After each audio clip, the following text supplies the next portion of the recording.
Hey, welcome back, everybody. I'm just getting everything situated. Okay, I think I'm ready to go.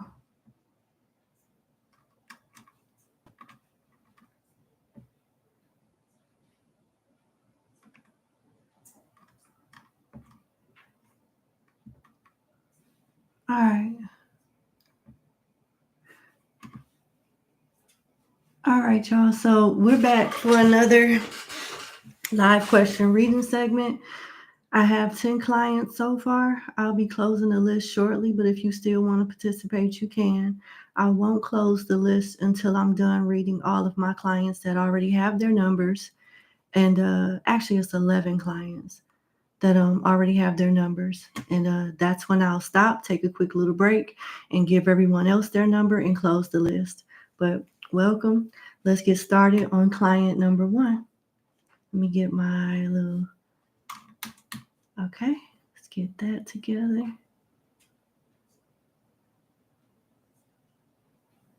Okay, all right.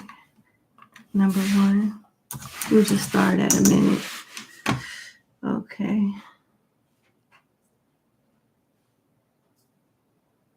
Hi, number 1. Welcome back to the channel. Thank you for booking with me. Let's get into your 3-question reading. So you want to know what will become of your relationship with DG once you experience your transformation.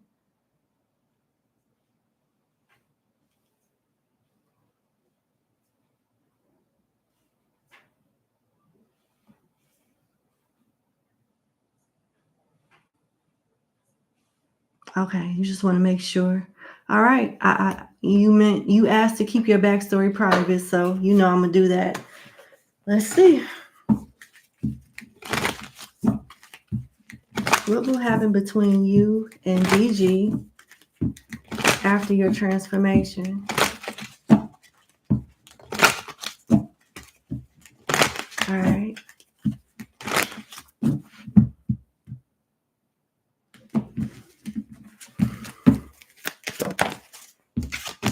Sudden wealth, high honor, mature man. You guys will love each other all the same. They're going to fall into a time of need, some type of financial adversity, and you're going to help them. Sudden wealth, high honor, and mature man. This DG will be so proud of you. DG will sing your praises. She'll be so proud of you. She'll say to herself and say to other people, my baby grew up to be this, that, and the third. He's this, that, she'll be talking so much shit about you in a good way, like hyping you up and stuff. Yeah. She will definitely have a lot of respect for you and a lot of appreciation and admiration to you as well. She'll feel lucky. She'll feel like she hit the jackpot, and she'll be happy for your sudden wealth too. But it seems like your sudden wealth is linked to her sudden wealth is linked to your sudden wealth. So whatever it is that you'll have with your success, you're going to share with her, and she's going to love you so much for that, because you're going to come to her aid right at the nick of time. She may not even be the one that tell you about whatever it is she's going through, but it looks like you're going to be a blessing to her just when she needs it. And she is going to be like one of your biggest advocates. She's going to advocate for you, honey, and sing your praises. So yeah, a lot of respect, a lot of love, a lot of gratitude she will have for you. And she will tell everybody who will listen, my baby does this, number 1 does this, and I wish a bitch would when it comes to number 1, all of that, yeah, it's a beautiful thing. It's a beautiful thing. That's what I have. This person is not a threat. This person will advocate for you. They will absolutely adore you like they already do. It looks like they already do love you. They already do have a lot of love and respect for you. And that love and respect that they already have will grow after your transformation, especially after you do whatever you're going to do for it. So there you go. That's amazing. That's one of the best ones. Let's see. Question 2. What will become of your relationship with your friend K once you experience your transformation? Okay. Oh, no, I'm so sorry about that. Mm, mm, mm.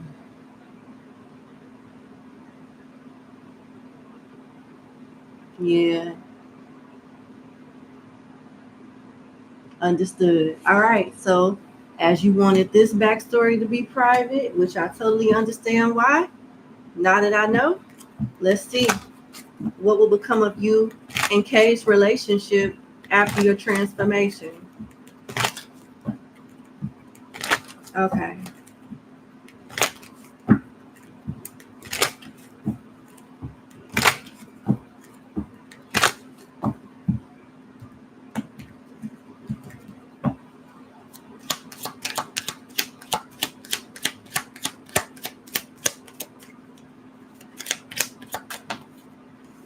Great fortune, poverty. So yeah, she is going through something. House and despair.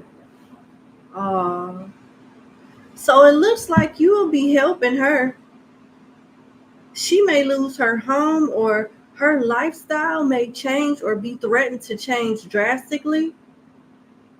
She definitely is going to need financial resources, and it looks like you'll be able to keep her stable. It looks like you'll be able to help her remain stable from a financial standpoint and also a mental health standpoint. Now, I did read the backstory. That's something different, but it's something about you being a resource in her life that will give her a lot of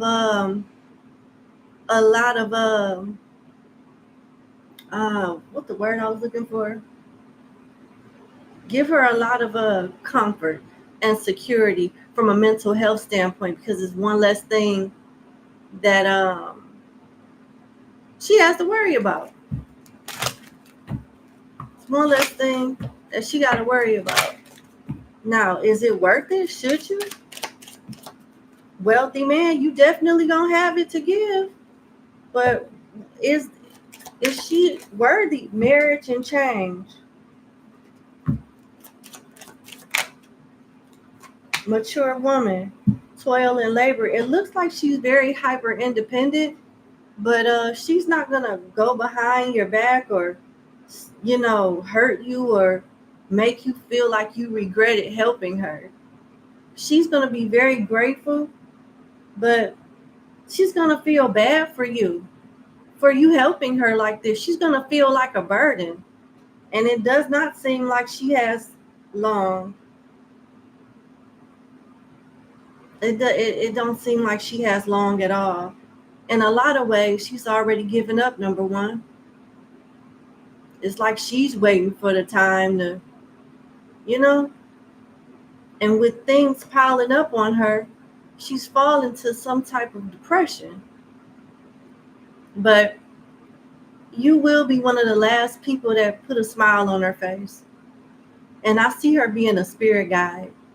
You will heal her in the astral realm when she passes, and that is possible. Energy is currency in the spiritual realm, not money. So you are as good as you feel, or as bad as you feel, or as sad as you feel, or as happy as you feel, as rich as you feel, or as poor as you feel, because your energy is the currency there. And you're going to find a way to heal her astral body, and she will repay you by protecting you and maybe doing some things for you on your behalf in the spiritual realm. You will develop a strong relationship with this one beyond her existence on earth.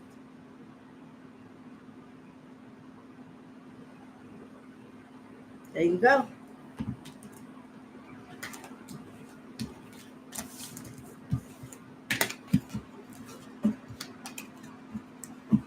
That's beautiful. Your third question, number 1. What will become of your relation with your friend T once you experience your transformation? Okay.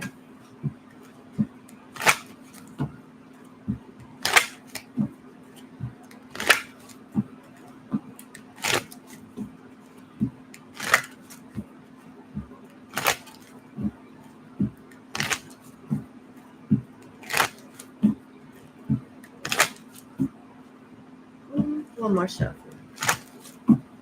Okay.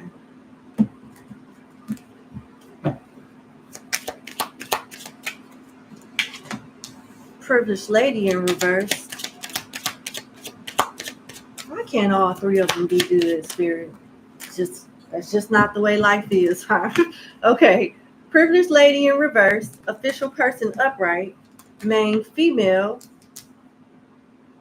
upright. Journey upright. Thoughts upright. Message of concern upright. Lovers. This person will want to still be friends with you as long as you can help them out. They're not going to want to be a friend for free. They're going to want, what's the sense of having a friend like you if they can't, reap some of the, perks and get a friendship compensation plan to come with it? Because they're losing some type of stability while you're gaining some type of stability.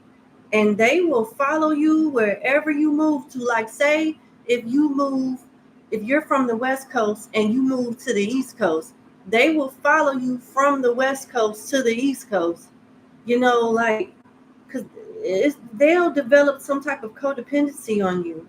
And they'll be the type of friend that'll call you every time something goes wrong and rely on you to tell them, exactly what to do, and it's nothing wrong with that. It's nothing wrong with being that type of friend. But I feel like you're going to be annoyed by it. You'll do it with pleasure, a few times in the beginning of this journey, in the beginning of this new phase. But over time, at least within a year or two, you're going to grow distance to this person. You're not going to want to be bothered because every time you pick up the phone for them, it's, oh my God, the world is crashing in on me. I hope everything's going on with you, but I really need you to, do what you need to do to see what's going on with me. It's like you won't hear from this person until something is going bad. You won't hear from this person until something is going bad. They'll appreciate you, but they'll be so caught up in their world that they won't stop to really value you and your services and what you bring to their life as a friend.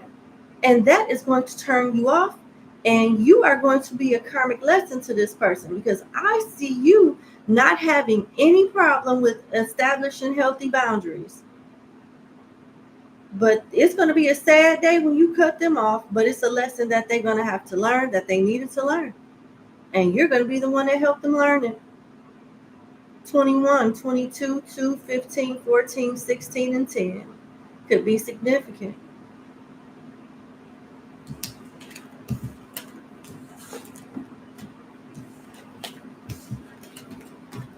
That's what I have for you. I wish you the best. Thank you for booking with me, number one. I wish you all the success in the world and happiness and protection as well. You have a good day. All right. Okay, so before I move on to number two, I just want to put something in the chat. Okay, let's see. Hello. I am still open for question readings.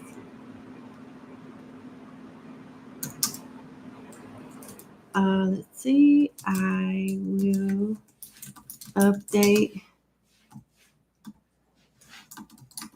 the title, and I'll choose the and symbol instead. And this message,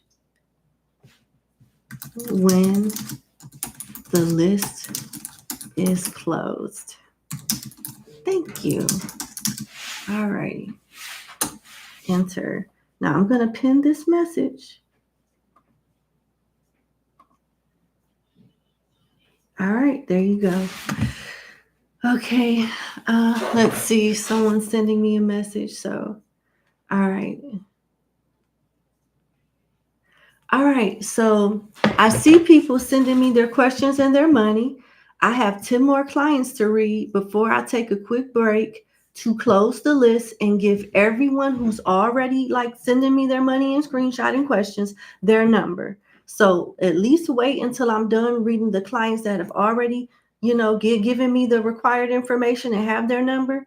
Once I finish reading them, I'll respond to everyone's email, okay? I'll make another note for that just in case.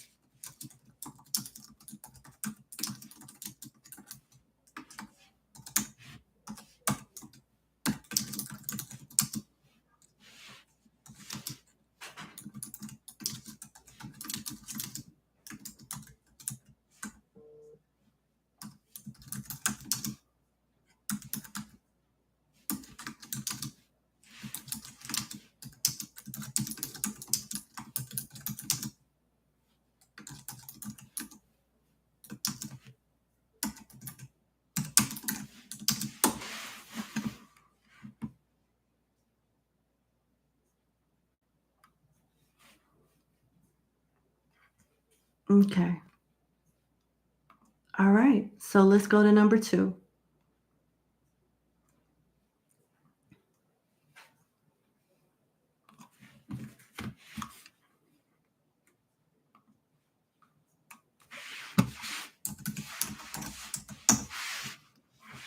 Okay. Number 2. Thank you for booking with me. Let's get into your 1-question reading. So let's see. Where are you? You would like to know, will the tourist guy you just met, are they worth waiting for? Oh, no.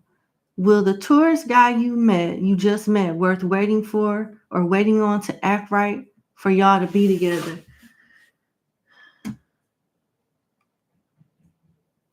Will the tourist guy you just met worth waiting on to act right for y'all to be together? I ain't gonna lie, I don't even have a card and I haven't even shuffled not once. And I just feel intuitively no. But let's see what come out. I just feel like this is gonna be a no. Just the energy I got from reading it just made me feel like no. I feel like they already wasting your time. The fact that you even asked that question, it just makes me feel like you wasting your time already. I just do. Let's see what come out.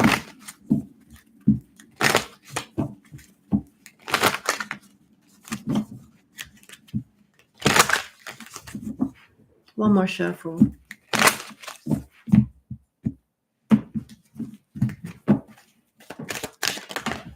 Despair, false person, and main female, no. Just like my intuition said before any card came out, it's going to be a no. And I feel like you knew that too. Maybe you just didn't want to accept it. But this person is already showing you how they feel about you by how they treating you. You don't wait on them. This is not your person with false person. You wait on them, you're signing up for heartache, period. You wait on this person, you signing up for heartache. You got despair, not hiring. For a love reading, they're not going to, not hiring, I'm interpreting that as they're not going to choose you to be their main female, to be in a relationship with. They're stringing you along. And because you're waiting, that ensures that you will never be chosen to be number one or the only one. I don't think they're looking for only one. I think they're looking for maybe a number one, but they're going to keep some things on the side. And it looked like they're keeping you on the side. And I'm being completely honest with you. I'm not trying to sound insensitive or anything, but I want you to know the seriousness about this and how you should, not let someone play with your heart like this, because that's exactly what they're doing. That's exactly what they're doing, number 2, playing with you. It's going to be a no. You should not wait on them. They're already wasting your time. They'll never choose you. They'll never commit to you. And that's just that on that. No.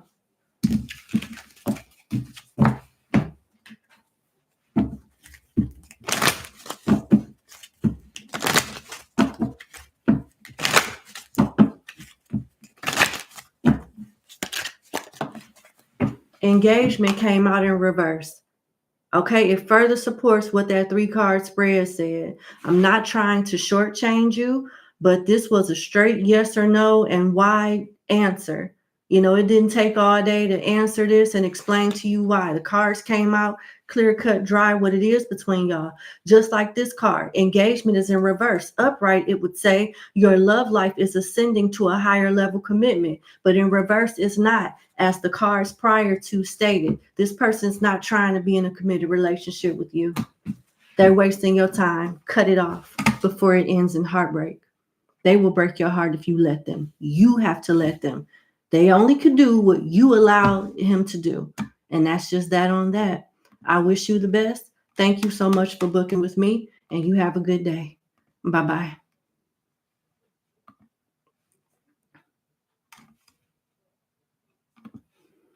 All right, I'm going to number 3.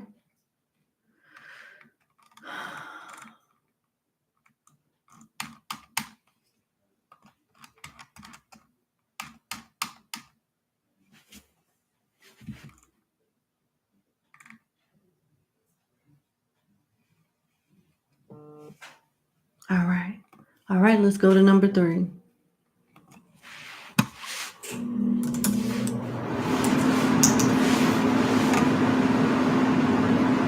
All right, number 3, thank you for booking with me. Let's get into your 3-question reading. So your first question is, provide more insight and clarity on if you should start reading tarot for people at TSVM for multiple pop-ups this year as a one-hit wonder or not at all. Okay.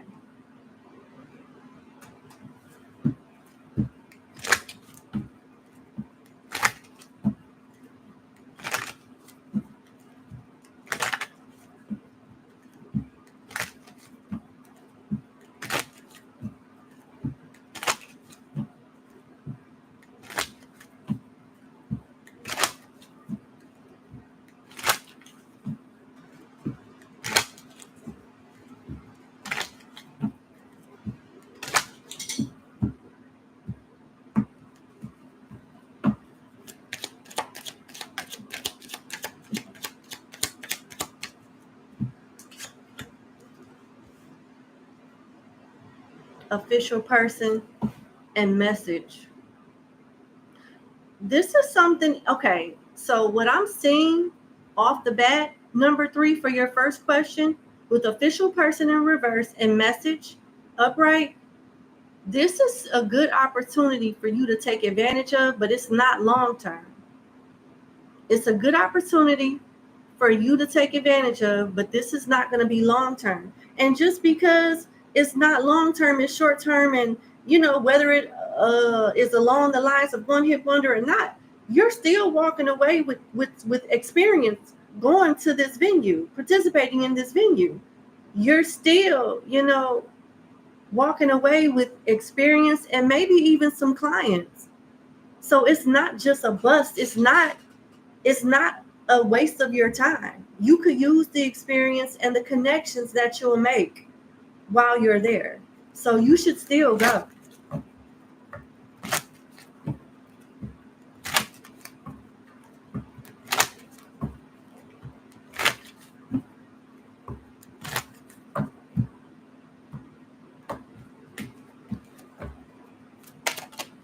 Pathway, see? And it's further explaining the message that just came out with these 2 cards, number 3. It's not going to be long term. It's going to be short term. But the time that you will be there, it will open you up to a networking circle that will result in you having more opportunities with Pathway. So it's still a good opportunity for you, although, like I said, it's short term. That's about as much insight and clarity that you may get. I'll pull some more cards, but there's really not much to really talk about with this. It is what it is. Take advantage of the time, you know, that you're going to be there. Utilize your networking circle, because other opportunities will come out of this. This is not the end all be all, and it does not, your success does not rely on this, but you could add to your future and your success as a tarot reader with the relationships that you establish during the short time you're here at this venue.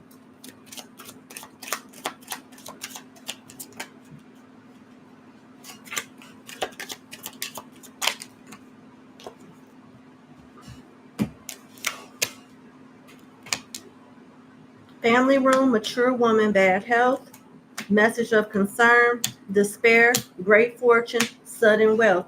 This is a repetitive message at this time. They understand why you want to do what you want to do. You know, as far as like participate in this venue, they understand the importance that it is, the essentials it has with your lifestyle, your family, your home, your gifts in general, and in the future of your career and how you want to elevate it. But they just don't want you to put all your eggs in one basket with this venue, but it's all about the relationships that you take with you when you're done with this stage in your career at this place. So again, if the messages are repetitive, you will be successful as being a tarot reader. You will be successful, but this is not just going to be a one stop. I blow up off this place, this venue. It's not going to go like that. But the relationships and the things that you and the people that you work with and the places that you work at and the pop-ups that you'll be going to thereafter is what's going to lead to your success. So keep up the good work. Okay. All right. Let's go to your next question.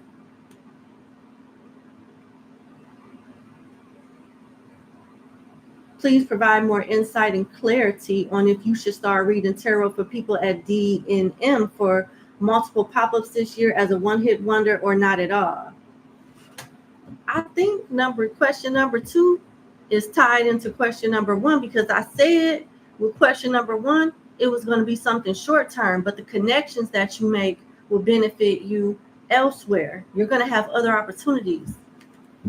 And I feel like this is no different, but let's see what comes out. Let's see what comes out for this venue, for this company.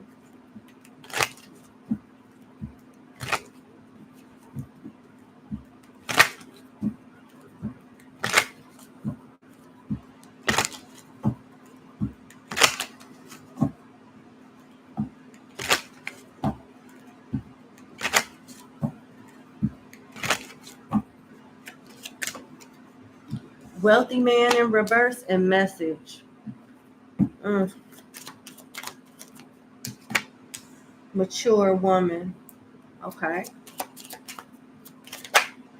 Expectation. Okay. Mature man and high honor.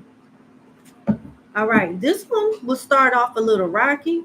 If you decide to take the opportunity with this company, it will start off a little rocky, but you will gradually make more money and gain some type of popularity or respect, not only from the organization, but from the people that you service. So it does start off rocky. They may not even, they may not pay that much, or it's something about you not being happy with the amount of money that you'll be making initially. But over time, you will gain more revenue. And I literally heard that. You will gain more revenue, and you'll be happy with the money that you make, and you'll grow within the company, and you'll get respect from your fellow readers or the people that you work for in that organization, and you'll gain a few clients that you'll have for a long time. So this seems like it's definitely worth your time.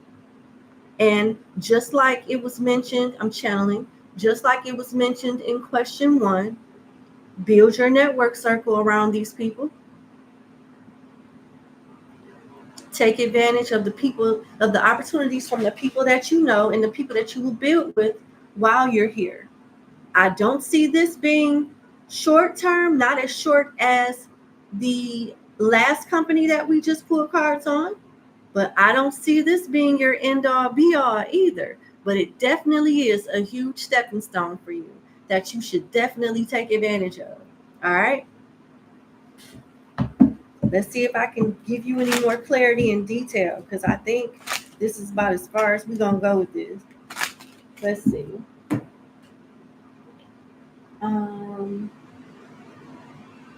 What am I being led to?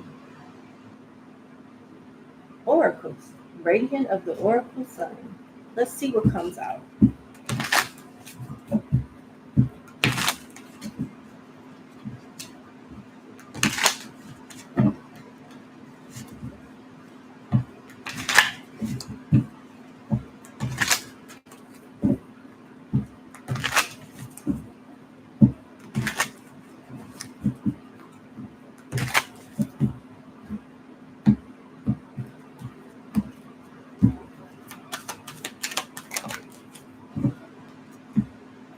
rebellion, Mars and Aquarius.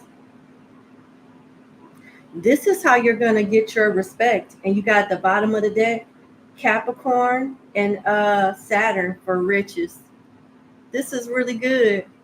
So you're going to be a reader that's going to trigger people.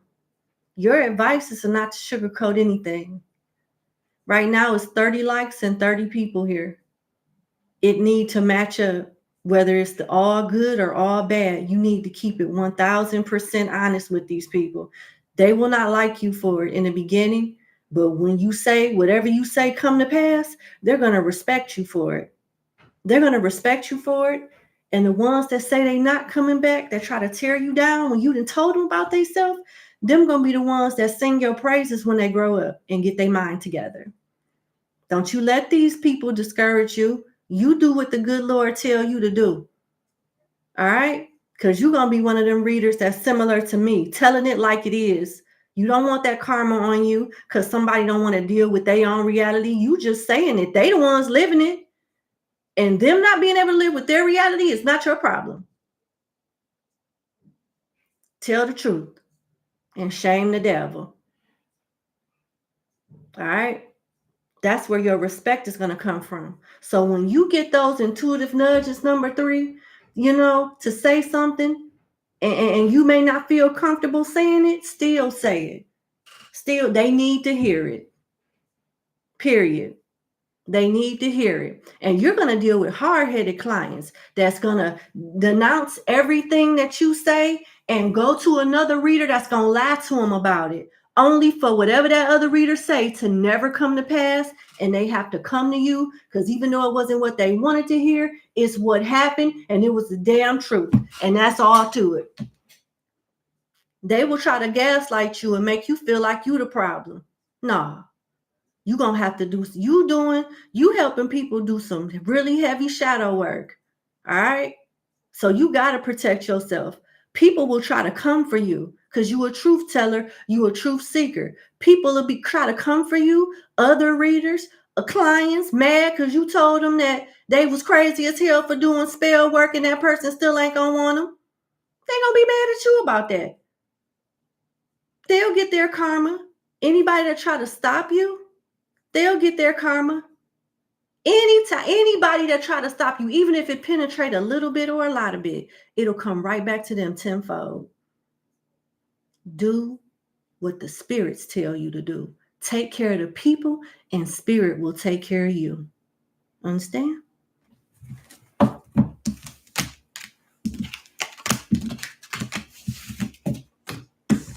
There we go. Congratulations. We need more like you on the battlefield. All right. Your third question, number 3, is, I know my journey is to be of service to others. Could you give me any further insight on what spiritual gifts I have? I won't rush the process. You just a little nosy. Well, I just gave you one in your second question.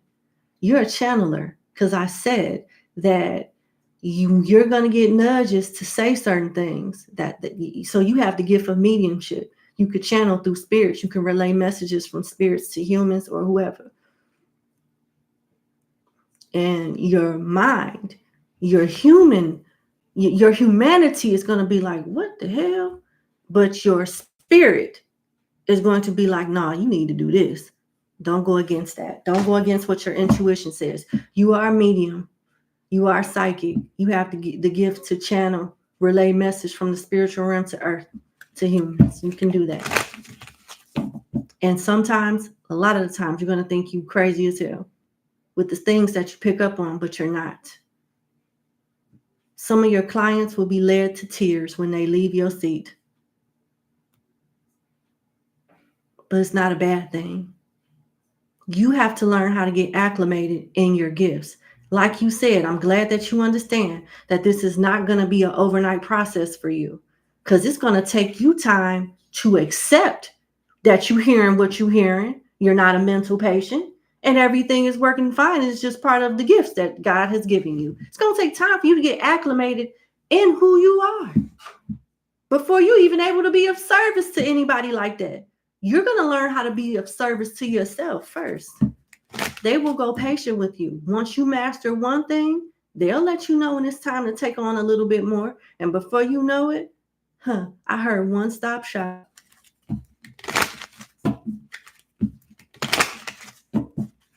You need to work on your protection. I'm sorry, I'm channeling. Sometimes I don't even need cards.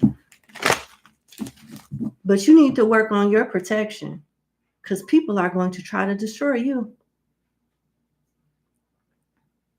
They're going to hate you out of envy because you are a lot of the things and maybe everything that they want to be, but not.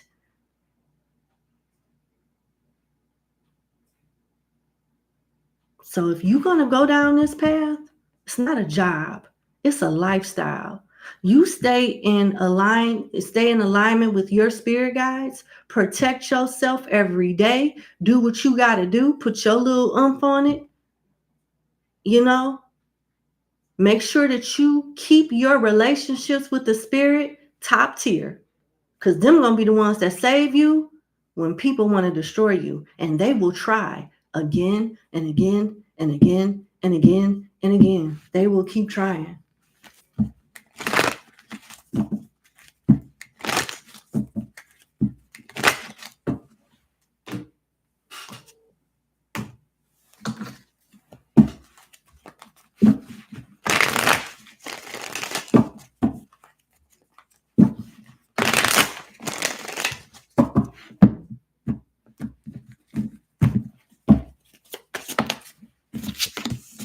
Earth element in reverse and message from Earth.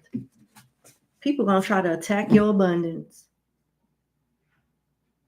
For example, instead of some people will try to be clever, because I do see you being a social media influencer or doing something in the public at some point in your career. Instead of attacking you, what people would usually expect, they'll try to attack your channel, your TikTok, so you don't make no money. But it won't last as long as you keep your relationships with the spirits up to par. And what's crazy is it's going to reverse on them tenfold. If they had 1,000 subscribers, they'll be happy. They'll be lucky if they got 100 when the spirit get finished playing in their ass.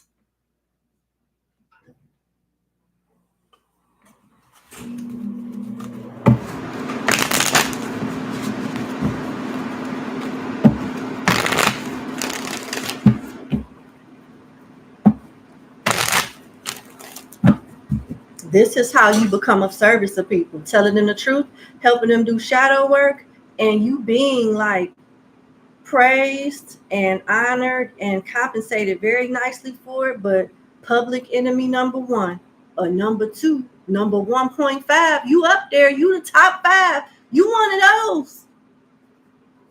Okay. Ace of Earth in reverse. So much success that your gifts can give you, people are going to hate you. 9 of Water and 2 of Earth in reverse. Expect to lose a lot of friends because they're going to be you're going to be your first client, and then the people around you are going to be your clients and guinea pigs too, because they're going to help you get the squares up out of your circle first before they help you with anybody else. You'll still be able to do readings while this is going about, but the growth and the things that you'll encounter during your own transformation is going to be testimony and help you channel better and help you with your clients. You may even teach people at some point, but I see you doing this when you're older, much older, like 40s, 50s, maybe even older than that, to be honest. But 9 of Cups and the 2 of Earth is in reverse. You will be okay. This 9 of Water talks about you being fulfilled emotionally, physically, and materially speaking, spiritually as well. You are going to be a standalone act. You will go through a time of hibernation and a lot of seasons in hermit mode. When your gifts are really becoming stronger, the more people you're going to realize are jealous of you or just are not aligned with your purpose in your life. You're going to go through a series of sadness when you realize you got to cut somebody off. Ooh-wee, you just getting started. The next 5 years is going to be an eye-opening experience for you. But you will be so strong, very wise, very gifted. Your talents will have enhanced tremendously by that time. But you got a journey ahead of you. Congratulations. And it'll be worth it. It's definitely worth it. Okay? I can testify to that. Definitely worth it. I don't regret nothing. Fuck everybody that tried to go against what I was doing. Like Spirit say, take care of the people and Spirit will look after you. You'll be all right. And I don't know. And forgive me if I don't know how to just, I'm not a stoic type of reader. I feel everything or I don't feel nothing at all. But what really touched me about your situation is it reminds me so much of myself. You remind me so much of myself when I first got started. And I wish you nothing but the best. And I pray that you be everything God wants you to be. All right? Take care.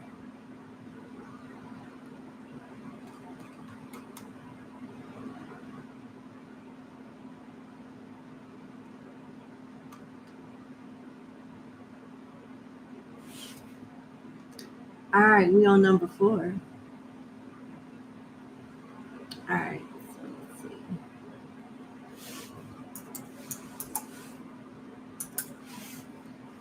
All right, number 4. Thank you so much for booking with me. Let's get into your 1-question reading. So you would like to know what the spirits say about your finances. All right. Okay, you want me to use the financial oracle deck for you. All right. You got extra money coming. I don't know if you're in retail beauty or you're going to dibble and dabble in that on the side, but you got extra money coming from somewhere. Let's see what else come out for you. That's what they want you to know off the bat. You got extra money.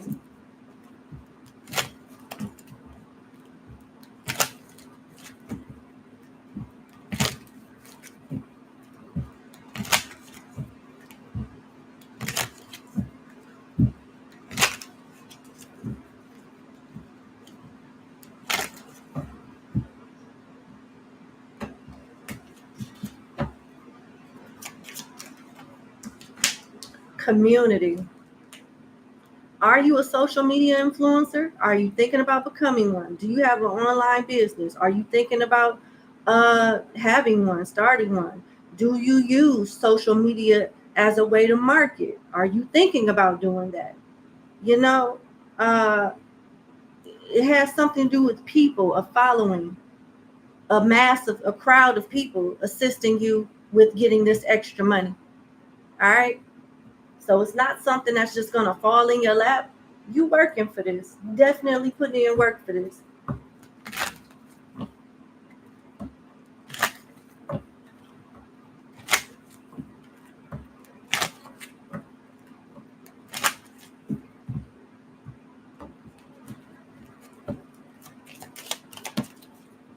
Poverty, family room, and adjudication.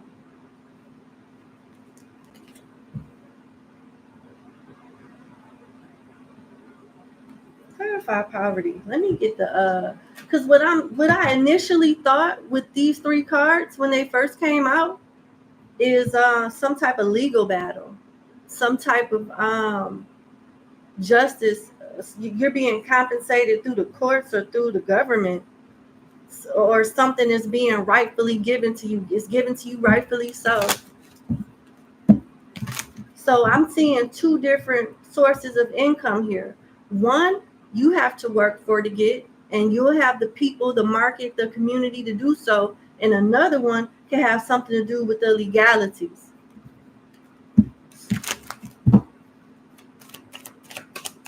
Tell me more about this. This could happen within the next 4 to 8, maybe 4 to 12 weeks. So the next month, 1 to 3 months from now, something is happening sooner than you think. Yeah, and it involves your family. I got family room here in adjudication, and I got another family card in the tarot with the 10 of cups. So it could be linked to your family. Hmm. Let me get one more. Are you currently unemployed?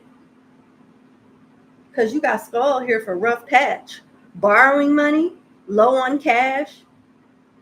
I don't know if you're in the medical field or not. I don't know, but it says no work and reinvention. So that also tells me that you could go into a whole different field, a whole different industry of work that you're currently versus what you're currently doing. Now you go to a different industry.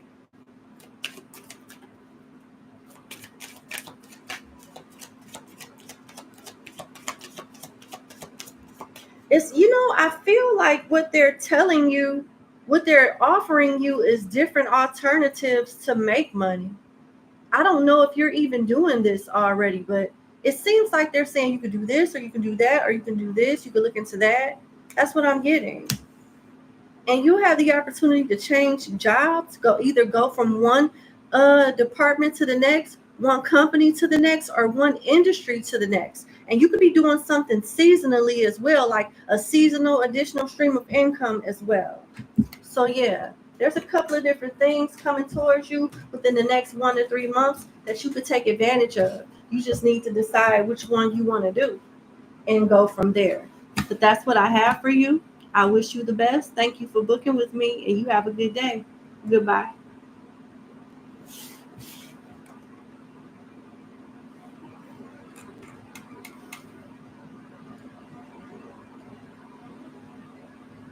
All right, we on number 5.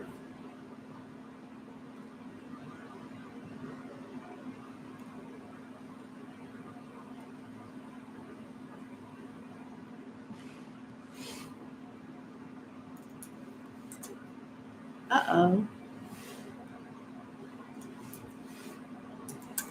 All right, number 5. Thank you for booking with me. Let's get into your reading. You have one question. You would like to know, how can you utilize your spiritual gifts? I don't know why I'm hearing Jay-Z Lyrical Exercise, which is one of his bonus singles, one of his bonus songs from the Black album. I'm hearing Lyrical Exercise. Y'all ain't tired, right? One, two, two, three, three, four. Breathe easy. One, two, two, three, four.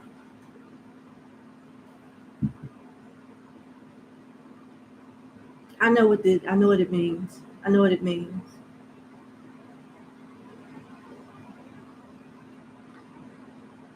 Exercise.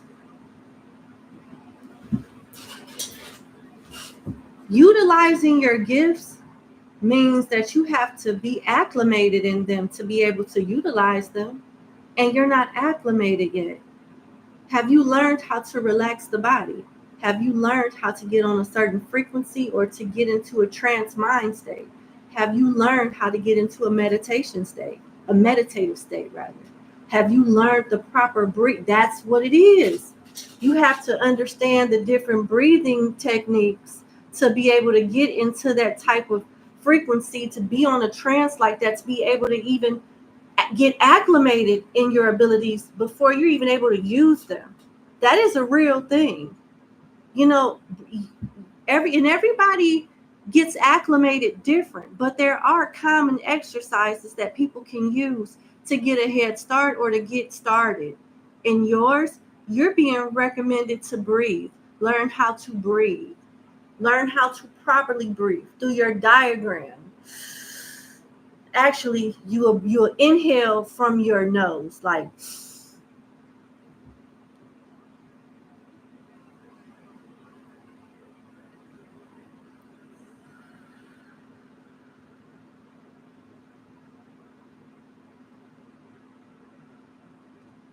and when you exhale, you're letting go of tension. You're letting go You're feeling it in your in your shoulders. I'm about saying your soldiers.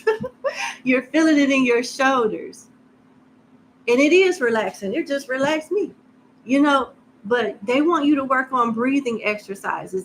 I just use that as an example, but it's different types. I'm hearing prana breaths. Google prana breaths, prana exercises, prana meditative exercises and breathing techniques. Google that.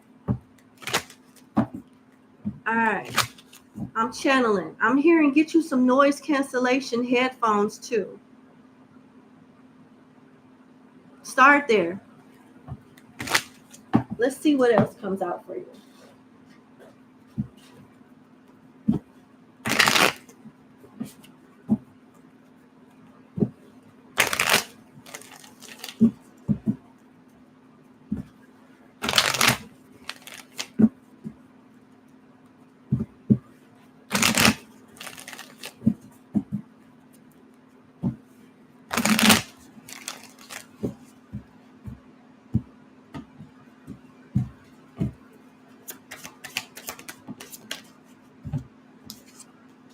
The Outcast in reverse, Ace of Fire, and the Ten of Water in reverse. Okay. All right. So when you start to get acclimated in your gifts, the enemy will try to use your family and closest people in your circle that's closest to you against you to distract you.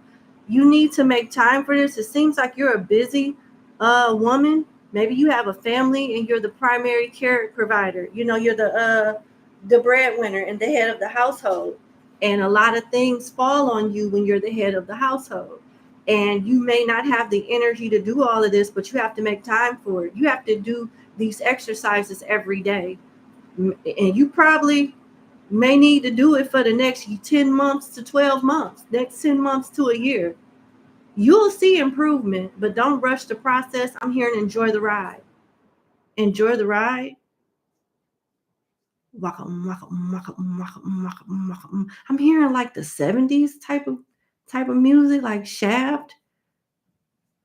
I don't know. You have some ancestors that love life in the 70s. It's gonna take you on a trip. I don't know. I'm seeing somebody rock like this. They're gonna take you on a trip. What that's about? But you got an ancestor, a man with a gold tee and an afro. He wear those tinted color glasses. They're like a yellow tint. Oh, he was fresh in his day.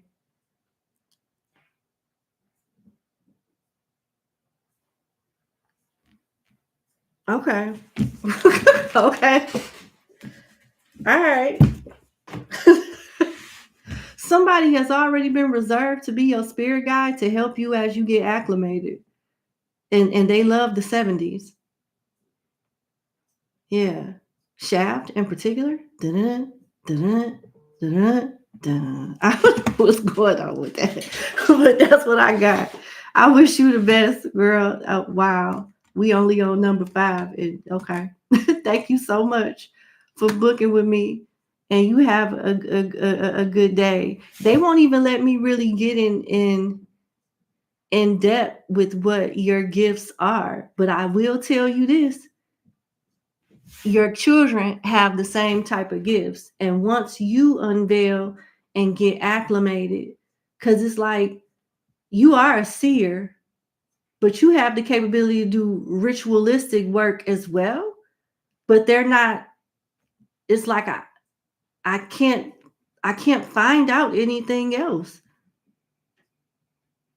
It'll overwhelm you one thing at a time. I don't know what is that. I don't know, but that's what I saw somebody do. Child, have a good day. I don't know. Okay. I don't know. Okay. Okay, we on 6. Lord.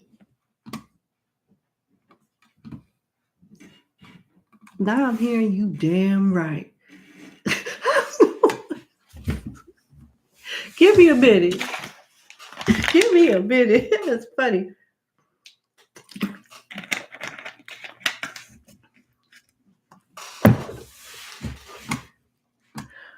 All right, we on 6.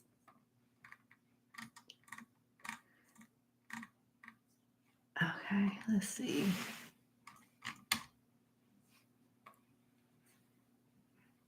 Okay. So number 6 got 3 questions.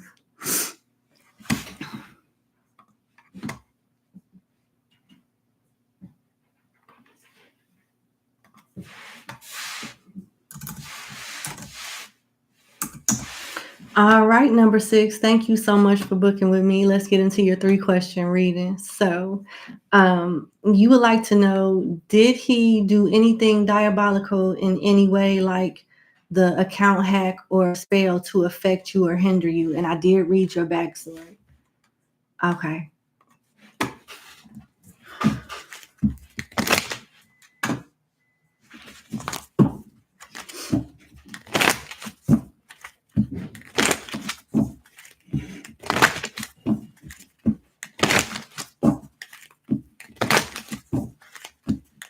Okay. Okay.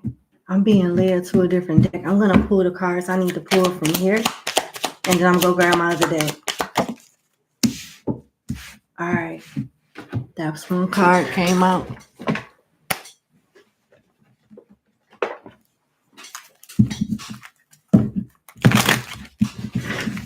Okay.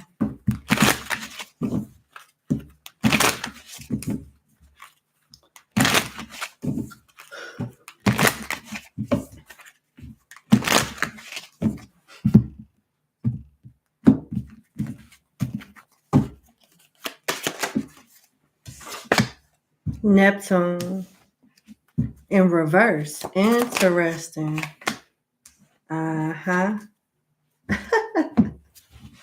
Yes. This person did try to do some type of manipulation.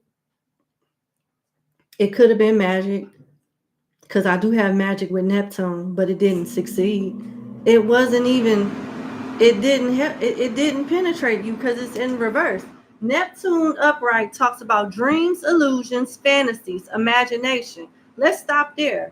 You're not hallucinating. You're not crazy. You're intuitive also.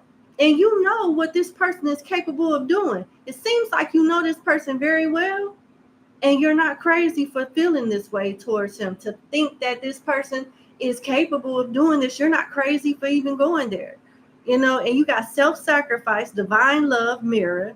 That's the problem. You're no longer sacrificing yourself. You're fighting back. So yeah, this person is going to have a problem with you. You know what I'm saying? And then you have confusion, subconscious, empathy, magic. That's in reverse. So yes, they did. Since they could manipulate you in one way, they tried to manipulate you in another way, this person. But it didn't work.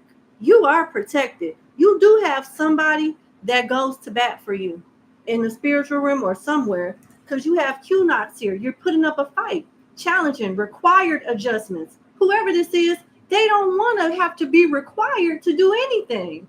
How dare you require them to do some shit? That's how this energy is coming off to me.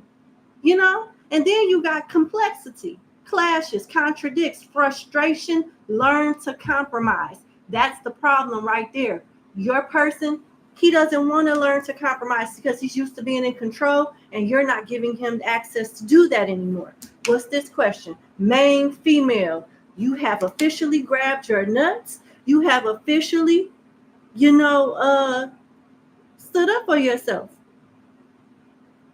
You have officially learned how to fight back and not take it no more. You're learning how to not be somebody's punching bag, and they don't know how to act. They don't know how to act, and they are grasping for straws, trying to figure out what they can do to get back control of the situation. They tried it. He tried it, but it didn't work. He tried it. It didn't work. Interesting. I said, why are they bringing me to this deck? And then all that magic stuff came out. You asked about it, and there go your answer.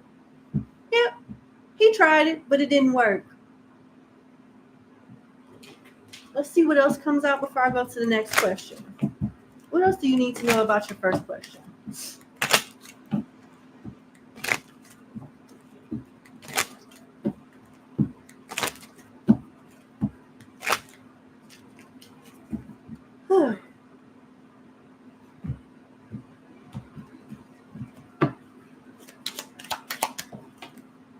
Lovers and courthouse. Coffin. I want you to be very careful, because it's very important that you understand that you can't put nothing past this person. And I mean nothing. This person will harm you. If this person knew that they could harm you and like unalive you and get away with it, they would do it. That's how deranged and obsessed they are with being in control. Do what you got to do to keep you and your family safe. Now, it looks like they are warning you that the next or the last tactic of manipulation will be this man trying to reconcile with you and be super duper nice and sweet to you all of a sudden. Because at some point, the courts are involved, and he's going to realize that all the power is in your hands. And he's going to try to manipulate you so you can give the power back to him. He's going to try to manipulate you so you can manipulate the courts, and the power can go back into his hands. And then he'll go back to dogging you out or being even worse than what he was. So don't fall for that trap either. That's what I see. I'm going to your next question. What is he hiding from you? What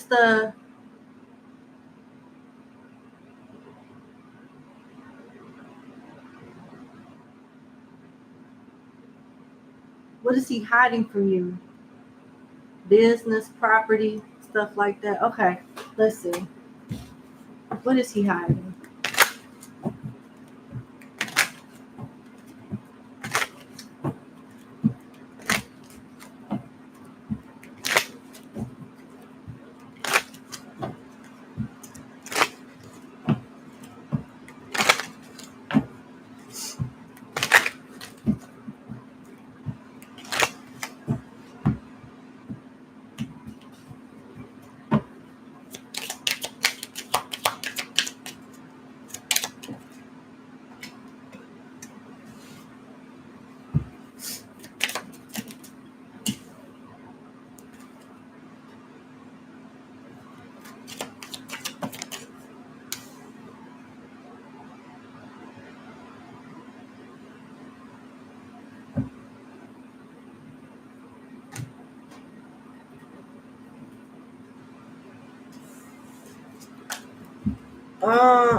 I got 3 court cards here.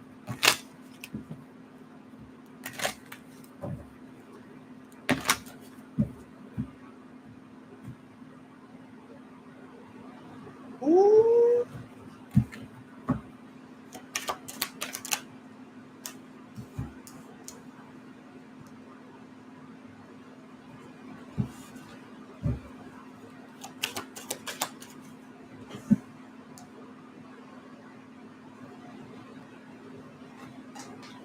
He is hiding both. With the high priestess being here, it is okay. You are absolutely correct about the businesses and properties that this person is hiding. But that's not all this person is hiding. It looks like this person is bisexual. And they're hiding a relationship with a man and another relationship with a woman.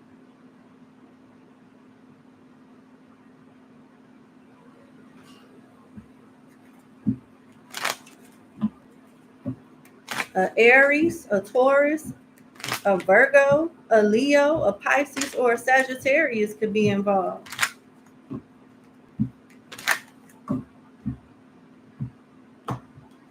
And he comes off to be very angry. What type of money? What is he hiding from a financial standpoint?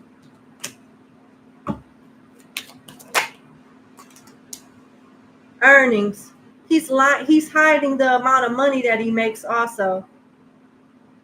I don't know if it's from a 9 to 5 or a business or a property, but he's hiding a significant amount of income.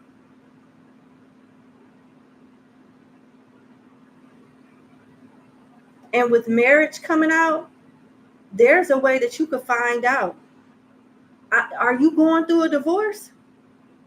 Because if you're going through a divorce, that means you're still married and you still have just as much of a right to stuff than he does. And you could hire somebody or find out a way to get everything that's linked to his social security number or any type of businesses that's linked to him and get information to that. There's that separates him, but also connects him. If that's making sense. Like some people don't use their social security numbers. Some people use their employer identification number. Or you may see some documentation that's linked to a particular business, an address, or something like that. They will start doing your research. But yes, you're absolutely right.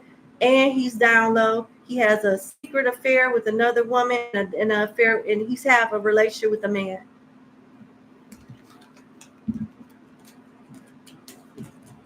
I'm sorry. Yeah, lovers is at the bottom of the deck, and that's usually what you don't see coming. I'm sorry. That may be a lot for you, but it came out, so I feel you needed to know.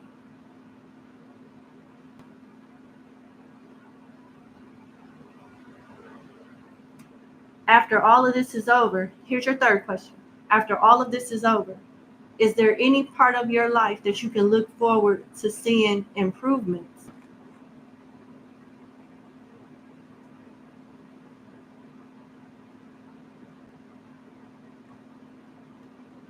Okay.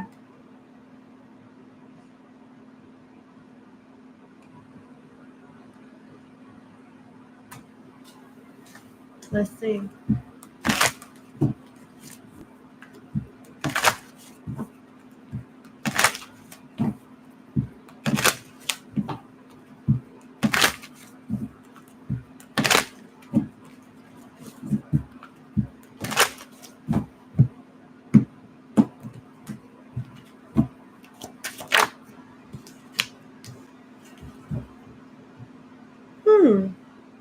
You're going to do a lot of healing and you're going to learn how to forgive this person and a lot of people that did you wrong. You're going to do a revaluation, do a lot of introspection, and make a lot of changes in your life.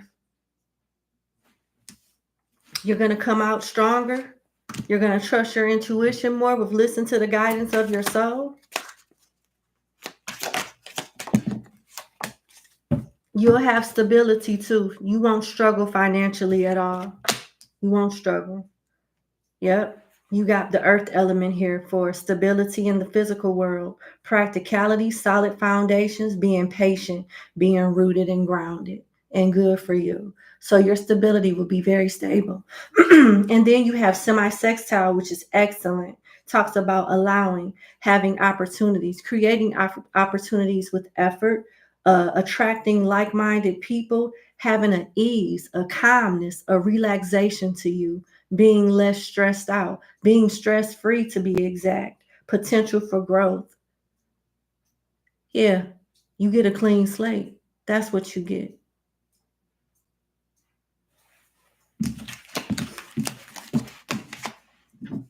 Yeah.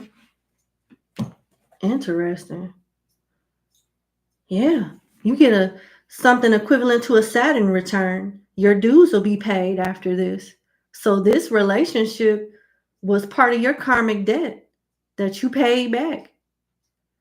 You would have gotten the wake-up call, cleared the past, faced the truth, and just stripped down of everything that don't serve you. You will have successfully survived and paid your karmic debt, and you get a clean slate, and that's good for you. Yeah.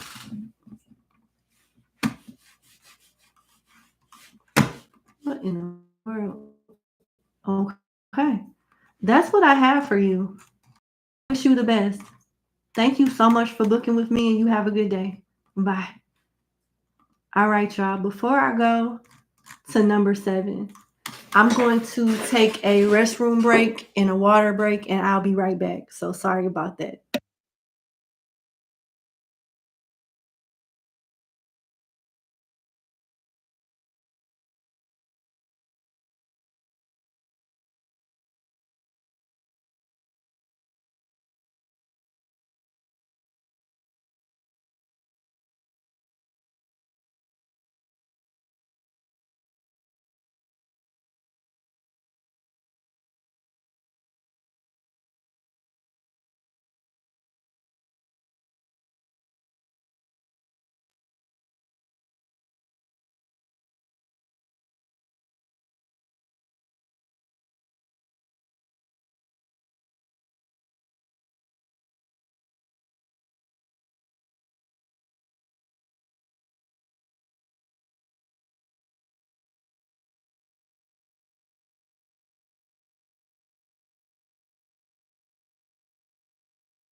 Hey, y'all.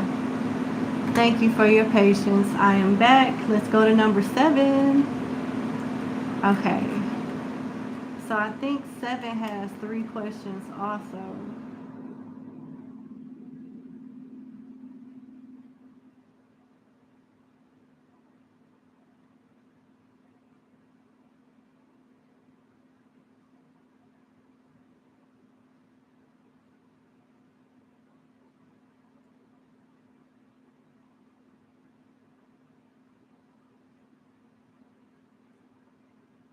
Okay, let me see something because the screenshot says she paid for 2, but she sent 3 questions. So let me just see.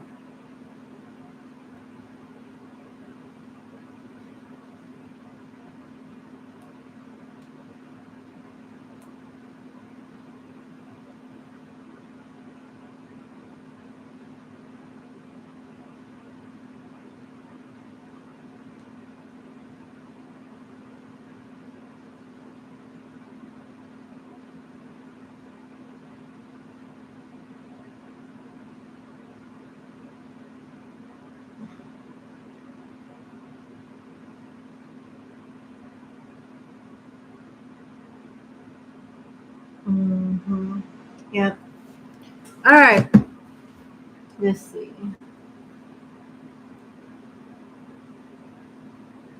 All right, we on 7.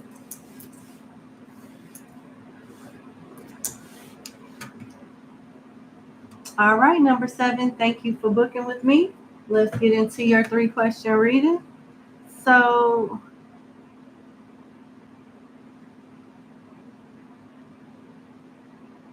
I'm just reading the backstory to myself. Okay, your first question is, how is he able to do so much damage? Is he working alone? Because sometimes you feel so exhausted, it feels like something more sinister is going on. Okay, so you want to know, like, how is your person able to do all of this chaos and havoc alone? Is he doing it by himself? Or is there like help? Or what's going on behind the scenes? Okay.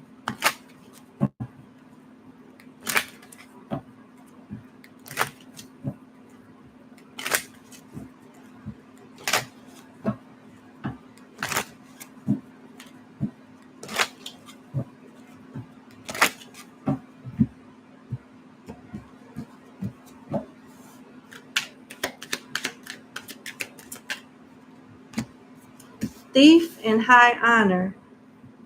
Okay. So he has a lot of people that like do what he want him to do. He does have help.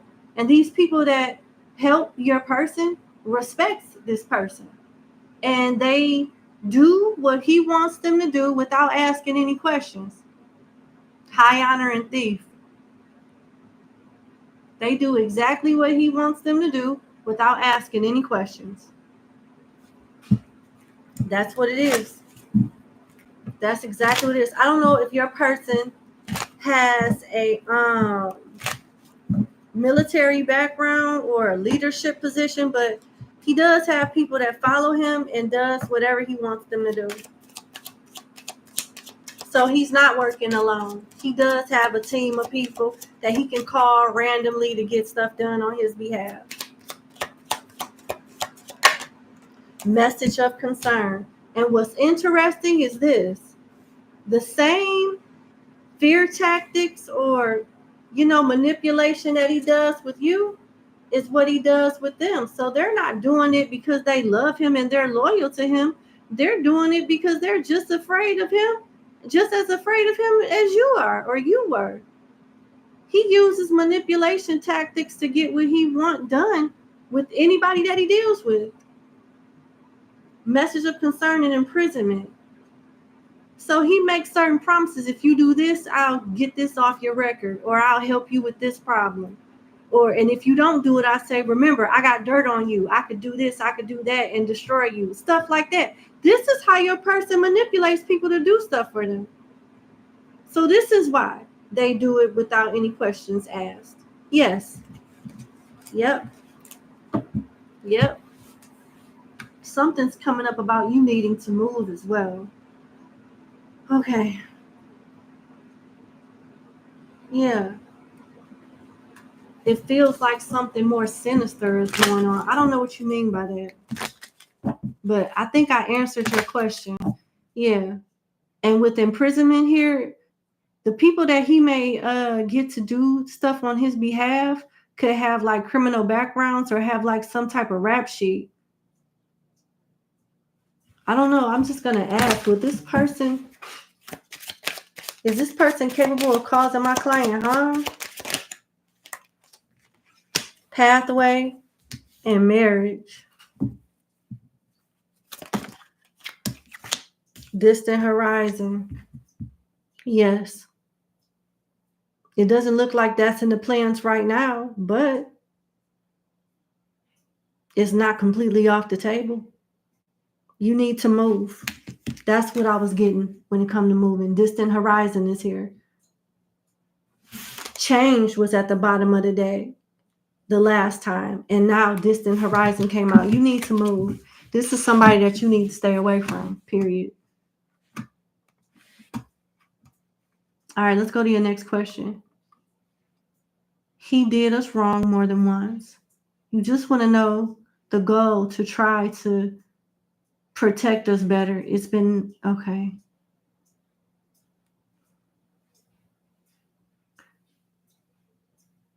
Okay, so here's the thing.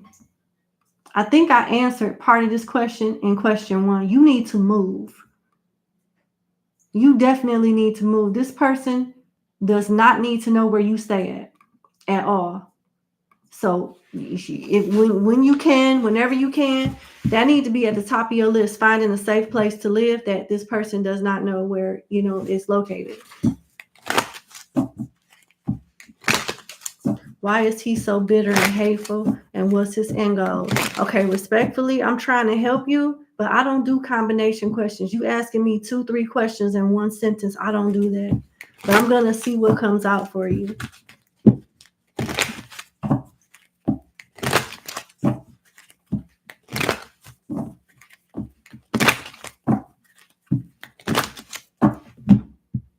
What is his end goal? What is his end goal?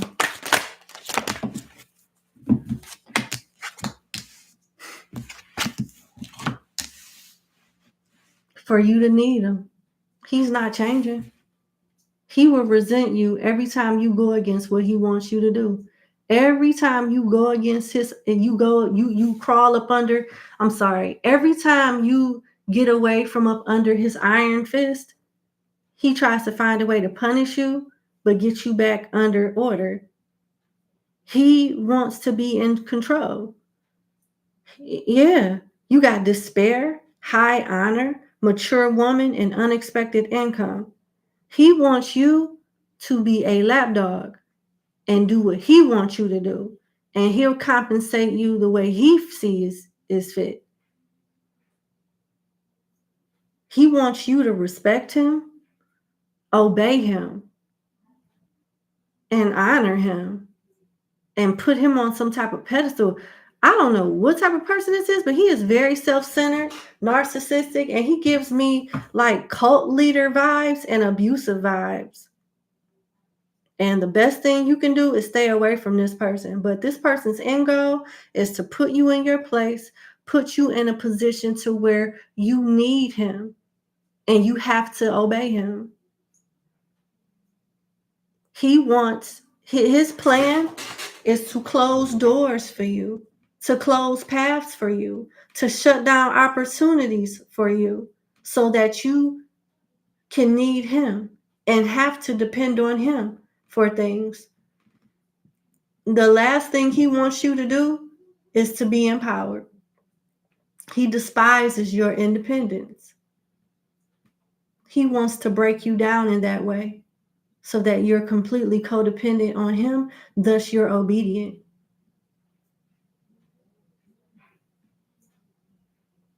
Six, 27, 25, 32 could be significant in 5. That's a shame. It's like you breaking free from somebody that's abusive. control and manipulative, narcissistic.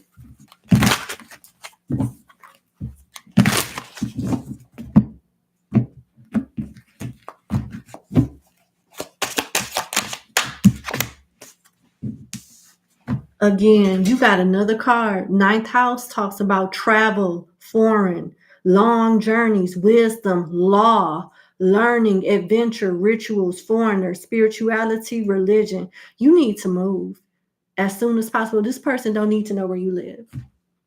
Period. Do whatever you need to do under the law to protect yourself and to have your location, hidden, have it undisclosed. For real. This person's capable of anything.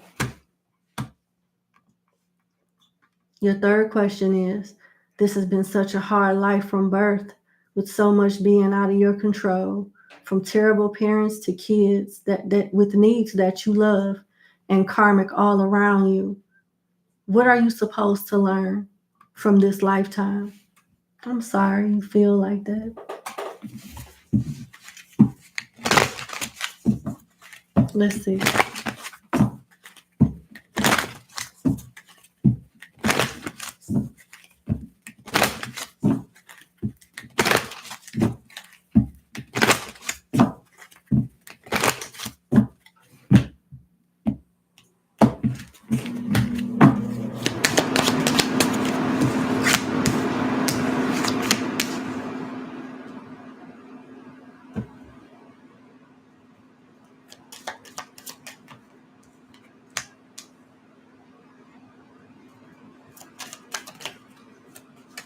This is a very, very interesting spread. And it talks more about your previous life than your current life. In your past life, this may hurt a little bit. You had similar characteristics of the person that you're trying to get away from now in your past life. You married people for money, for status, for clout, and people that you could benefit from, and you would take down whoever needed to be taken down if it means that you were going to be taken care of.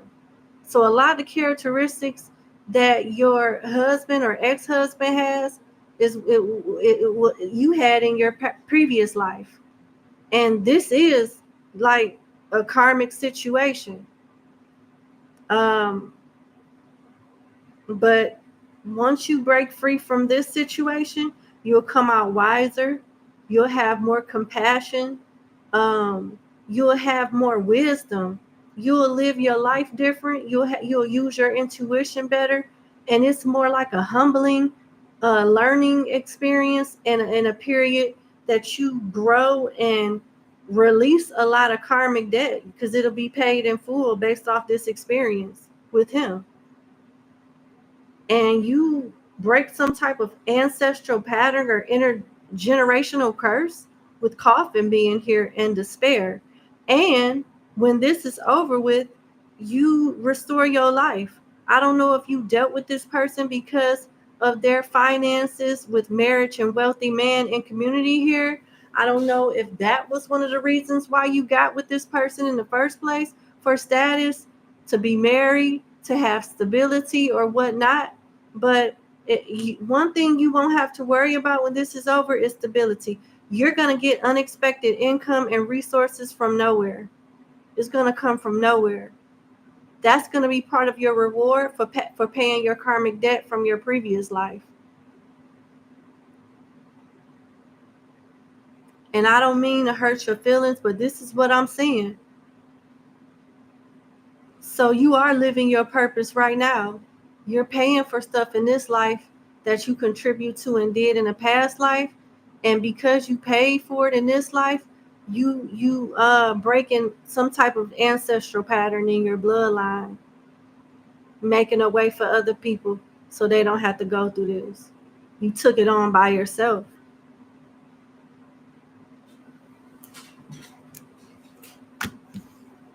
13, 19, 32, 27, 39, and 3 could be significant.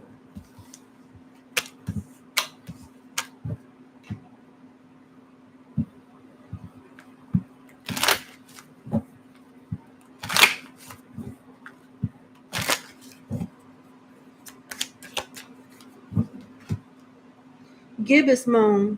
Yeah, you almost done with this cycle. Gibbous moon talks about you being close to achieving your goal. Final phase before completion. Some tweaking needs to be done. Pay extra attention. Details focus. It's almost over. It's almost over. And you have finally a clean slate of life. Congratulations. That's what I have for you. That concludes your reading. I wish you the best. Thank you so much for booking with me, and you have a good day. Bye.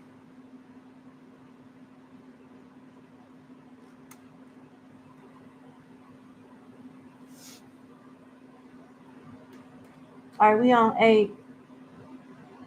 Again, I like to announce, if you have not saw it in the chat yet, but after I am done reading clients 1 through 11, I will then take a quick break and respond to everyone's emails and give them their number, and I will officially close the list down at that point. Okay? So I will be responding to your reading when I'm done with reading client 8, 9, 10, and 11. All right, we're currently on client 8. Thank you for your patience. All right, so let's go to 8.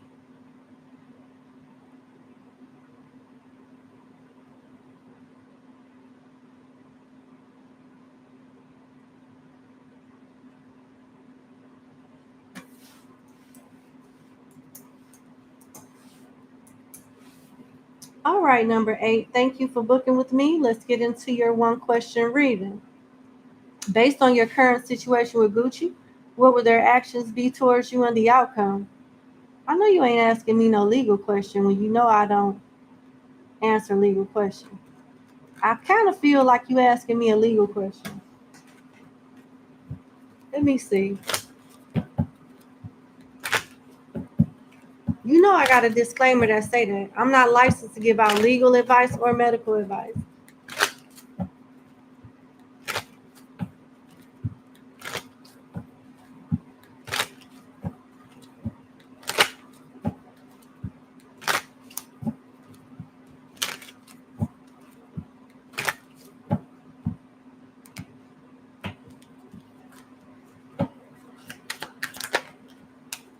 Toil and labor and change.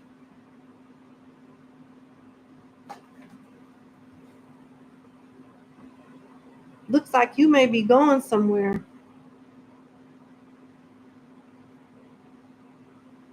I don't know if this is jail or some type of boot camp or some type of program, but change talks about movement. There's a car here with luggage in the back seat.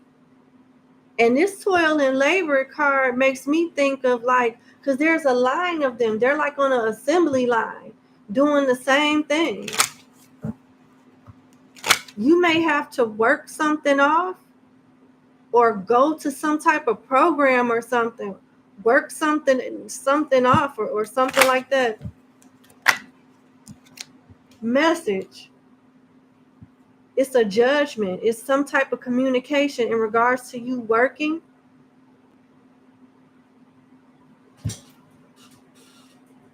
Working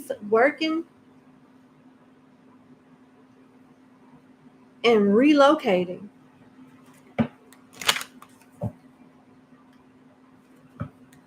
It may not be jail, but it's like you working, relocating, and they'll communicate.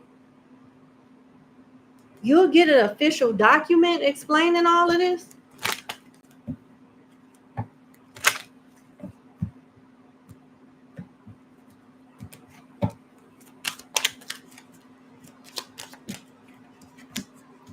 Yeah, this is court. Adjudication is here. You're going to get some type of judgment, some type of official document that requires for you to work something off and maybe even relocate and move somewhere. The 7th, the 9th, the 11th, the 3rd, the 8th, or the 30th could be significant.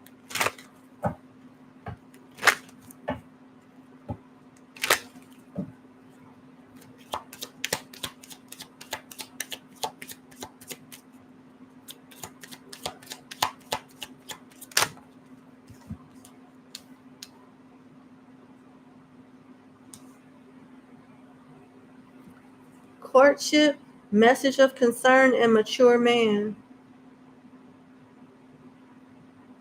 It looks like whatever this judgment is, it's going to go in the favor of Gucci. Look like it's going to go in the favor of Gucci. And you're going to have to make some arrangements with a partnership you have going on, or a support system that you have with courtship and mature man, for like to help you. I don't know if you have children or a living situation, but you're going to have to work some type of arrangement out with another person here, a partner or someone that's part of your support system.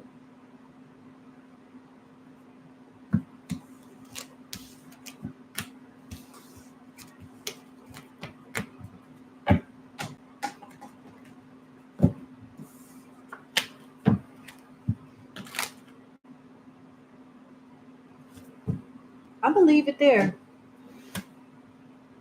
Yeah, I'm being led to leave it there. All right. Thank you so much for booking with me. I wish you the best and you have a good day. Bye-bye. All right, let's go to number 9.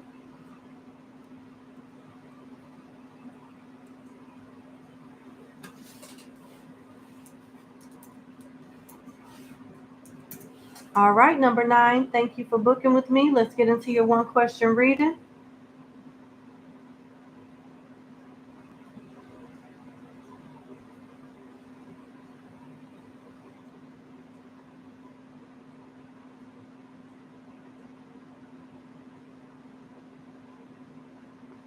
After all the betrayal, how your coworkers feel about you being to yourself at work. After all the betrayal, how does your coworkers feel about you being to yourself at work? Basically not dealing with them. You want to know how they feel about you staying to yourself. All right, let's see. I hope you have a speedy and thorough recovery as well.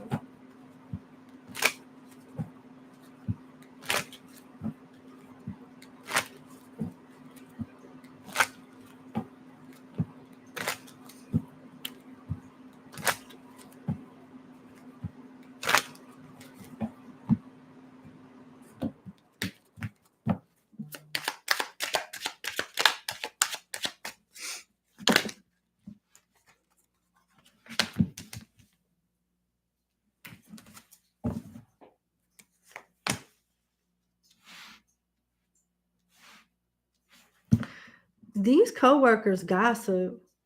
It's like they don't even care about you not dealing with them because they're gossiping about you amongst each other. You got message of concern, wealthy man, and courtship. It looks like they look at you as a threat and they feel like you got a sugar daddy to do stuff for you. You dating somebody. They're talking about you dating someone rich. So this does play into the backstory. You know what I'm saying? Because they trying to figure out how you pay for that. They don't think you did it on your own. They think a rich man did it for you. Like you have a sugar daddy that sponsors things that you want done. I'm going to use a different deck. How does my client's coworkers feel about her staying to herself and not dealing with them?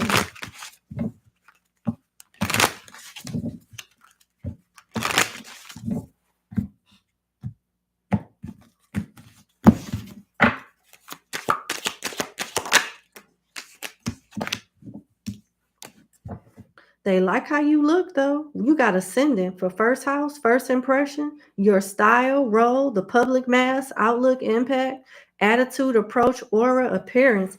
They think you look good. They think you look good. So whatever it is, I don't know if you went shopping or whatever you did, they think that whatever it did, it looks great, so great to the point that you couldn't afford to do it on your own. So who's the sugar daddy? That's what they think. They're gossiping about how you make ends meet. How do you get certain stuff done?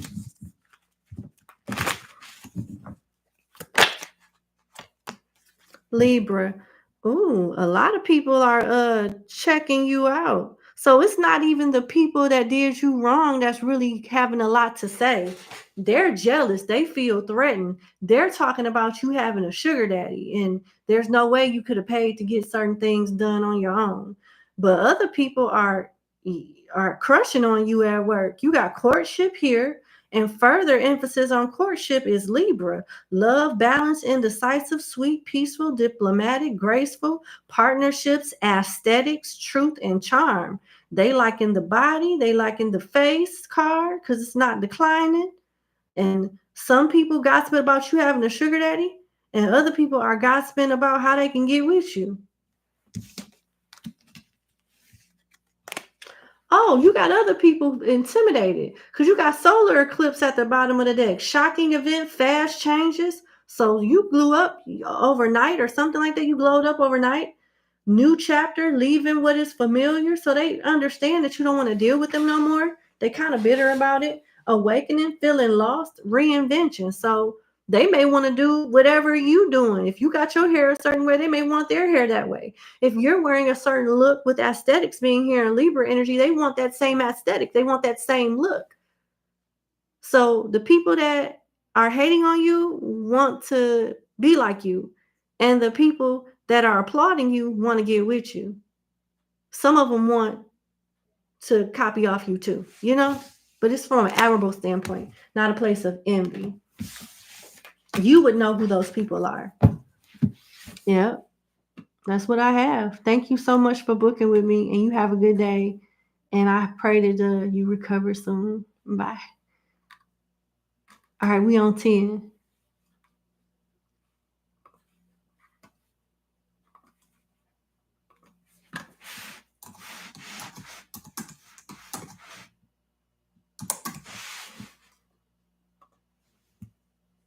All right, number 10. Thank you for booking with me. Let's get into your 2-question reading. So, your ex did really hurt you by choosing another person over you and cheating, and caused you to lose your apartment a year ago with you and your kids. Your question is, when will the universe serve justice? You only ask because healing has been hard and he triggers you on purpose.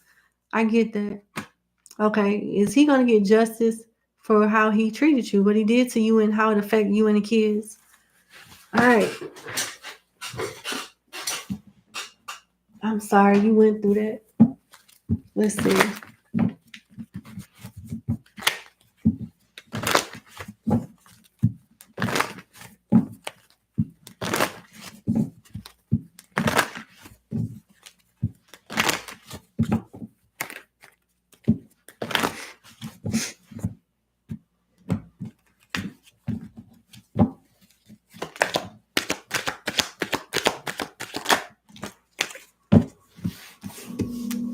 King of Pentacles, King of Swords, the back of the King of Wands, and the Hangman with the Ace of Pentacles and the Ace of Wands. Yeah, it looks like their partner that they left you for is already cheating on them with it's 3 court cards here with 2 different men. And he's about to get left. She's about to get sold to the highest bidder. Yeah, she's going to get sold to the highest bidder. And he's just going to have to face reality of it. You got the back of the Hangman, which has the students from the Hierophant card there. And it talks about illusions being broken and masks coming off. And it asks you, what are you now ready to see? So he's dating a female version of himself. I'm hearing Energy by Drake. Ex-girl, she the female version of me. I got enemies, got a lot of enemies, got a lot of people trying to ruin my energy or something like that. I don't remember verbatim. But yeah, his enemies will come about too. He's going to realize how many people don't like him and how many people is not in his corner and how alone he really is. He's going to know what it feels like to be chosen, to be be abandoned, and be have another person chosen over him, and he's going to know what it's like to go through stuff alone. Yeah, this could happen as early as Capricorn season of this year, or as late as a Taurus season of next year. My pineal gland like vibrated when I said Taurus season of next year. Yeah, it may happen around that time.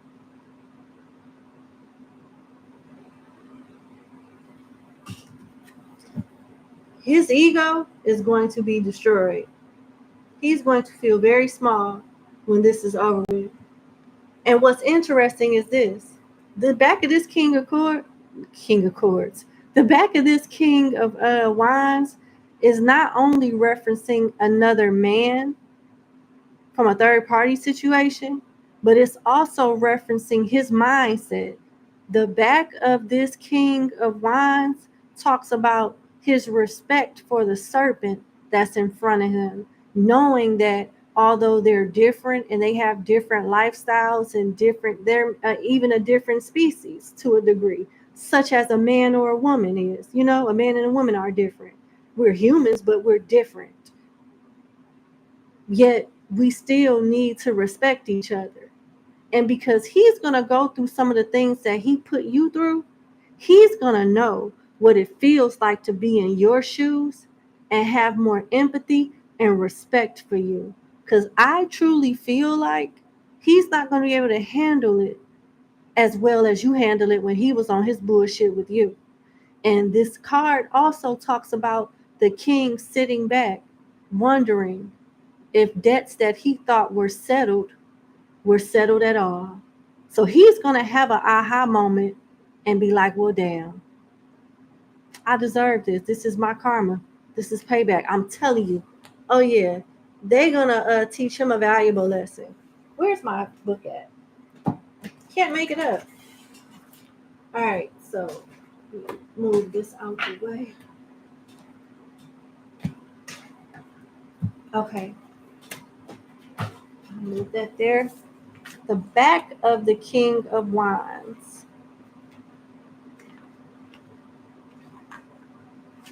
Okay, so the back of the King of Wands represents his inner self. The snake does not appear to threaten or alarm the king. They abide in silent communion, respecting each other's power. The symbolism of the serpent and tree often speaks of choosing knowledge over ignorance. So the good thing about this lesson is that he'll learn a lot from it. He'll mature and he'll grow to be a better person after he gets this karma.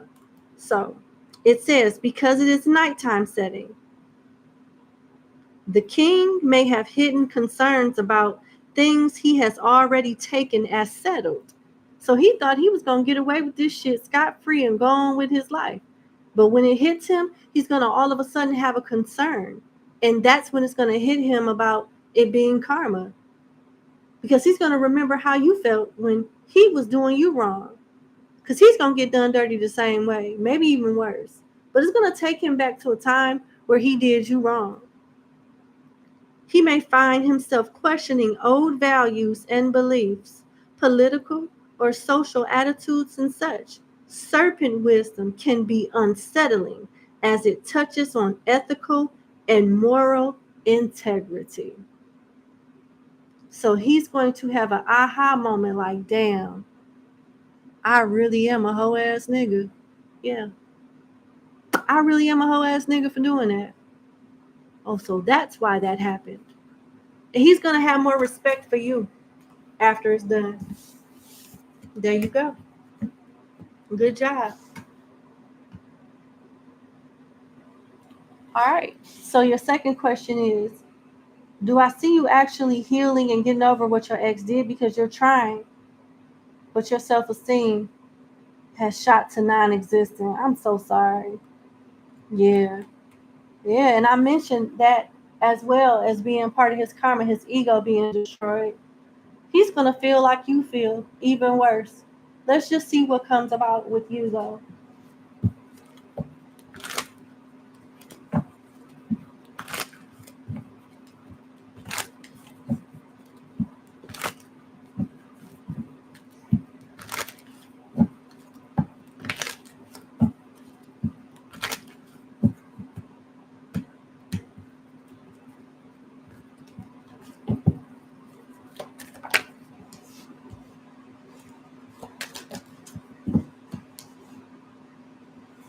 Yes, you'll learn how to love again, and you'll heal. You will. You got the back of the Queen of Cups and the back of the not Hierophant, but the Hermit. The Hermit talks about stupid people making stupid decisions because they're stupid. And you not being stupid, you make better choices and you stay away from people like that. It's going to help. You're going to heal to a point where it helps you understand how you got with him and why he made the choices that he made. Y'all are just so different. And I feel like once you understand his psyche and his mindset, you're going to not take it so personal what he did. But this is what you're in the process of coming into now. This is the energy that you're in the process of coming into. The back of the Queen of Cups. It says,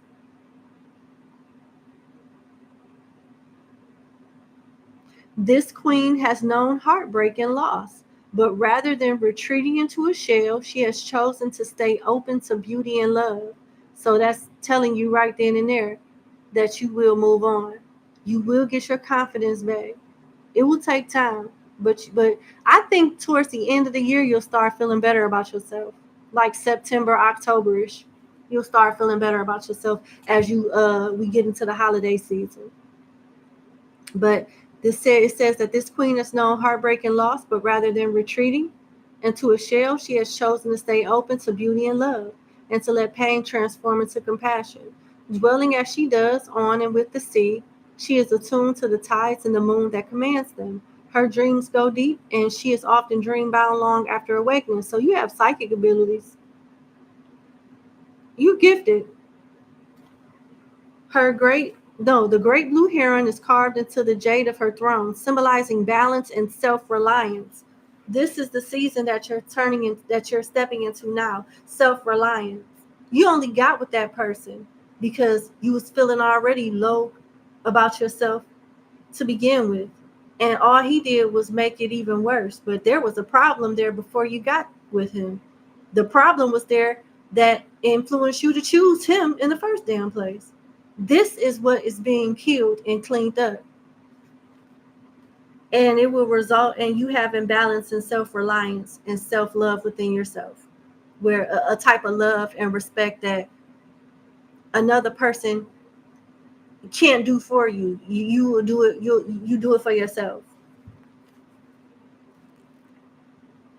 It says the biggest secret this loving queen may keep is that she will be just fine on her own if she wanted to be. That's the season of energy that you're stepping into. That's what you're stepping into.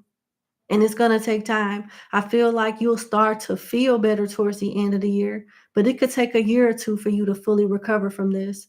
But as you recover, you become stronger, more wise, and more resilient and more aware so you don't deal with someone like that again. Good for you. And the Hermit also talks about introspection. That was your other card. And you recovering will make you more aware of where you went wrong. And it'll help you understand him too, so you don't take things so personal. All right? But that's what I see for you. I wish you the best. Thank you so much for booking with me. And you have a good day. Bye. All right, we on number 11.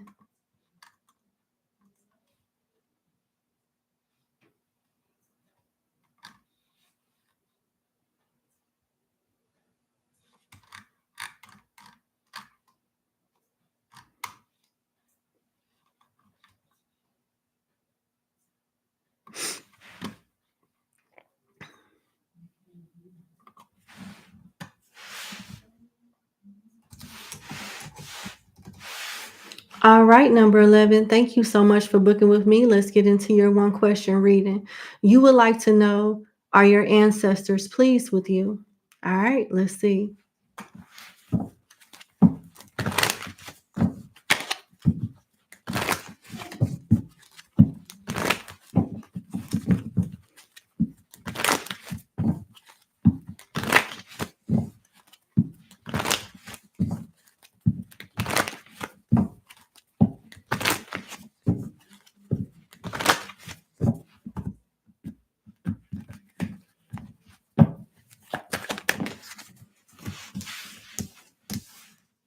Yes.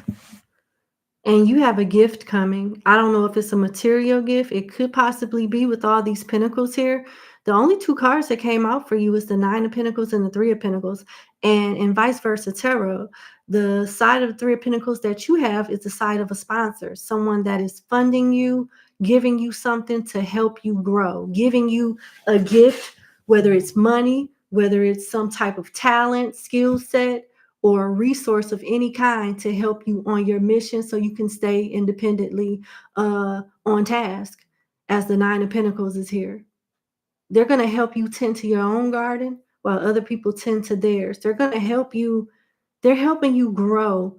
And it could be more than one way, to be honest, number 11. But it looks like they are very proud of you, and they're constantly pumping you up with the resources and energy that you need so you can continue moving on.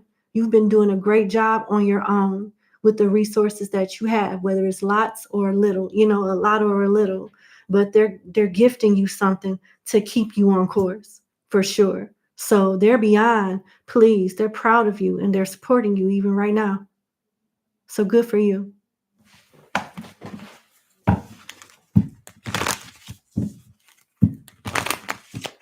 Yep.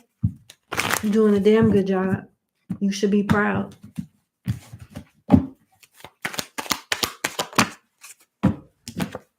All right. You are growing spiritually. You made a choice, and it looks like you made the right choice. You got the high priestess side of the moon. You're intuitive. You've been obedient, and you've been listening. They're proud of your progress, and they're blessing you spiritually. And whatever gift you're getting spiritually is going to help you gain more material wealth as well. So they're helping you with gifts spiritually and material gifts as well. They're helping you in both realms, spiritual and earthly, simultaneously. Good job. Really, really good job.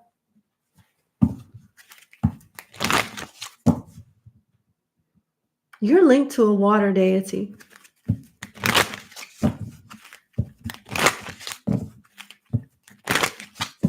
I'm hearing many lives. You've had a relationship with this water deity.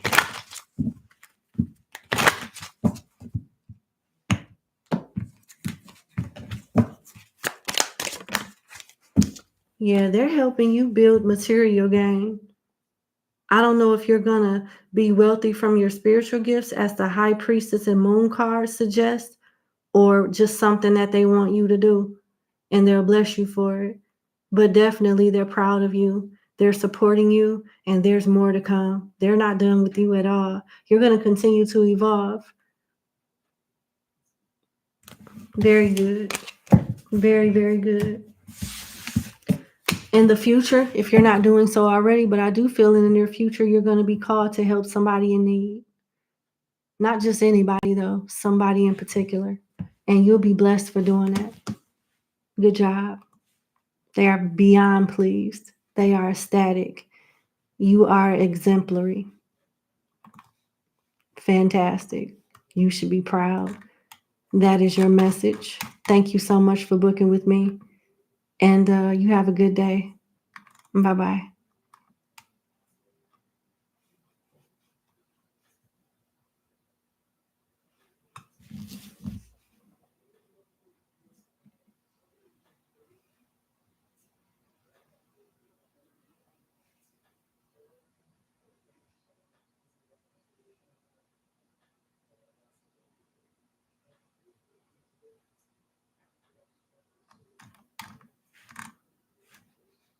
Okay, let's see.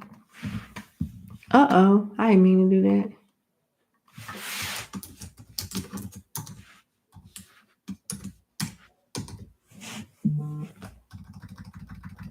All right, I am officially closed now.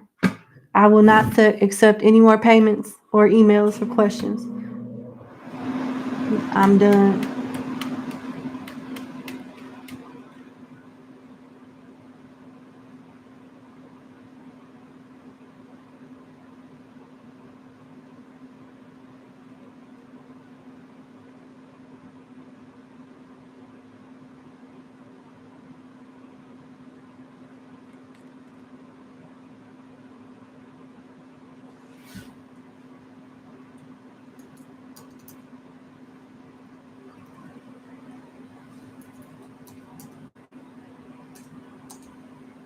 Uh-oh.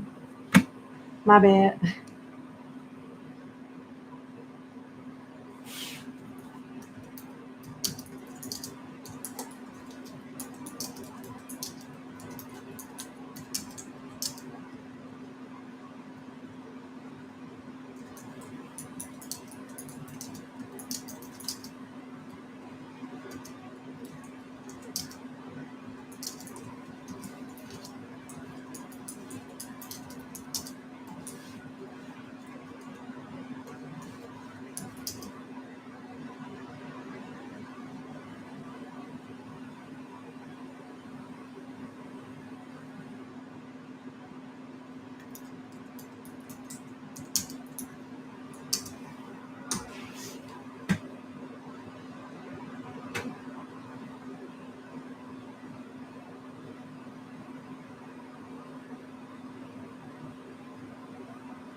Okay.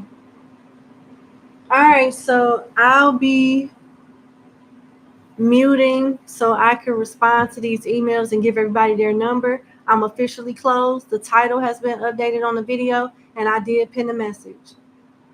So there you go. I'll be right back.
right.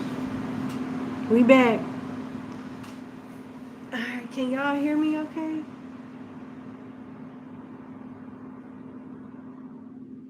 Please let me know in the chat if y'all can hear me.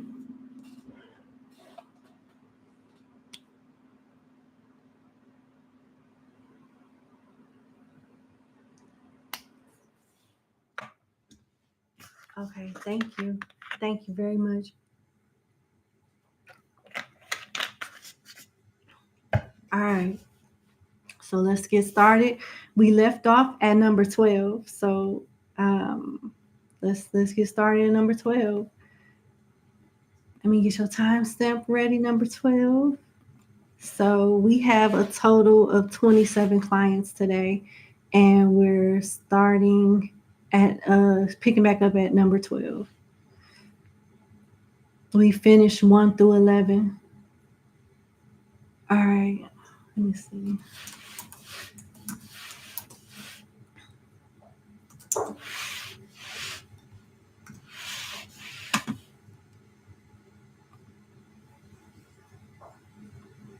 All right, number 12. Thank you for booking with me. Let's get into your 2-question reading.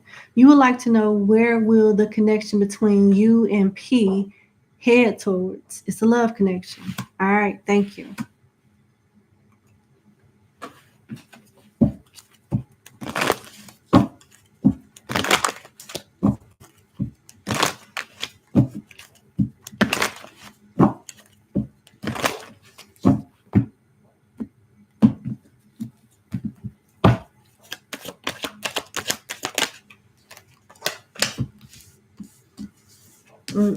It's heading nowhere fast.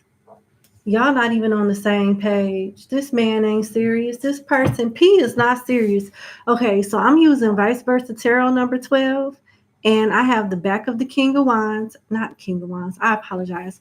I have the back of the King of Swords. And the back of the King of Swords talks about someone making himself a martyr, feeling like only they can do the job right or save the day. You're going to overextend yourself and be disappointed. Like, I see a connection being one-sided, where you're constantly accommodating to the point where you're over accommodating and overcompensating, and this person not even appreciating it and ghosting you, distancing himself from you. The more you are open and giving, it's like it runs this person off. It's like a repellent. And they don't have the best intentions other than sexual favors. This is saying, with the 7 of Pentacles card here, it's saying that this is a bad investment for you. You got the back of the 7 of Pentacles, and I literally went right to the card. That's crazy. But the back of the 7 of Pentacles is saying you may be waiting for results from an endeavor or hoping a situation will begin to thrive soon. Time will tell, but it's a good idea to have an alternate plan just in case. There is an optimal time for growth in an enterprise. And if you miss that timing, there's nothing to do but wait for the seasons to change and try again. Don't be caught unaware. So do not put your eggs in one basket with P, because P is not a safe bet to bet on. It seems like a time has already passed that would put him in the mindset of wanting something serious with you, regardless of what he says. You got the ghosting card here, and they're telling you, keep your options open. P is not where it's at. P will change. P will change on you. So don't bet on him. Keep your options open. You could find someone better than him. And then you have the 4 of Swords here. You're going to start seeing red flags. And when there's smoke, there's fire. There's a fire in the background of this window that this man is sitting by. And the fire hasn't reached his home yet, but he can see the smoke and the flames coming from it. So you're going to start getting red flags about this person. Believe them, plan accordingly, and cut it off before you get hurt. You have a strong chance of being hurt.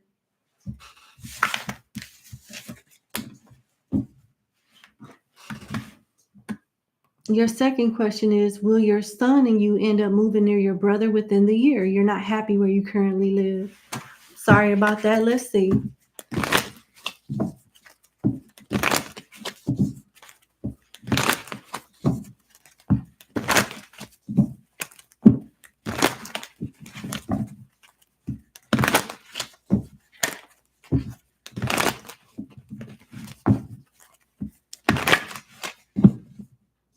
One more. Okay. Let's see.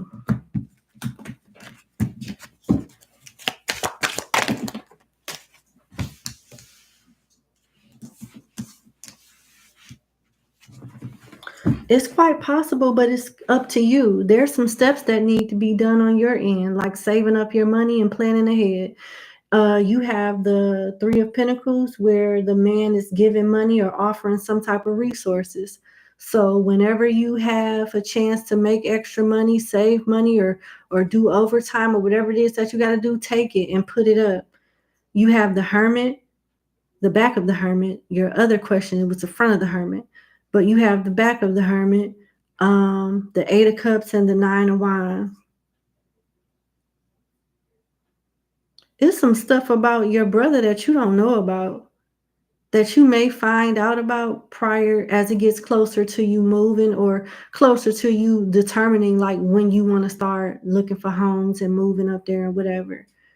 But your brother's not a bad person, but when you move up there, you're gonna disagree with some of the choices that he made. Just say that. But the way that you're currently living right now is gonna be kind of similar to how it will be when you live, in the same town as your brother. You're just gonna feel more comfortable knowing that you're around family. But your brother's gonna do things that make you side eye him, like, why would you do that? But yeah, talks about some secrets coming out. You may want to move again after you move closer to your brother. But yes, if you plan accordingly, save your money, do what you need to do, yes, you can move. You and your son can move. But it does require preparation on your end, okay? So the sooner that's done, the sooner you can go. Yep.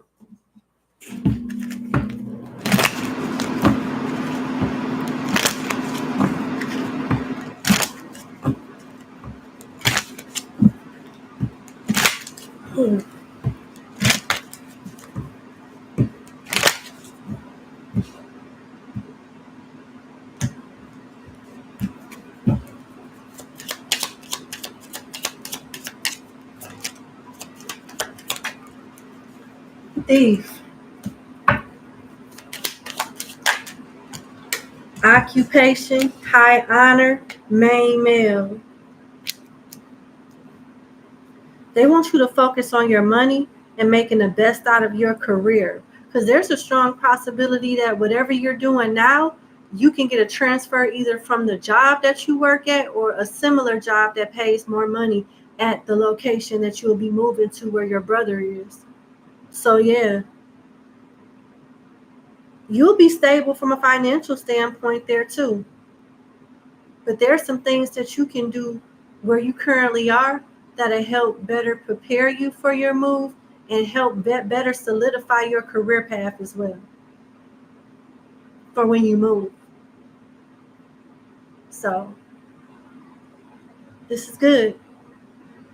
Now, why is Thief here?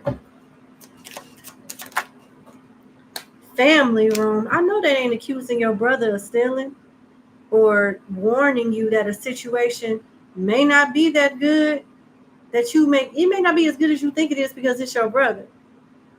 If it's not your brother stealing, it's somebody close to him. It's something like that. It's linked to family with family room here, or you got to get rid of somebody that's in your house right now that could potentially steal from you, which would further delay you saving up money to leave. It's something like that. But still in all, I don't see you staying in the same town with your brother long term. It'll be just a stepping stone and you'll go on about your life. Because there's something about being around your brother that you're not going to like. It's going to make you want to leave. But this is a step in the right direction. Yep.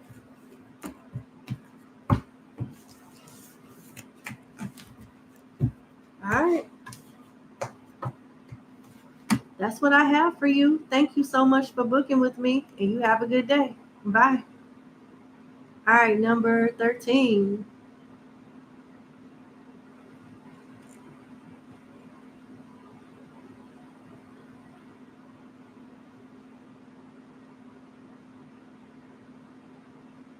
All right, number 13.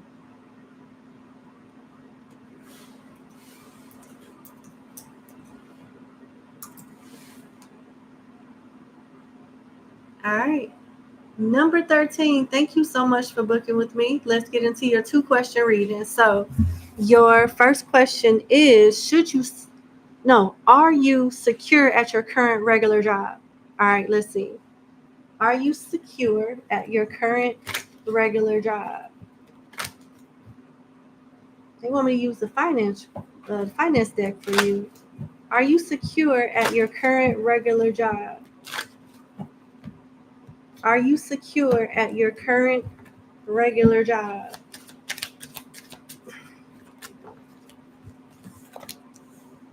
No, but it looks like something is lining up for you, or the sooner you apply for something else, the better. You could, when this job ends, you can go towards that job or something like that. This is not permanent. You got pendulum for fluctuating income indecision. So they haven't made up their mind if they want to let you go yet, but it looks like they're leaning towards doing that eventually. You got new strategy, seasonal work, job change, and making choices. So it's time to start looking elsewhere. I don't feel like you're secure like that here. It's time to start looking elsewhere.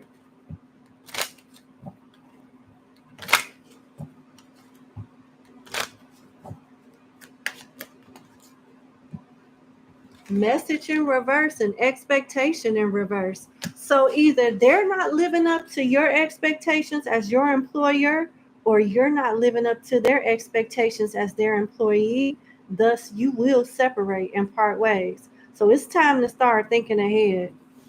And they're not going to give you a heads up about this with message in reverse. They're going to call you into an office and say, hey, we ain't nothing we could do. And you're going to go that day.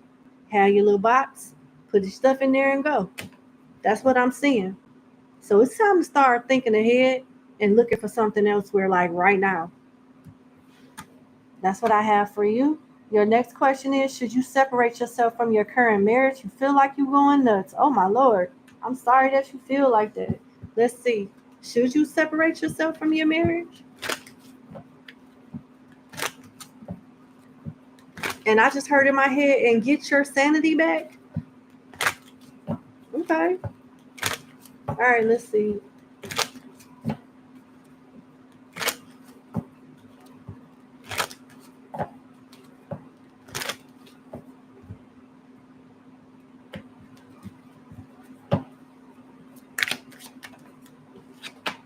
Child, which talks about new beginnings. Courtship in reverse. Yeah, I'm sorry, but that's enough for me. Child upright talks about a new beginning, and courtship in reverse talks about breaking up, a separation. It seems like this is the best thing for you because you're not happy. Clearly.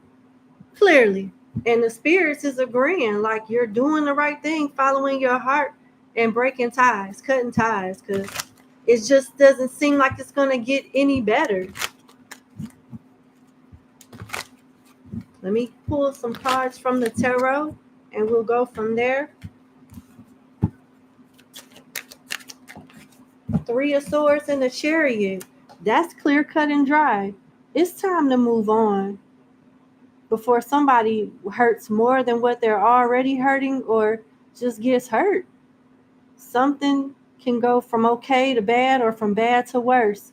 So it's best that you move forward. You're doing the right thing. 3 of Swords and the Chariot is just,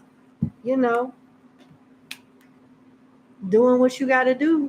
It may sting a little bit, but you'll be happier. You'll be happier afterwards, for sure.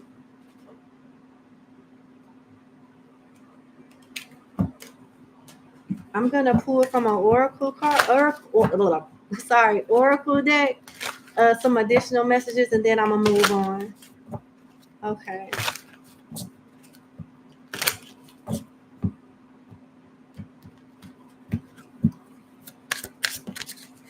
Communication, texting, phone calls, online, passion, and triangle. Freedom, Lord, and new love and true love, child. You're not even in love with this person. You may not want nothing to happen to them. You know how you could love somebody but not be in love with them? It seems like that's the case. And one of y'all are already cheating or about to cheat, texting, sexting, talking to somebody, or DMing someone online, you or him. Passion, chemistry, passion, and feeling. Somebody is already doing it or about to, you or him. And then you got triangle here, crowded relationship and choices. One of y'all are already cheating or thinking about cheating. Freedom, casual, being single, and lightness. One of y'all feel like y'all in jail right now. It might be you since you the one asking. And then you got new love, new person, unknown person. You'll be happier elsewhere. It don't even matter who cheating. You'll be happier elsewhere. So yes, it's time to wrap this up so you can move on with your life and be with somebody that you can be happy with, that you really want to be with. Because one of y'all about this close to cheating if you ain't doing so already. That's what I have for you. I wish you the best. Thank you so much for booking with me, and you have a good day. Bye-bye.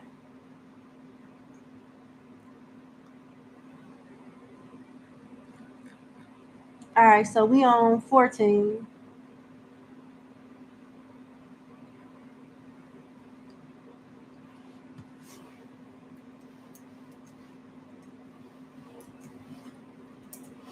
All right, number 14. Thank you so much for booking with me. Let's get into your 3-question reading. So, your first question is, what are you missing in terms of ways to increase your financial income? You keep receiving general messages about things and you're not paying attention to them. Not sure if those messages apply to you. Spiritual team, can you please get some clarity? Okay. All right. So, you want to know what are you missing in terms of ways to increase your financial income?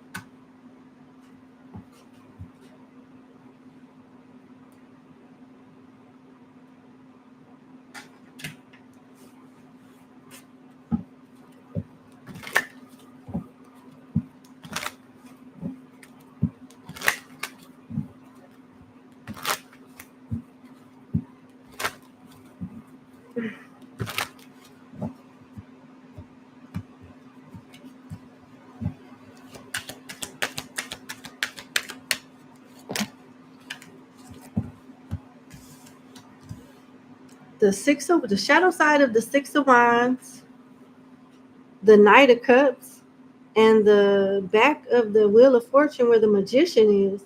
You're trying to reinvent something that doesn't need reinvention. That's one thing that's coming out. And you are not in the right market or not marketing correctly at all.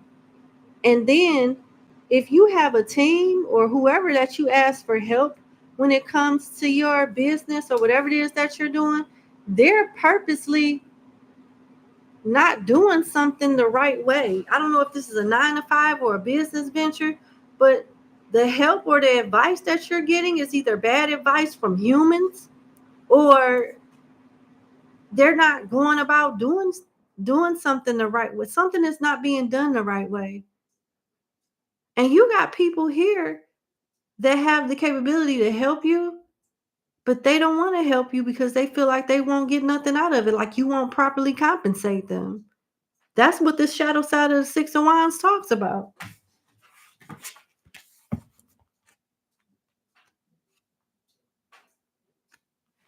The shadow side of the 6 of Wands says, in the flush of victory, people tend to overlook what roles were really played in the endeavor. Mutual congratulation glosses over inequally of equard, inequally of effort, sorry. Over time, resentment may come to the surface if recognition isn't given to those who deserve it. Financial rewards help, but over long term, everyone needs to feel value for their contribution to the success of the endeavor. So it's people that can help you that's choosing not to because they don't feel like you appreciate them or you're going to compensate them properly or something like that. They don't feel like it's enough. I don't know what that. Let me pull some financial cards. This is like a lot of opinions here. So I don't know if you've been talking to somebody about this as well, but there's somebody that you've vented to that can help you, but because they don't feel like much is in it for them, they're not going to. Ain't that something? Okay.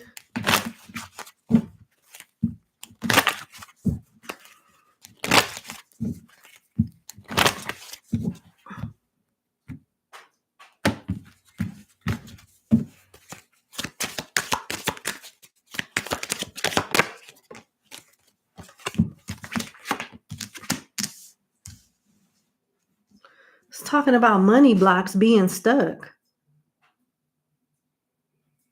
waiting period, divine timing. And the Wheel of Fortune talks about divine timing too. And I did mention something about you trying to reinvent the wheel when it doesn't need reinvention.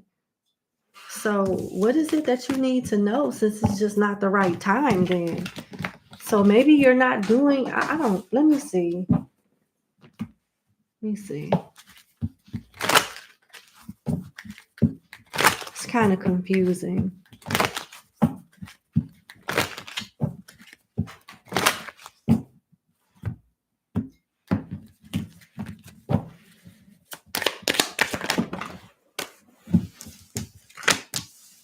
Occupation, courthouse official person in reverse. So yeah, that's coming out again.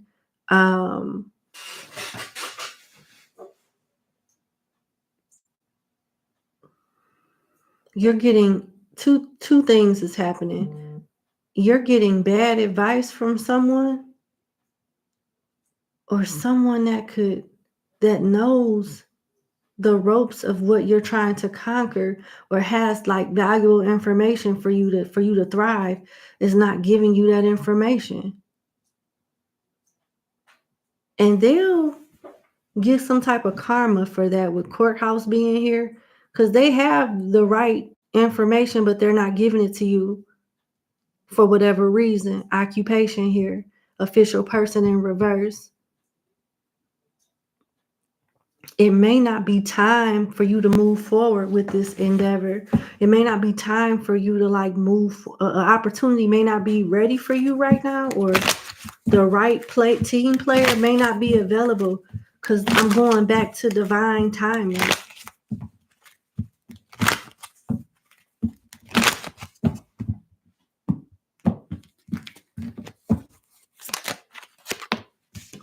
Distant horizon. Something is still in the works. Great fortune, main male, false person. Yeah, you may switch business partners or mentors, or if that's not the case, stumble across, be led to another person that's gonna help you figure something out that put more money in your pocket.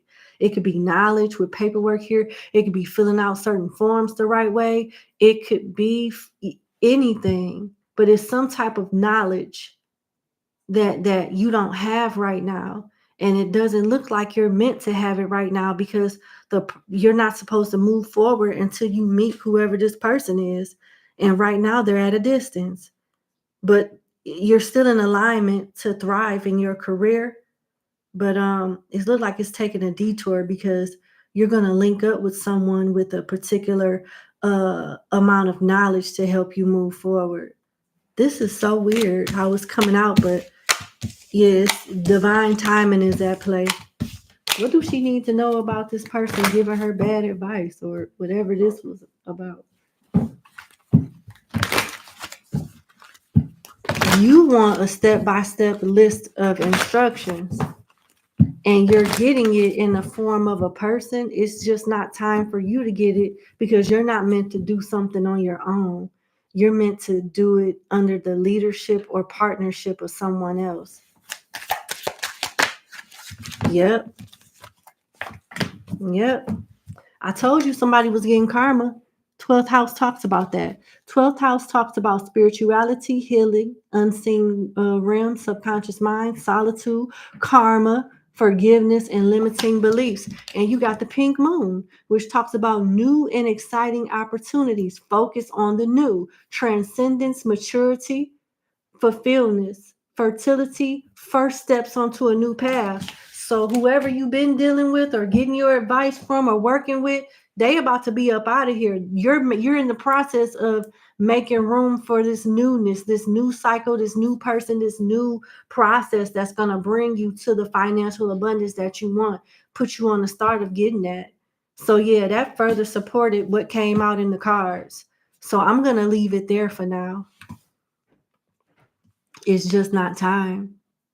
So your second question is, you don't have a romantic love life, and you have been energetically manifesting her, whoever she might be. However, you like to know Are you just wasting your time? Should you just leave that part of your life alone and keep focusing more on ways to increase your income?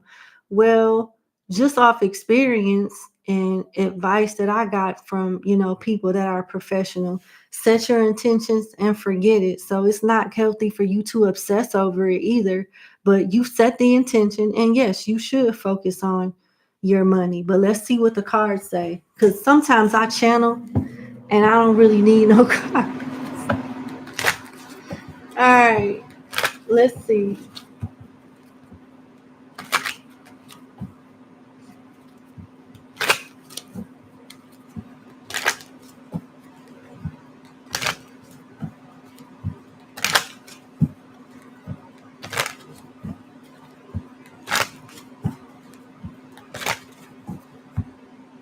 Yeah, I think I just channeled your answer. Let me see. Family room, pathway, gift, lovers, change. Yeah, you would have some ups and downs in your career, but you will be very stable by the time you meet your lover. It is best that you focus not only on your career, but your family at this time. You've successfully done what's necessary to manifest this love in your life. You got the lovers. It literally changed. I mean, it literally came out. And then your last card is ninth house for change. Number 9, your relationship status will change. You don't have to worry about that. But the thing is, your life is being rearranged somehow with pathway.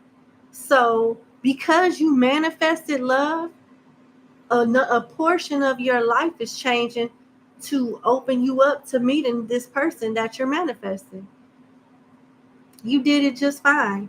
And it looks like, yeah, focusing on your career and your family is essential right now, because you're going to run into some changes, not bad changes, but changes that will put you in alignment and lead you directly to this person, her. So this is good. This is good. Either they're coming towards you or you're going towards them. There's a path that's opening up for you. And I don't know if you have a family already, but it looks like you will create this family with this person too.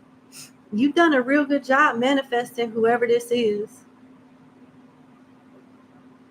And that's interesting that your last card talked about spirituality. I wouldn't be surprised if you have a connection with her on the astral plane already.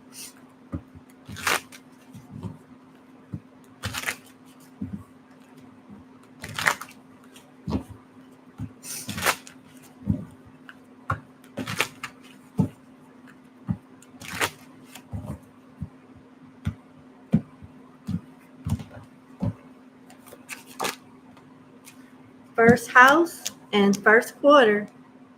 Yep. You're in the process of stopping some type of pattern and doing some type of inner work and outer work also.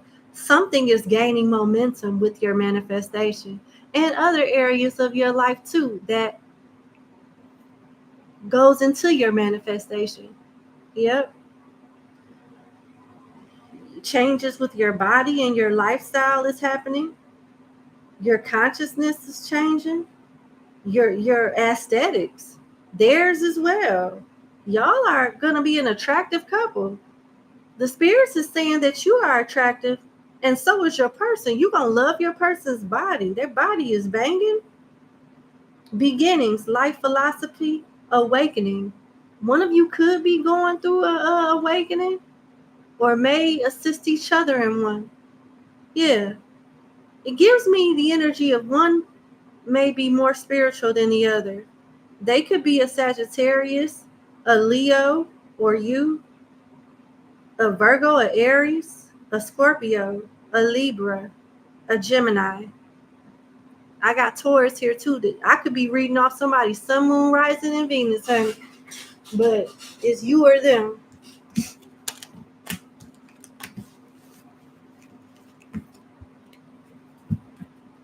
Their body is going to be bodying. Or maybe your body is bodying. I don't know. But somebody's body is nice. Boogie woogie. I'm so corny. Okay, let's see.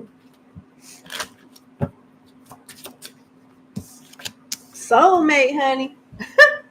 Yeah, this is what you manifesting. Her is a soulmate. Okay? Your soulmate loves, accepts, and respects you unconditionally. There will be no secrets. You guys will know each other ins and out and be like siblings in a way, like best friends. It's going to be like marrying your best friend.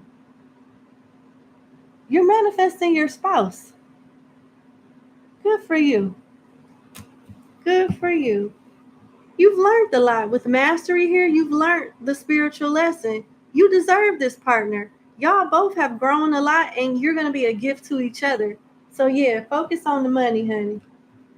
Because your person is on the way. Focus on your money. And for some reason, I feel like they're focused on theirs too. I do. I feel like they're focused on theirs too.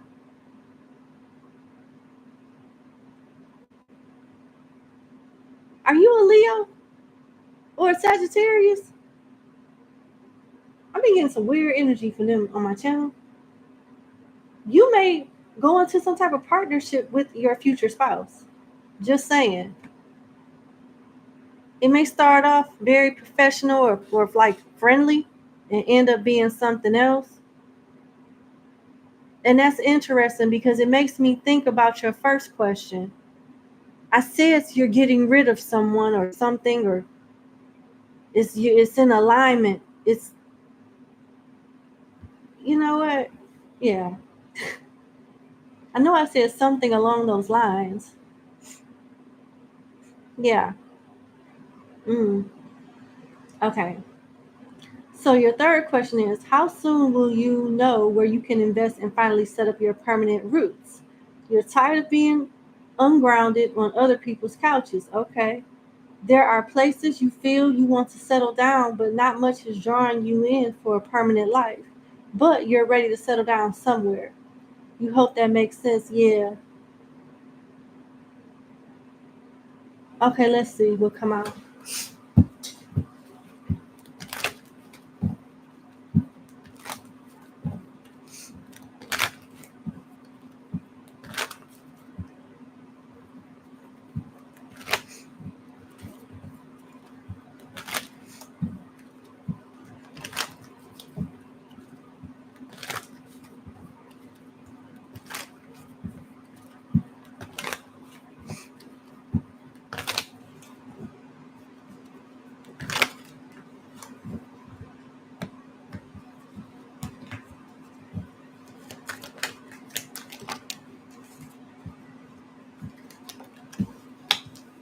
Eight of Wands, Six of Cups, the back of the King of Cups,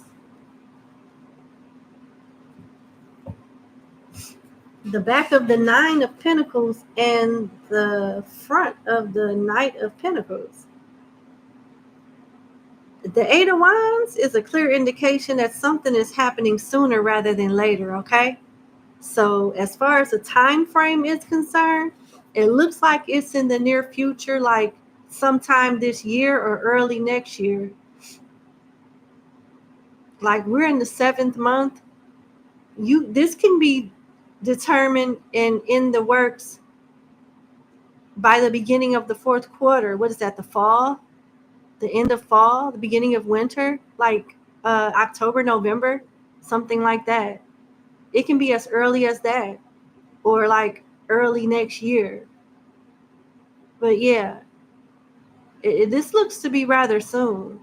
And you're gonna lay down roots in an area that's linked to your ancestry. And wherever you end up moving, you're gonna be single. You're gonna more than likely meet your partner there too. You're being guided right now. You got some type of spiritual angelic guidance around you right now, okay? And you're doing a great job letting them guide you. I don't know if they put ideas in your head and make you feel like they're your ideas, but they're not. You're smart, but they're guiding you. They're putting stuff in your subconscious mind that puts you at the right place, right time with the right person. And you're doing a real good job listening to them and following their steps. Yeah. I see you being around a lot of water and grass. Florida, a place where they have whales. And what's those other ones? Dolphins, I'm sorry. Not whales, but dolphins. You're going to go to a place where there's dolphins and water. And the Nine of Pentacles, she has pentacles growing on a bush. This change is going to happen subtly, where you're not going to feel like you want your solitude disturbed. You could be a popular loner, or you're meeting someone who is, and one of you have like a different personality. Like, you're all business when it comes to work, but you like a little teddy bear and gummy bear when you're at home. Yeah, heavy emphasis. Definitely heavy on the gummy bear energy. Cause my phone just popped.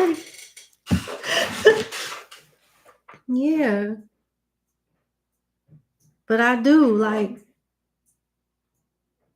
it could be 8 to 9 months from now at the least. Yeah. Or maybe a year at the longest. I don't even want to say, I feel like it's going to be sooner than that. But for the sake of delays, it could take that long. But this change, this move is right around the corner for you. This is not something that's far away. And your ancestors is involved, and angels are involved. Your investments, your career, and a transformation overall is linked to you. Is linked to a arranged marriage. And it's not like arranged marriage like they do in third world countries or anything. Like, the spirits is hooking you up. Do you have Leo in your chart? Because this seems very familiar. I literally just did a reading yesterday. And I think it was something like spirit approves this person and go for it. You'll know. You'll know. Because you're being guided. Your steps are ordered. Yeah. This had me stuck on stupid for a minute, but I get it. It's like a soulmate, business partner, moving by water, dolphins, Florida.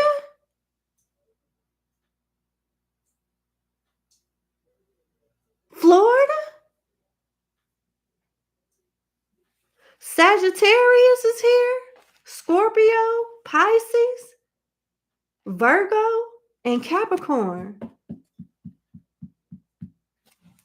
All right. All right. Your answer is very soon. This year. Sooner. Maybe even sooner. For real, for real. That's what I have for you. All right. Thank you so much for booking with me. You have a good day and good luck to you. Okay? Bye. Let's go to number 15. What an interesting reading.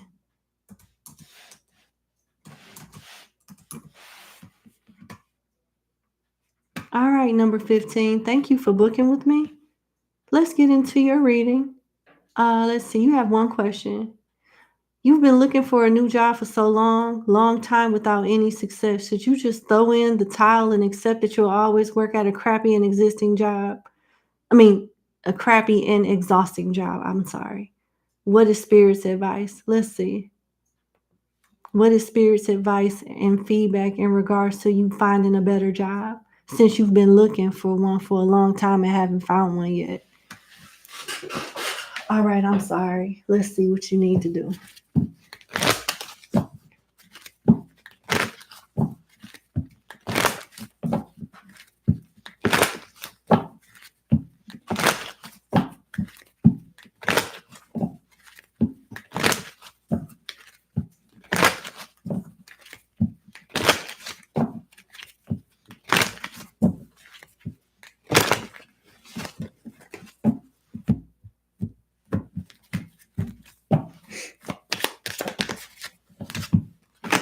Pathway and main male in reverse.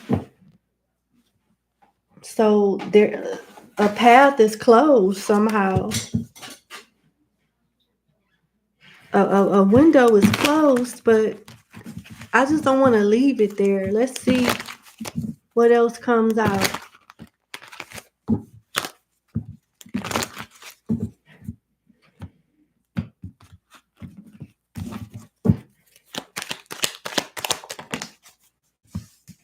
Queen of Wands and the Ace of Wands. This Queen of Wands and vice versa tarot talks about a woman that knows magic, honey, and attract lovers and friends to her like a magnet.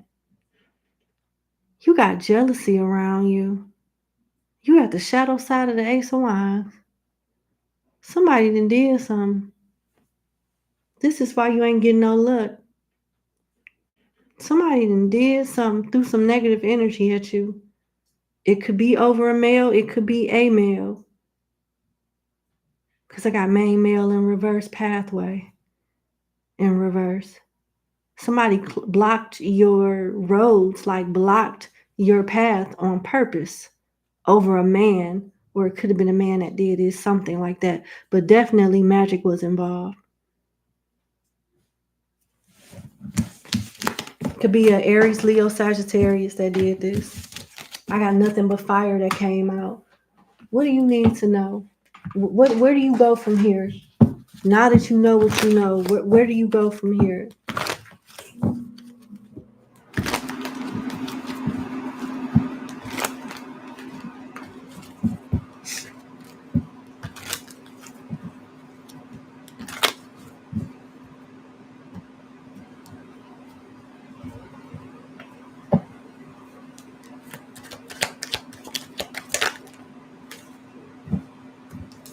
Knight of Wands, the Eight of Pentacles, the Ace of Cups.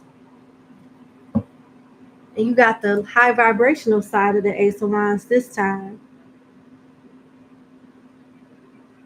It's not going to stay on you forever. You need to take a cleansing bath and do a protection bath. And it'll be nice if you start coordinating the 91st Psalm in your prayer every night. In your prayers every night. But it looks like you're at the dead end of whatever this is. And I got some good news and some bad news for you. The good news is the energetic attack is wearing off of you. The bad news is I don't see things getting better with you finding a better job until like Scorpio season. It's gonna take like until you start seeing improvements and results from your job search. Keep applying, but you may start seeing results in your job search around the end of October. It gets better. End of October going towards November gets better for you. Has somebody been playing with you? Playing with your energy. It's a man that did it or a woman that did it over a man.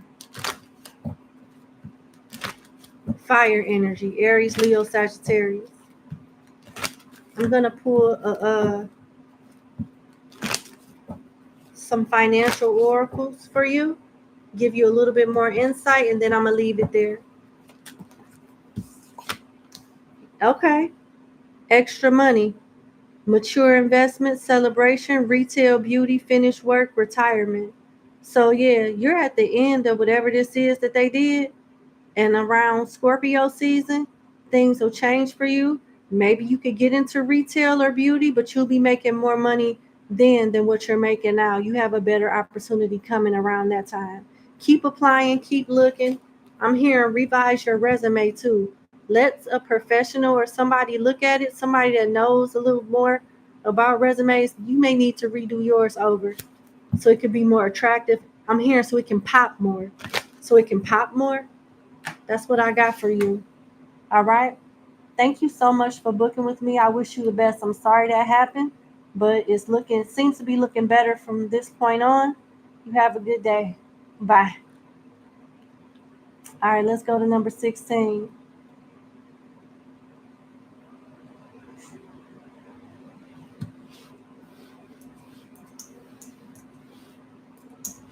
All righty. Number 16, thank you so much for booking with me. Let's get into your one question reading. Put a Leo out about 2 years ago. He's blocked, but you still have to co-parent. Lately, he's been insisting y'all need to talk about us. Y'all need to talk about y'all. We need to talk about us, is what he said. It's going to be a hell no for you. But out of curiosity, you want to know, why does he want to talk about y'all so badly now? Okay, we could be nosy and figure that out. All right. Why does this Leo want to talk to my client about them so bad, at this time? Like, why they want to do it now?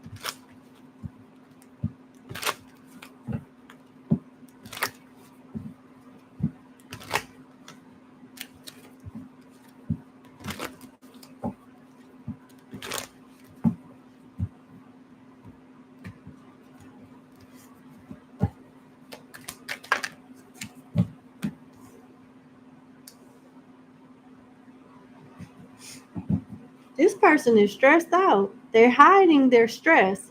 They have money problems and they need you to fall back on. That's why they want to talk about us all of a sudden, because they can't take care of themselves. They need you as a support system. The thing about the Queen of Pentacles in this particular tarot deck, which is vice versa tarot, Queen of Pentacles is a character that does everything on her own. She works, she goes to school, she pays the bills, she's the breadwinner, she's the cook, she's the house cleaner. She does everything while the King of Pentacles just look good. This person wants to use you. They want to be a family and be with you because they want support from you. This is what this is about.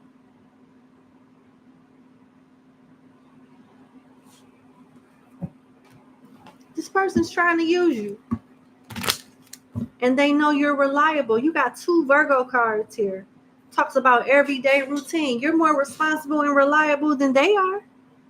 You're more responsible and reliable than they are.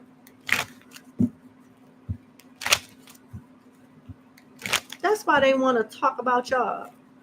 Can you give me some more information on why this Leo wants to talk to my client about them?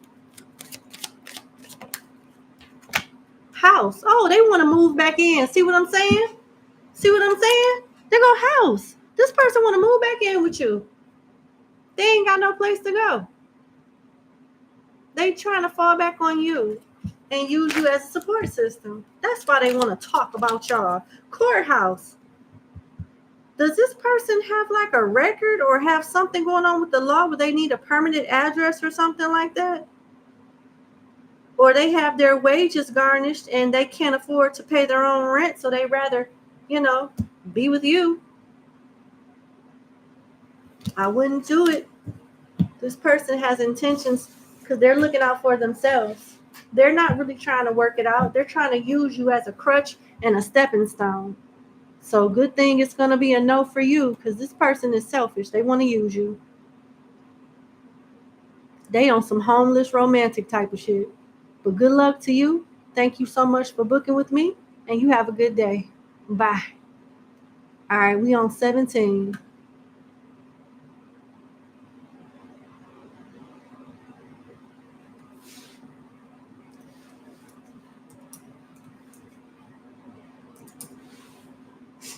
All right, number 17, thank you for booking with me. Let's get into your reading. So you have 2 questions. You want to know, is M really feel about you? I'm assuming that what you meant to type is, how does M really feel about you? Because that's the only thing that makes sense to me based off the typo. How does M really feel about you?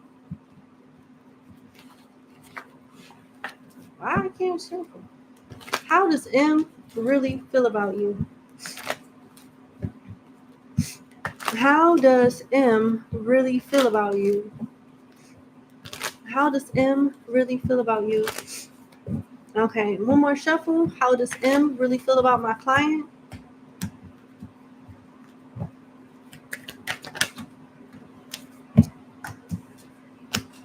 Ten of Pentacles, shadow side of the Lovers, Five of Pentacles.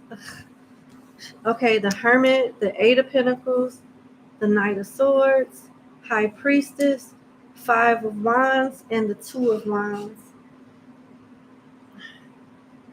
They feel like you guys could have something stable. Looks like this is a romantic relationship. They're trying to get somebody, one of you are more stable than the other one and trying to get their life together. This person needs time to work on themselves. Their stability, more than anything, is what they're focused on the most. Looks like they want to have a conversation with you without arguing or, butting heads. But they want to move forward. You guys have not gotten along or have some type of disagreement with the shadow side of the Lovers here. And they don't know if they're enough. But they want to plead their case or make an offer to you. And they're hoping that you accept it. But they definitely want to work on their finances, being a better provider. It's something about them not having enough money that makes them feel less of a person. They want to get their money together. It's a part of this person that feels like this connection could be rather violent or, dangerous in that aspect. And they want you guys to work on that too, whether the anger comes from your part, their part, or both of you. They don't want it to stay that way.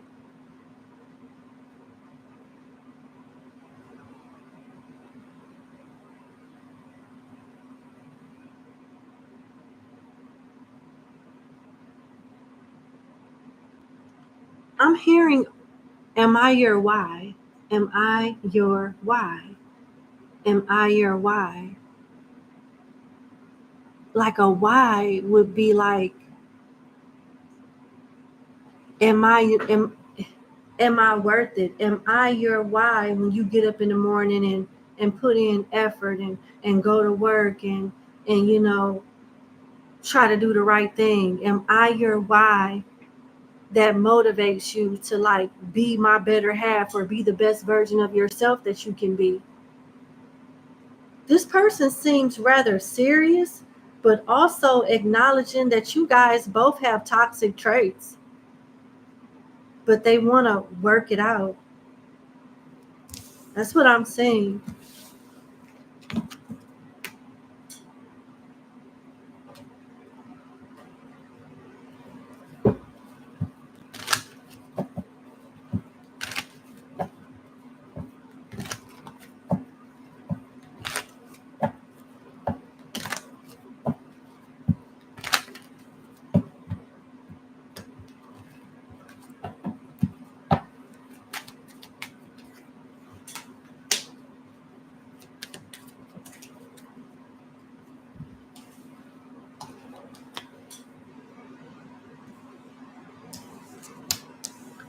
This is why it's coming out like this. So this is ass kissing energy. They did something, and now they know they got to make up for it. But even if or when they decide to make up for it, they're going to mess up again. I don't know if you guys were married or if they were married and had you in a third party, but there was a third party. And you're being advised not to give this person a second chance. Let them sit in that sorrow and regret. Because if you give them another chance, all they're going to do is throw it up in your face. and ruin it again. Your spirit guides want you to stop manifesting this person with abundance at the bottom of the deck in reverse. Not the bottom of the deck, but abundance in reverse. And you have ascending in reverse too. It talks about preparing for union, learning, expansion, new phase. This person ain't changed. They want to change. They want to be the person that you want them to be. But they're not going to stop cheating. They're not going to stop having one night stands or stringing people along or having options with keys on a ring here. They're not going to stop. But that's how they feel about you. Now, I don't know if this I like you talks about them liking. This could be somebody new. Whether it's somebody new or somebody that you've been dating already. There's somebody here already. And they don't want to not be with them and choose you over them. Whoever this is, whether it is a new person that wants to date you or somebody that you're off and on with, they want to have their cake and eat it too. Definitely there's a third party here, and this person wants to have their cake and eat it too. It's not going to go anywhere. It's not going to go anywhere.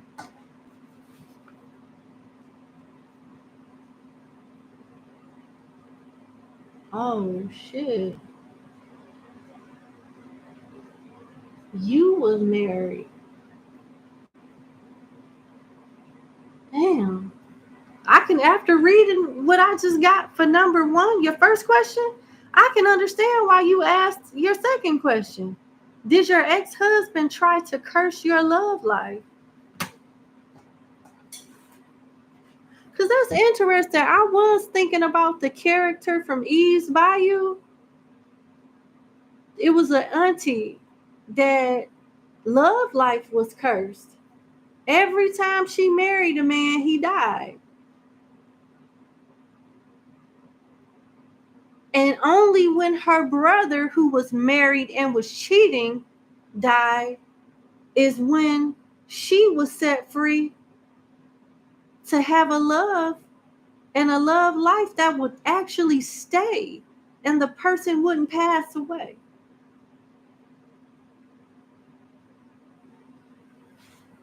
Okay, let's see. Did your ex-husband try to curse your love life?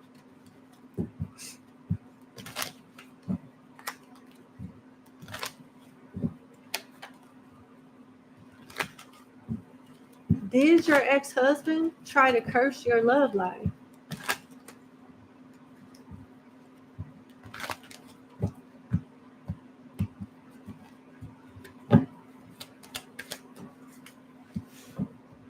Yes. And whatever he did, it worked a little bit because this talks about a slight elevation of status. Now, it's nothing, he's not no mastermind wizard or nothing like that. But he did something that affected your love life in a negative way because you got the slight elevation of status, and he's got confirmation of this working, and he's happy about it. But the cards is also suggesting that let your success feed your ambition, not your ego. So whatever he did, it's not gonna last long. But he's prayed and manifest deceptive love to come towards you. Yes, he's still bitter about the divorce with the Queen of Swords here. He's still bitter about it. And he did do that. It's not as potent. It's not that potent, but it's the fact that he did it. And he didn't try. He succeeded a little bit.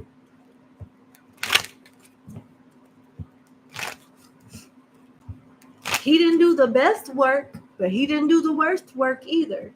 He did an okay job with putting roadblocks in your love life. Mature man, courthouse. See what I'm saying? He bitter about this divorce deal. He doesn't want you to know that. He does, I guess, a decent job hiding that. Good thing you're intuitive because I don't think he would have thought that you would think he would do that. But it looks like he did. And he feel like you deserve it. Ain't that something? He feels like you deserve it. Community in reverse. Yep. He doesn't want you to have a healthy love, and you're an attractive woman. And he knows that other people will find you attractive, but he doesn't want them to love you, to have your heart. He wants you to meet options that's going to treat you like a bee on the street instead of a queen. He certainly did.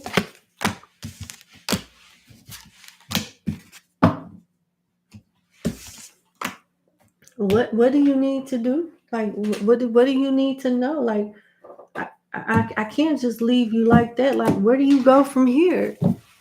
Knowing that, like, where do you go from here?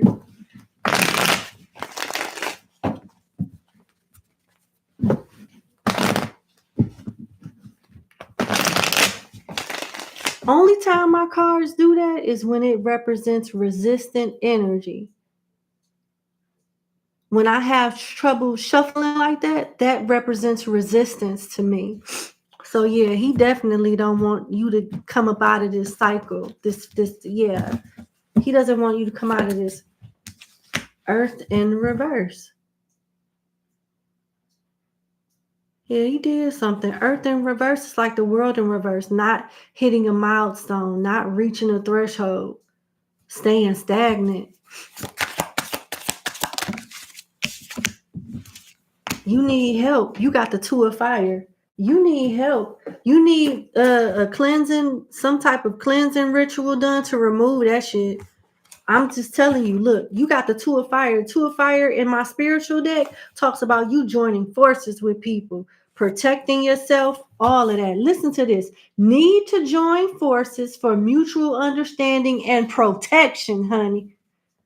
That's what the Two of Fire mean for this card. There's there's a lion and there's a tiger here guarding these double doors on this card. This is what you need. So you got to get that removed.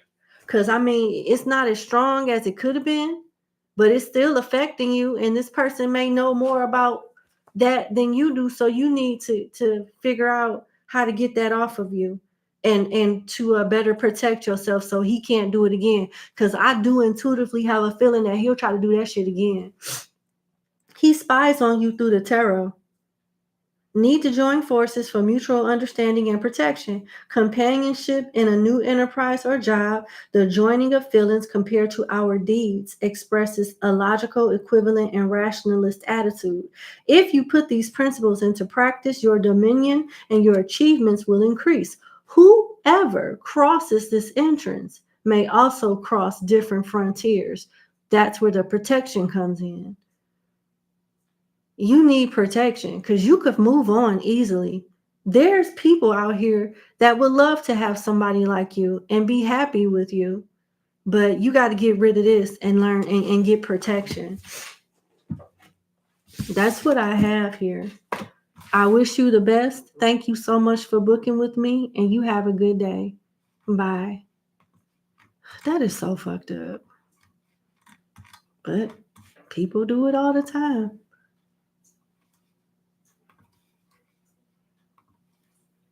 All right, so we're down to our last 10 clients, 18 through 27.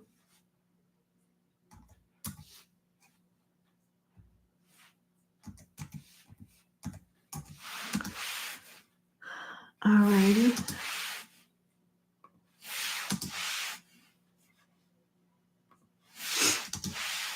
Uh-oh, that's not it. Let me go here. Yep, right here. All right, so we're on 18. All right, so now that we're down to our last 10, probably going to be here for another hour and a half or two. I need to step away and put some food in my stomach because I am hungry. My energy, I just burnt off whatever food I ate prior to, which was some protein cereal. But I do need to step away and eat something before we start with the last 10. All right, so I will be right back. I'm gonna put something on my stomach and come right back. I'm sorry about that. I'll be back.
right.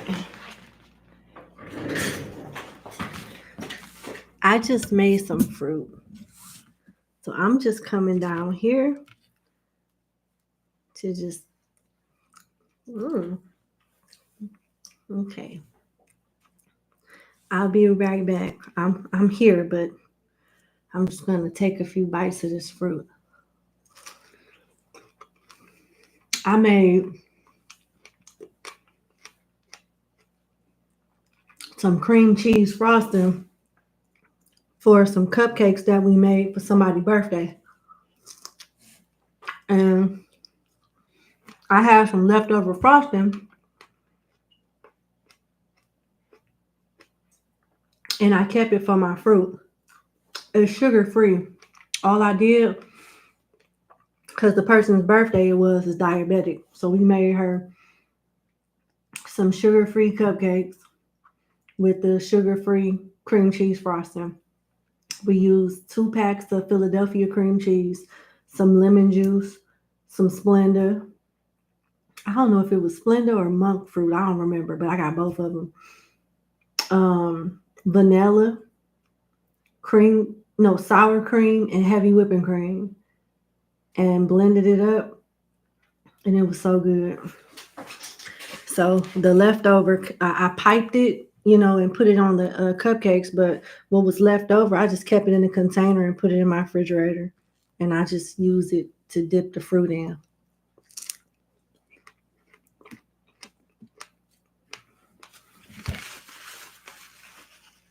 It's good.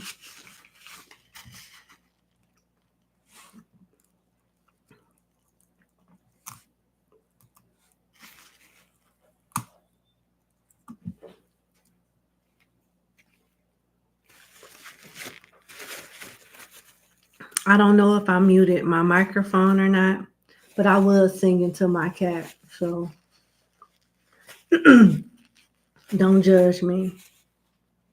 I sing to my cat every day, and she loves it. And my mama and my daughter talk so much shit about me singing to my cat because they don't understand how much I love my cat.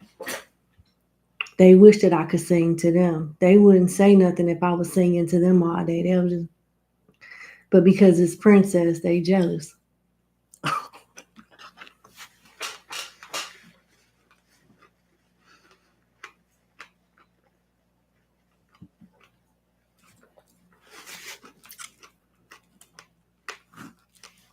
They jealous as hell.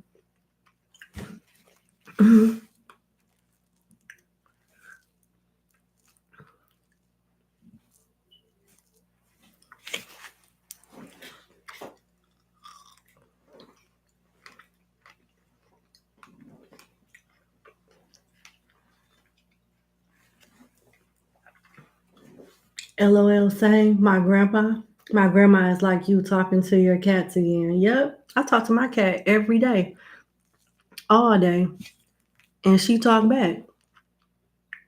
She talks back. On her birthday, I was like, hi. She was like, hi. She mimics a lot of the stuff that I say. She know how to say damn. I was doing a Sagittarius reading, and I showed them, well, I didn't show them, but I let them hear a recording of my cat Princess copying me saying damn, because it was a bunch of geese outside my house. And I was like, damn. And she was like, meow. And shit was so funny. That was so funny. It was hilarious.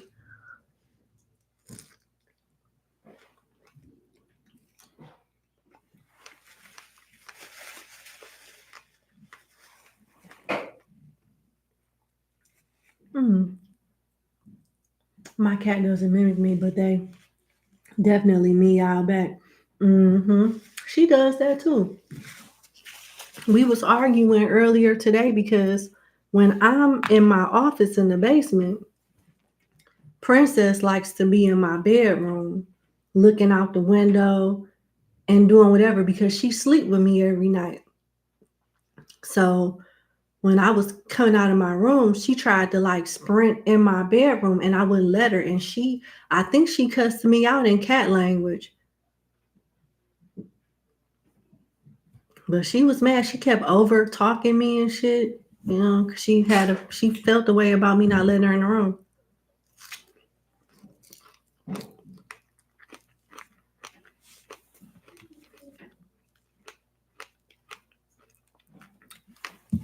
She's not a bad cat, but sometimes she could be mischievous and get into stuff. So I have to restrict her sometimes, and she doesn't like being restricted. I can't even use the bathroom without keeping the door open because she needs to be in there. Princess, I made a song up for her, and it's called The Booty Protector and Everlasting Defender, because that's what she is. She's undefeated champion of the booty monster, the toilet monster, and the water monster.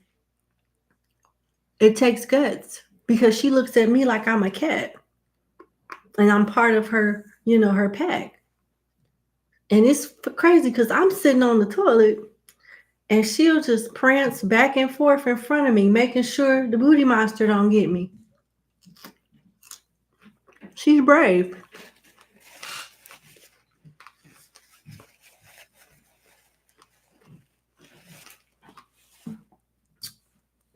And because I understand that concept, my family like to say I'm crazy because they don't understand that concept. That's why me and Princess is the closest. She like them. She don't fuck with them like that because they don't understand certain stuff. You know, that's her looking out for me. Cats are, in one of their most vulnerable states when they're using the bathroom.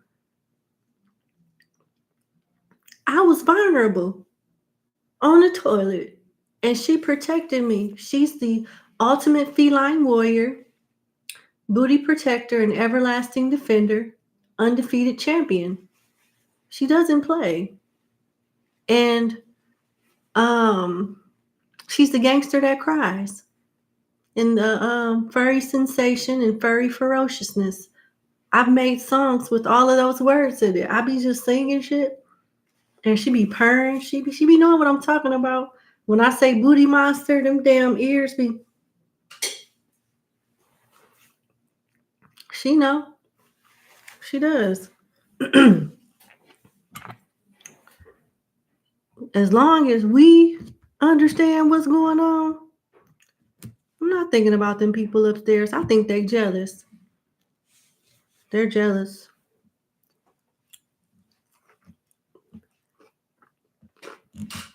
Jealous as hell.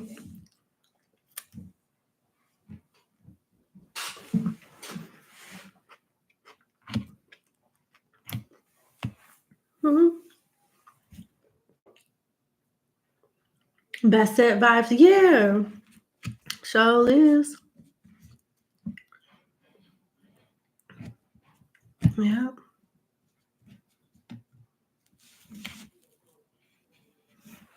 I be making songs talking about her fur is healing and all of that. And that my mama and my daughter be looking at me like I am a straight mental patient. Like, why do you do that? You just mad because I'm not singing to you. Your fur is not healing. You don't have fur. So what?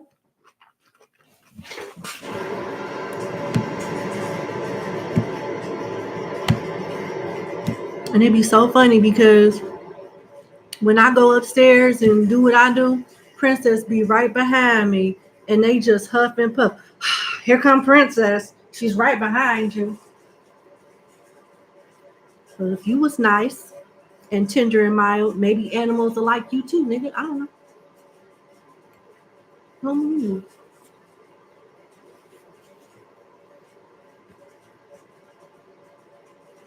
Y'all, I don't know what I got going on. I'm almost done eating, by the way, but I don't know what I got going on with these animals because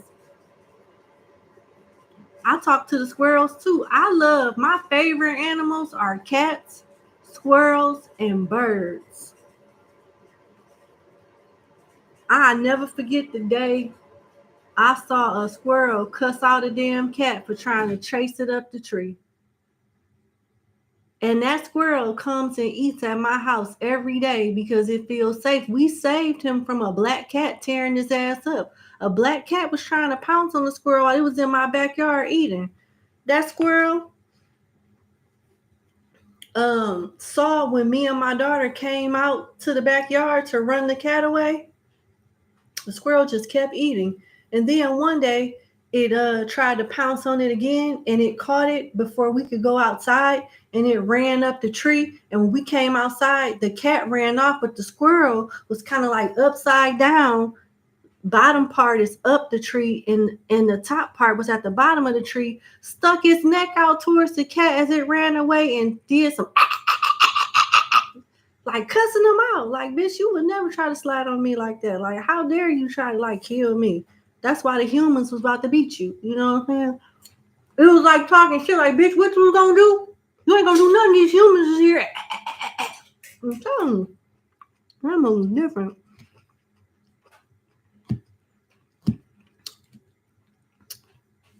And I got one more story to tell.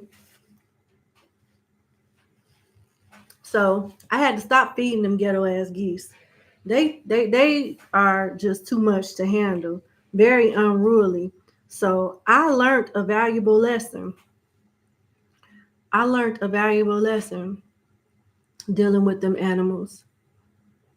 Like nature teach you a lot about life too. Even lessons that you learned and you just, because you don't deal with them enough, you need a refresher every once in a while.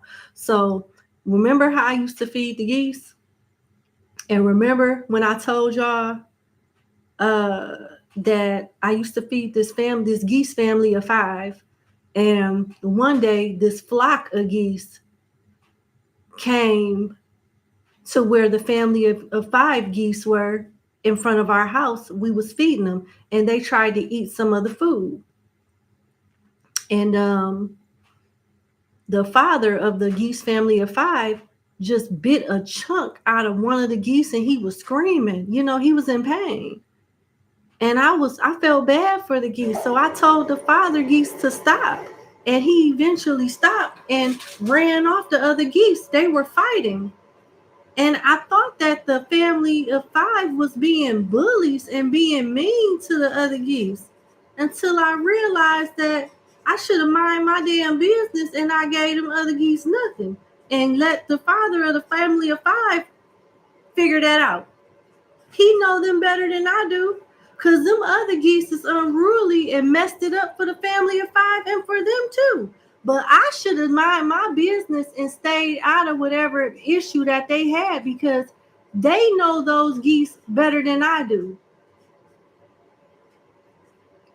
They would come over and yep, exactly. They didn't want me to share, but it was a good reason why they didn't want me to share. Because those other geese are toxic and unruly. And the family of 5 was standing their ground because they didn't want the other geese to mess up the opportunity that they was getting from us. They didn't want to mess it up for them. And I didn't understand that until it was too late.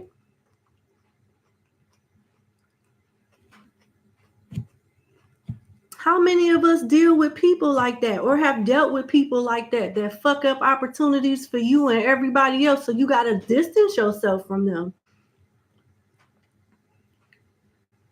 That's what I got of it. And the next time something like that happens, I'm going to follow suit with the animals. If the ones that I like don't fuck with them other ones, they not like us. I'm not fucking with them freaky ass niggas in 60. I'm not freaking. I'm not messing with them.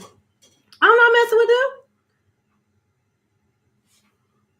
It's like it's like going to a hood, going to a neighborhood, and you know what I'm saying, you out of your jurisdiction. You talk to the person that is a part of that new land, so you can figure out how things go and where it's safe at and where it's not safe at, and check in with the representative. You don't just say, oh, that don't look right from this angle, I'm gonna be fair to all of y'all. You don't know why it's separated like that. This is why. This is how you F around and find out. And this is how I found out. I'm not doing that anymore. The animal kingdom is no different. It's very similar to the Bloods and Crips in different, neighborhoods and sections and blocks and stuff. It's a system that you got to abide by because we are, the bigger mammal. We are like the bigger species. We don't have to abide by it, but it sure would make a whole lot of things easier if we understood their language and abide by it.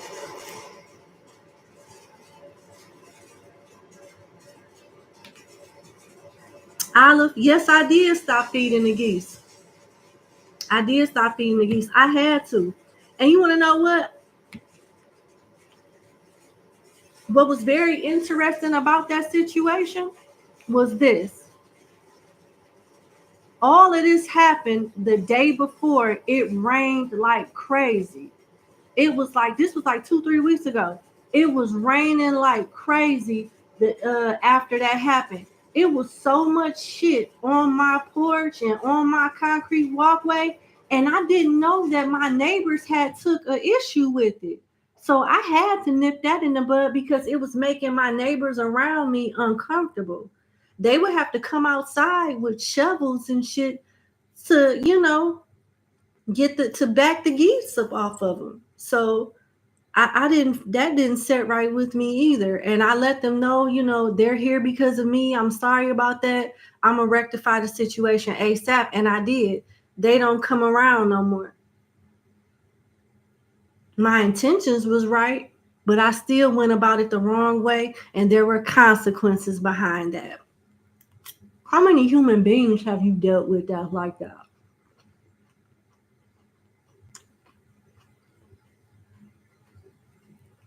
These animals will teach you some things. Call me the slow ghetto Snow White all you want. These animals is my friends, and I'ma listen and mind my damn business next time.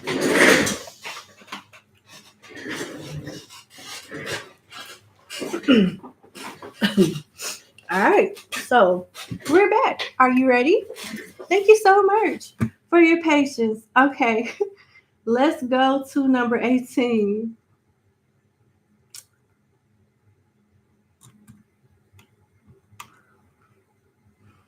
Hold on. Okay, I had to belch. Is that 18? Okay, yeah. I had it open already.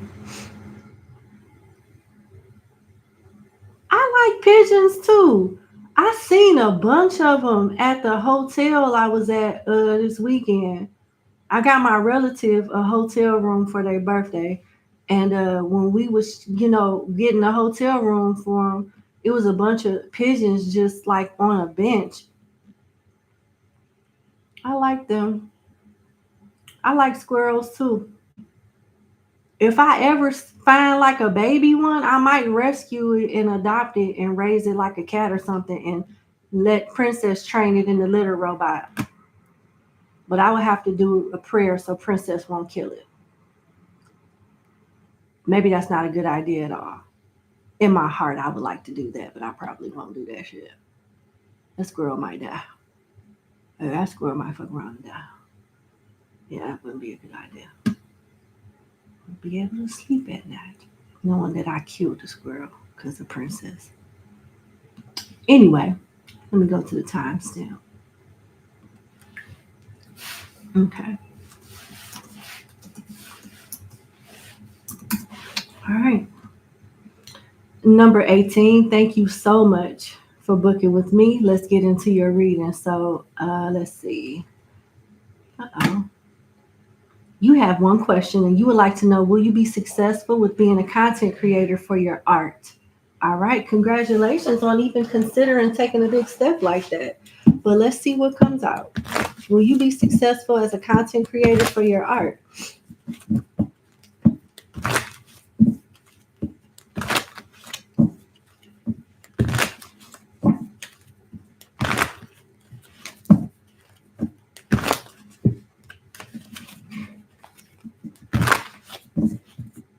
I'm hearing one more shuffle. Okay. Will you be successful as a content creator for your art? The Sun tried to come out. King of Pentacles, the back of the Nine of Swords, and Judgment, yes. And the Sun tried to pop out, yes. It won't be an overnight success, but it will gradually grow. It will target its own market, and you will be successful. Yep.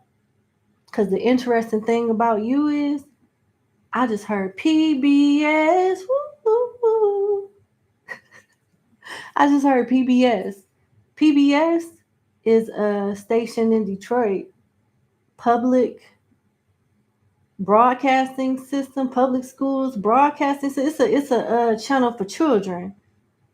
It's a channel for children, and it's what you can do with your content for art is make it something that's for everyone. Make sure that you involve children. You have the potential to link up with people at schools and different, board of education, school systems throughout the country or whatnot. This can be something really big. Teachers may subscribe to your channel or follow you for content on how to on what next to teach their kids on different like art assignments and stuff like that. You can really I see that being one of the most successful avenues for you. How you market your content will determine how successful it's going to be, and you're being advised to make it kid friendly. Make coordinated to a point where it's not age restricted and kids can follow along. So you may want to do tutorials and stuff like that, showing how to do certain things. So teachers could teach their students and things like that. Yeah, that'll be the best way to do it. But I do see it helping you out financially. And maybe even somebody that's already established in that lane can take notice of you with judgment here. Whatever this judgment is, it's not bad because you got the back of the Nine of Swords. Something that was stressful at some point is now subsiding. The King of Pentacles is all about stability. So, yeah, this will be good for you. You got to market it right, though. That's what I have for you. I wish you the best. Thank you for booking with me, and you have a good day, and congratulations. Bye. All right, so we on number 19 now.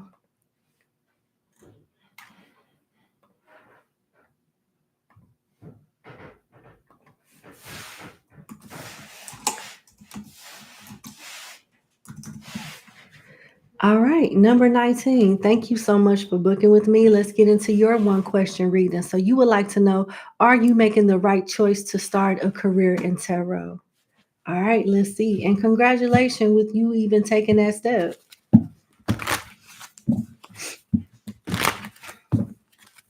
I was so shy.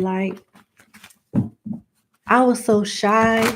The way that I did readings in private was so different from how I did it on YouTube because I was nervous. I had anxiety. I am a person that's pretty much to themselves. I got a small circle of friends. I've never really been the center of attention. None of that. With the social media that I had before I disabled it, I really didn't show much because I'm just not that type of person. I'm pretty low key. So I can't believe that this was my part of my destiny to do this. I'm still coming to grips with that.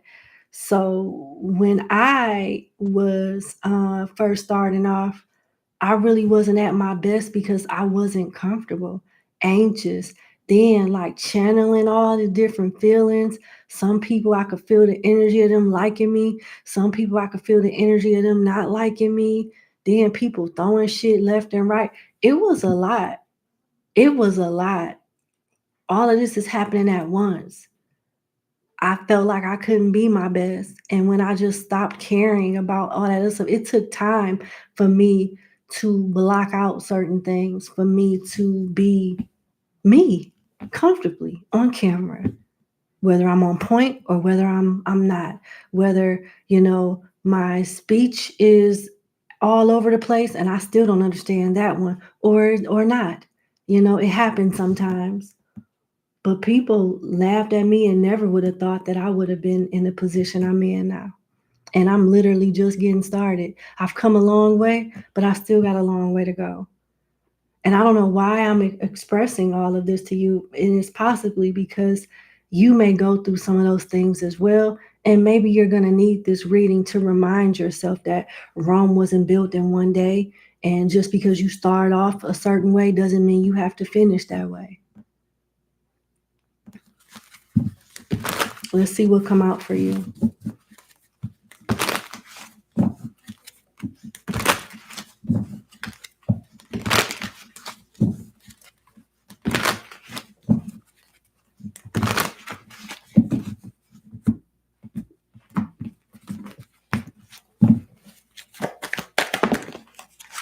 The Lovers and the Seven of Wands. Yeah, you'll be successful, but keep a daily routine. Stay on course. I'm about to tell you something real, and not to offend you, just so you're aware so you can stop it before it gets out of hand.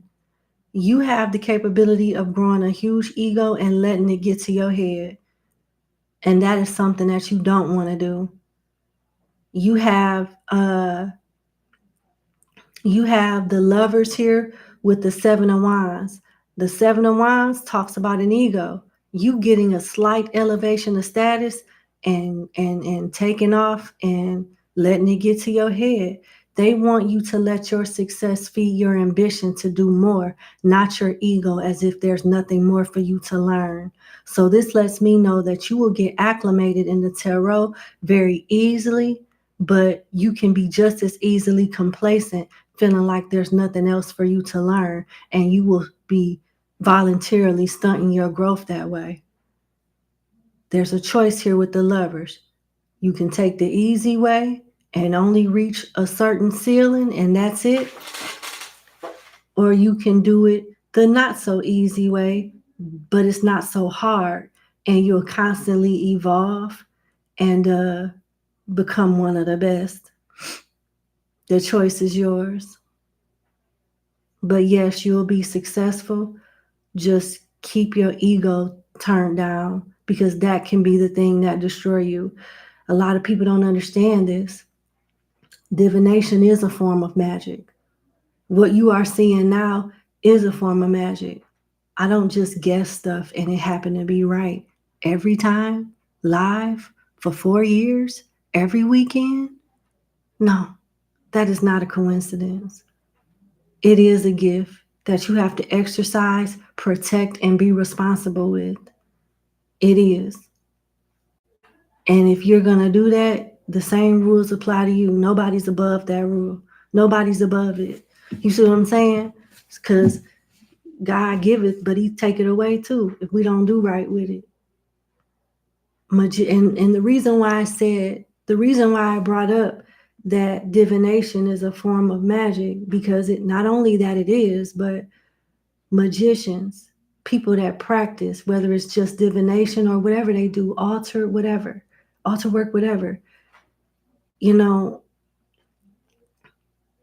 when they develop an ego, they become very selfish and entitled. And a lot of magicians suffer and have drastic, tragic endings because they let their ego take control of them. That's why you see like some person world renowned one moment, everything going viral. And then next thing you know, they go from having 25,000 views in 1 hour to 2,500 views one day. It can happen. I've seen it happen. You don't want to be like that. So let me see what else come out for you.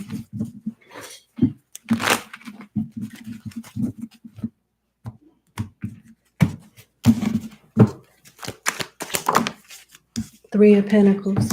Yeah. You got some things that you need to learn, but you'll learn through trial and error. You definitely have the gift. and it looks like you need money to start up or something. It looks like the universe is going to find you a sponsor or find a means to the end to get you the money that you need for your cards, your camera, your table, whatever you need for your tarot readings. You're going to be supplied with the resources. Okay? Yep. There you go. They just wanted to answer your question, give you some advice, and let you know that they support you. So, congratulations. There you go. And I wish you the best also.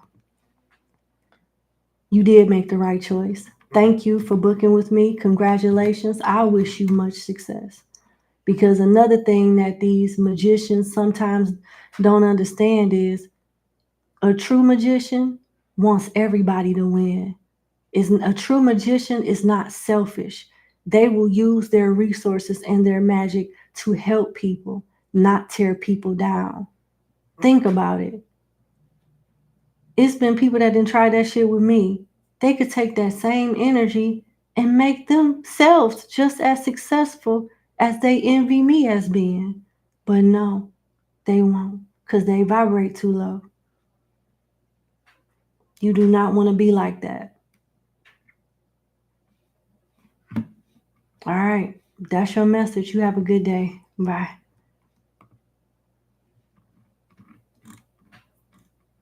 All right, we on 20?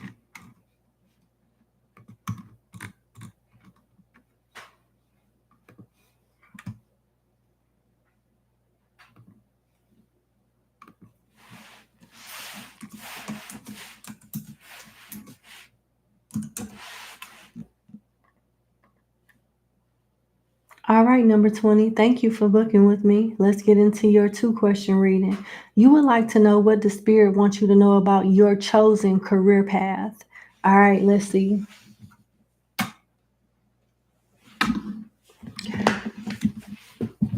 Actually, hold on. What does spirit want you to know about your chosen career path?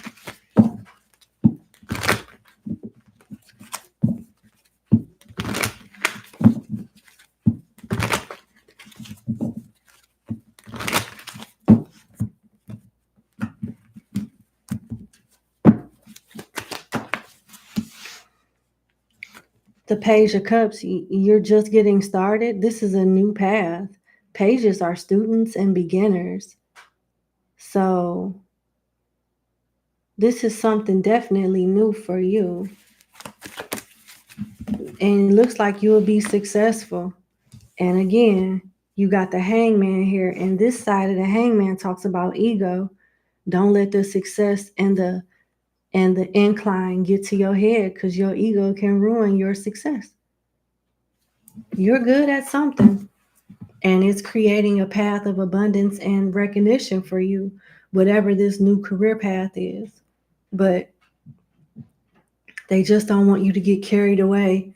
And I'm not accusing you of anything, but ego sneak up on people. It's possible. Anybody, this is good advice for anyone. Let's see this side of the Hangman. All right. So you got this side of the Hangman. And it says, because this is a major arcana, it signifies more than just mundane timeout or change of perspective of everyday situations. The Hangman has the alchemical symbol for sulfur for the soul on his tunic, but note that it is only right side up when he is upside down. The symbol isn't for him, it's for you. The Hangman demonstrates important soul work and indicates your readiness to undertake it. You may already be doing so, but without awareness, it is time to bring to consciousness. Don't forget the why. Don't forget your origin. Don't forget where you come from. Don't forget where you've been. And don't forget where you can go, so you're not complacent in whatever this season of recognition is. That's what they want you to know.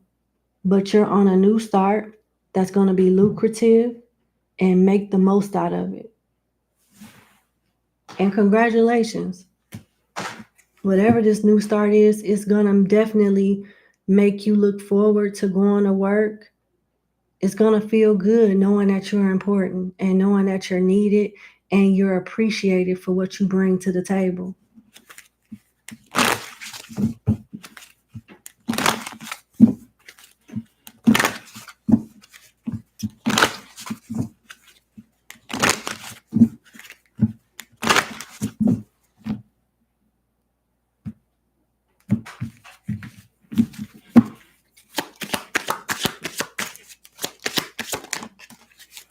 Yeah. Face lines up with the Six of Wands. You being known for something. You could be famous for something. I don't know if it's on a large scale or a small scale or anything in between, but you're going to be known for something. You could be self-made, but you're going to have a lot of people giving you recognition, and you got watch. It's time for profit. You're going to see some type of moment and capitalize off of it, and that's when your career is going to take off. That's what I have for you. I think it's a beautiful thing, and congratulations, sincerely. Something that you've already been doing is going to pay off. And it says, your second question is what the spirit wants you to know about the person that was created for you. Okay.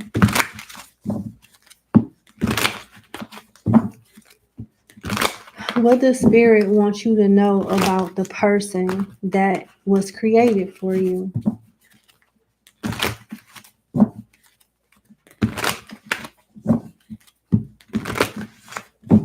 What does spirit want you to know about the person that was created for you?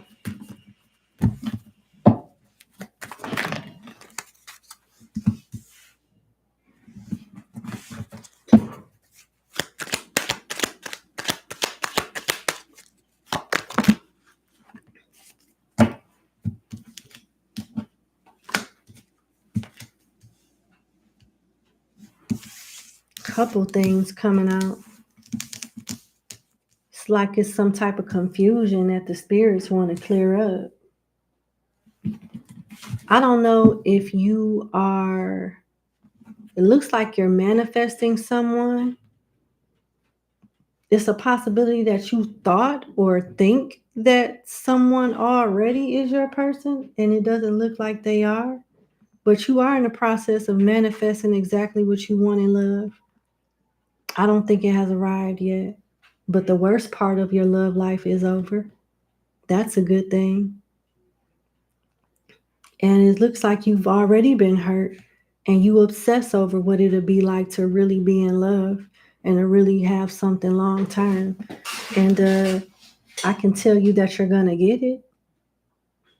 It looks like you're still healing from something, but you are attracting true love.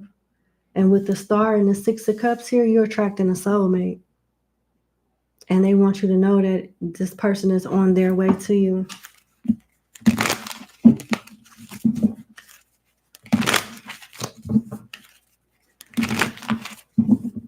I'm hearing that you watch a lot of tarot. You may want to, take a break from social media for a little bit. Maybe a few days, nothing too crazy, but something like that. They want you to learn from your past relationships that didn't work out that way, that didn't work out that well. So you don't take anything from your past into this new connection. You could be getting with an air sign or a water sign.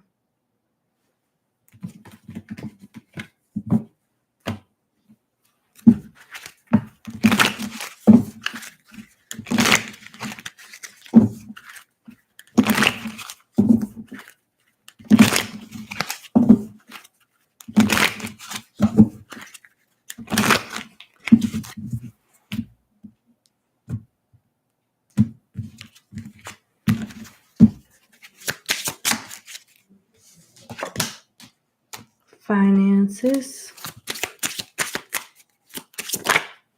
past life love.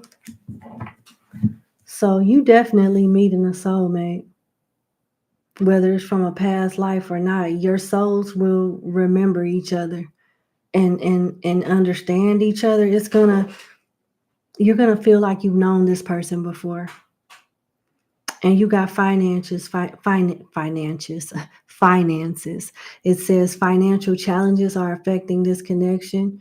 Doesn't look like there's a connection yet, but it looks like it's in the works. And I can tell you what I'm getting from finances is you probably are struggling with your finances or not where you want to be financially, or your person, and that will be resolved before y'all meet.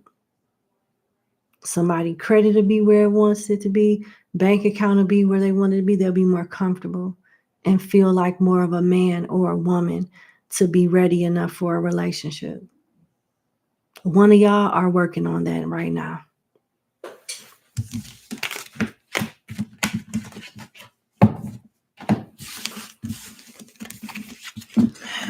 And I feel that your person is an air sign or a water sign. And that's what I have for you. I wish you the best. Thank you so much for booking with me, and you have a good day. Bye-bye.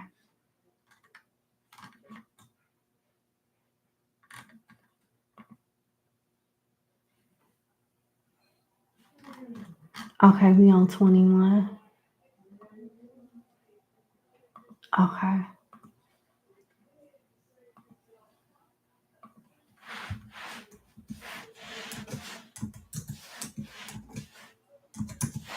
All right, number 21. Thank you so much for booking with me. Let's get into your question reading.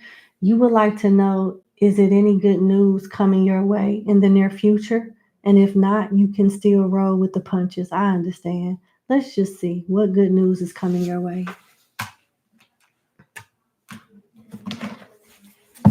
Is there any good news coming your way in the near future?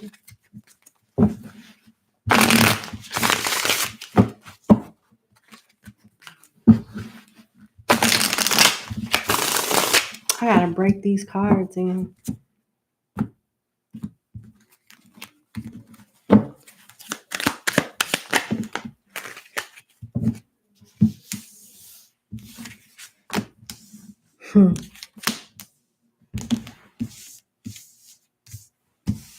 Yeah, it looks like something that's already bad or on the verge of being bad is reversing and turning around for you.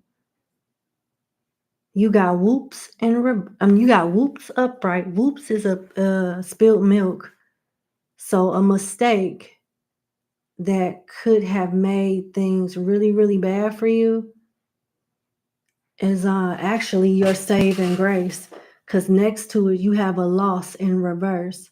So it may appear that something was done wrong or a detour or a mistake occurred, but that same mistake is making the situation better for you. Something may not have been as much as a mistake as you thought it was, because a loss is in reverse. You're not going to feel any repercussions from this, or at least not anymore. And you have the perfect sandwich here. So this is like a perfect scenario, a positive outcome for you. And you got victory here in reverse. But hidden agenda is in reverse too. So you're going to realize that something that someone might have wanted you to experience is being revealed and blocking it from happening to you. A mistake really wasn't a mistake at all. It's almost like you were being framed or set up for something, and it's all coming out that there was a plot or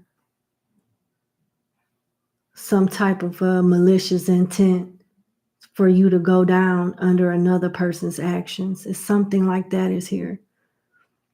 Because I see something that a situation that was meant to take you out or, create complications and conflict for you is being reversed, and it's going to open up an opportunity for you.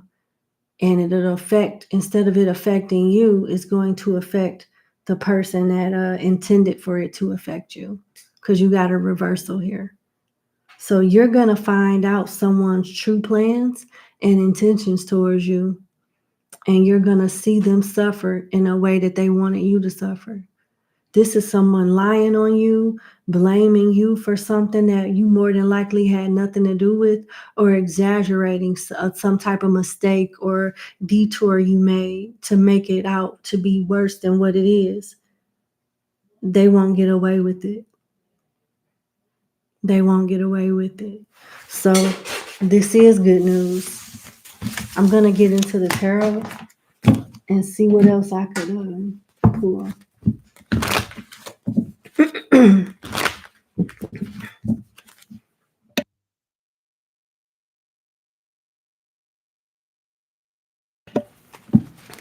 All right.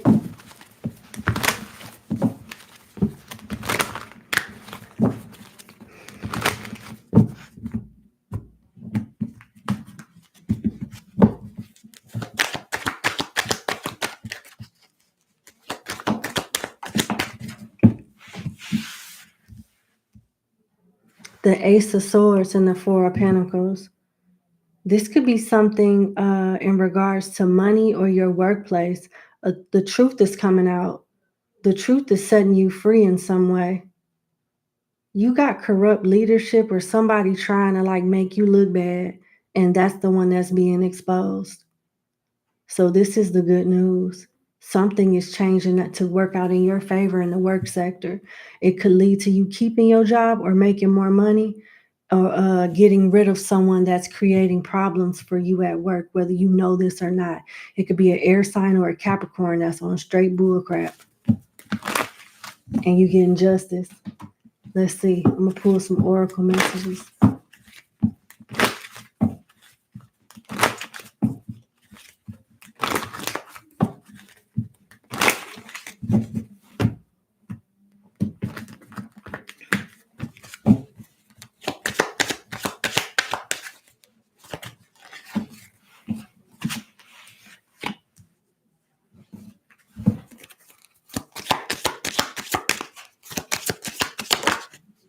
This is someone messing with your money. Are you not happy with your financial situation because you have anchor for money blocks and being stuck? And then you got cup for overflowing prosperity. So something is changing in your career where it go from you not having a way out of something to having a way out, having options. So your finances is changing for the better. And someone that tried to like keep you on a certain level is being exposed. I'm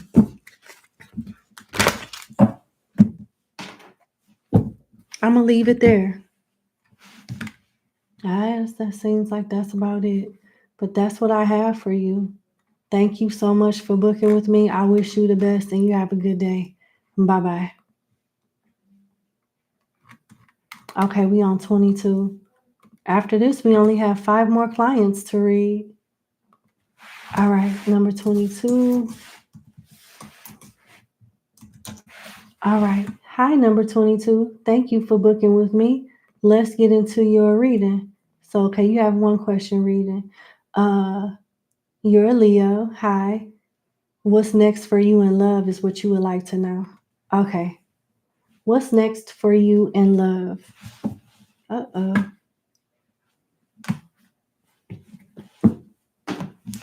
What's next for you in love? Number 22. What's next for you in love?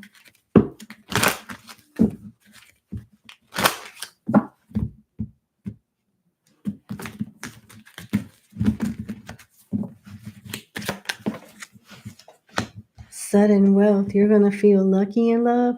This card has the number 11 on it. So it's soulmate, twin flame energy, they say. But it's a slot machine here that got 7s across the screen. So it's like you hitting the jackpot in love all of a sudden. This is talking about serendipitous too, serendipity. So it's going to happen when you least expect it. You're not going to be anticipating this.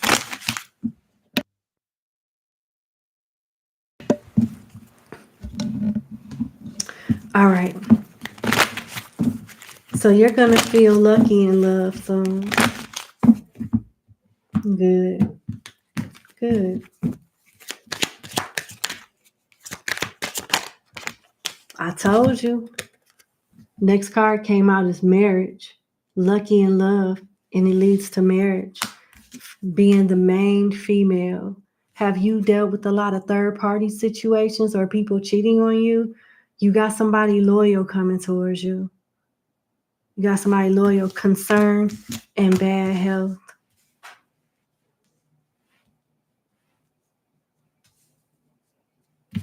Why is concern here?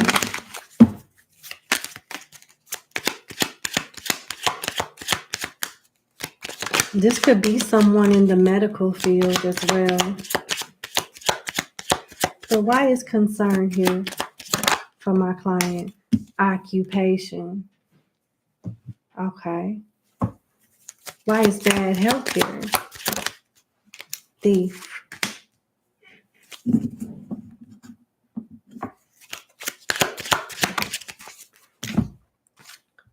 Toil and labor. I see what's going on.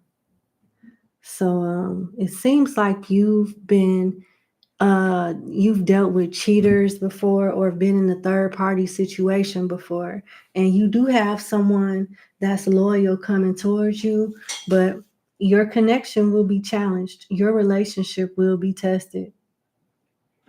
And it's a good thing that one of you are going to pass the test, because you or your future spouse will be tempted to cheat, and there'll be no way that you could hide the fact that one of y'all cheated, because you're going to lay down with the dog and wake up and stand up with fleas. Something, yeah, like that here. And the person that will try to seduce you or your partner already know that they're infected or they got something, but they want to just break up a happy home. I'm telling you. Will one of them fall for this? Change and expectation. Nah. It looks like no. What do they need to know about who they're dealing with now if they're dealing with somebody? Wealthy man in reverse and imprisonment in reverse. Whoever you're dealing with now is not your person. You're going to leave that person behind and meet somebody else. So I'm not talking about someone that you're interested in right now or that you're dating right now. I don't think you've met your person yet. You need to break free from something that's not going to grow anyway. With imprisonment in reverse and wealthy man in reverse, whoever you're dealing with now or have dealt with, you're not going to get nothing out of having a connection with them. Your future and your better days in love are ahead of you, not right now with you or behind you. This could be somebody that's new to your neighborhood, or you could be new and new to their neighborhood as well. Taurus, Aquarius, Gemini, Cancer, Sagittarius. All right. Let me see. I'll pull some oracle cards for you. Let's see.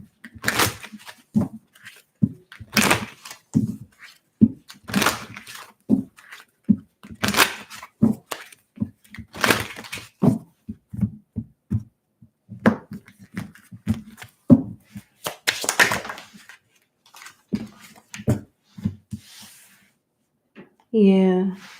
There's obstacles between you and another person. So when you ask this question, you already had someone in mind.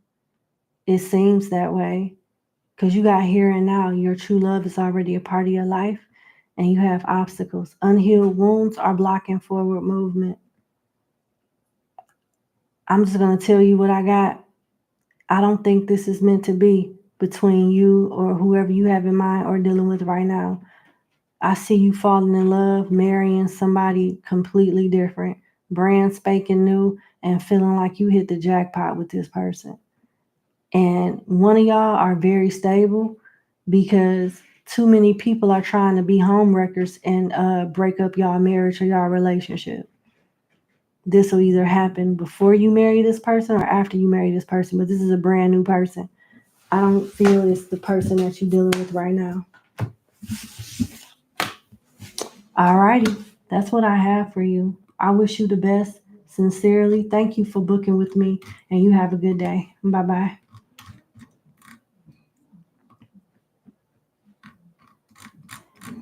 All right, we on 23.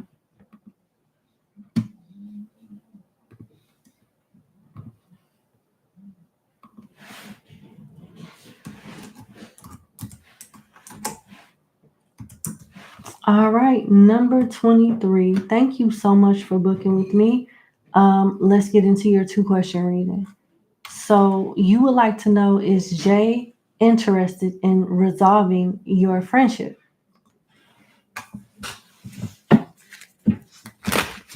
Is Jay interested in resolving you all's friendship?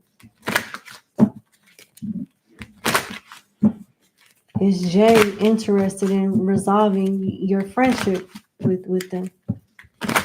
Okay. Is Jay interested in resolving your friendship?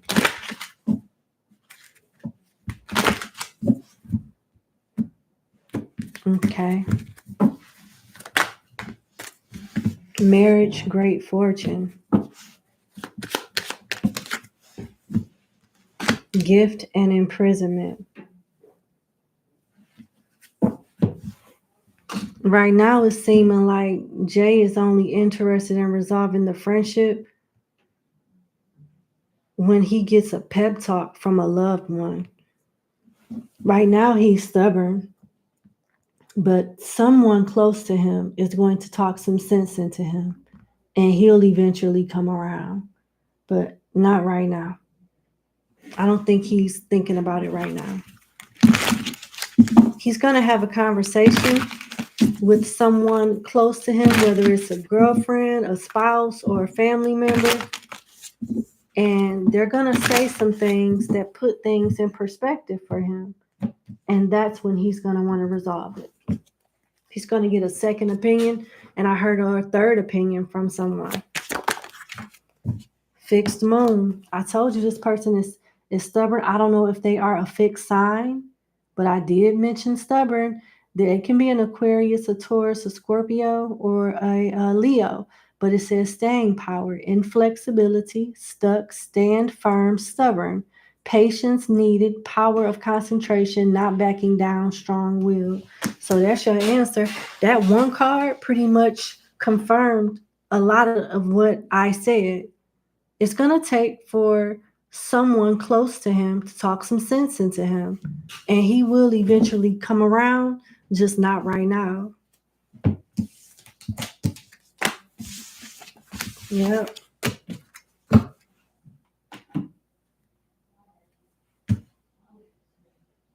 Yeah, I'm going to leave it there. I'll pull an additional card. I'm being led not to. I'm sorry, I'm going to go to your next question. What is preventing him from wanting to remedy this? Okay, let's see. That's a good question.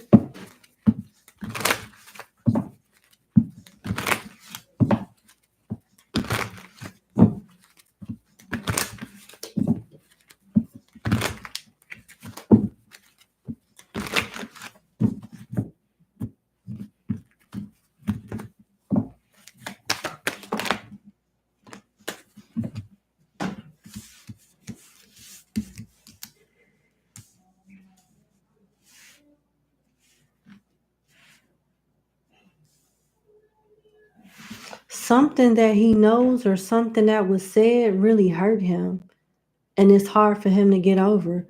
A conversation or with this Ace of Swords, whatever was said and whatever was done, it was truthful and maybe even said or done rightfully so, and he just doesn't want to come to terms with it and deal with it. Well, wow. I've been live for 4 hours and 47 minutes and 47 seconds. And did you hear that notification on my laptop just kind of like blot out? If that wasn't confirmation, I don't know, but something that happened between y'all, that was said or done between y'all, triggered this person. It triggered them, and it was the truth. And they're still processing it. They're still dealing with it. I don't know. He could have trouble not accepting accountability, but he has not gotten over this. He has not gotten over whatever this. He haven't got over it. It's like he's holding a grudge right now, and his loved ones are gonna get sick of it and be like, "Oh my God, like you still mad about that? This, that, and the third, and this, that, and the third, and this, that, and the third." And they may tell him about himself, and that may make him come to his senses, and you guys work it out. But it's gonna take a minute. I don't see it taking a whole year, but I see it him, being silent on you for a few months. Oh, he's mad. I see him being silent for a few months. But there's a lot of hope here, and there's still a lot of love that this person has for you. They just need to do some type of shadow work, and they'll come back around. And they could be a fixed sign. I got the world here, which is more Taurus, Leo, Aquarius, and Scorpio energy. But I also have Gemini, Libra here, and Capricorn. So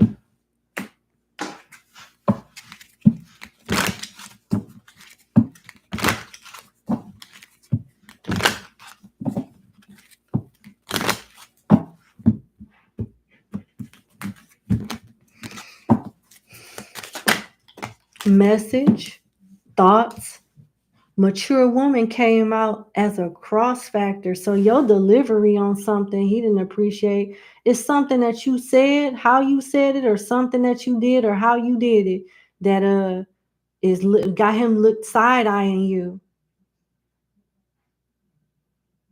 But his lack of accountability is present too.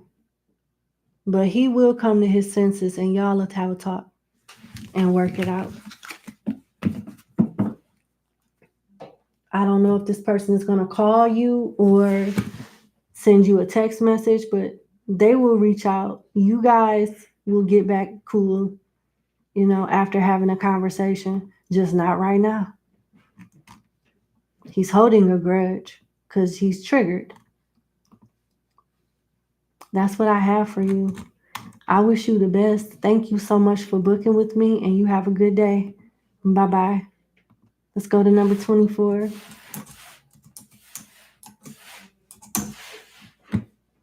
All right, number 24. Thank you so much for booking with me. Let's get into your reading. So your first question is, you've reached a point where have you reached the point where you have cleared your negative karma? You have removed negative people, you have done the work, and now you're ready to go for your goals uninterrupted. Gotcha. All right, so have you reached the point where you have cleared all of your negative karma? Because you're ready to move on with your life. All right, let's see.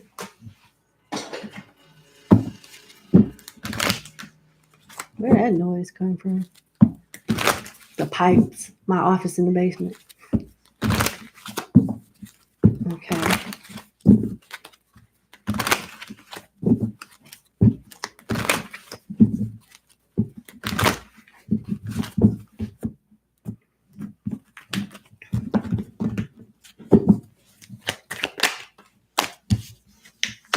Eight of Cups. Okay, the light side of the Five of Wands, which is healthy competition. The Six of Wands and the Chariot. Yeah, you got like a couple of more things, but they're small. mundane type of things.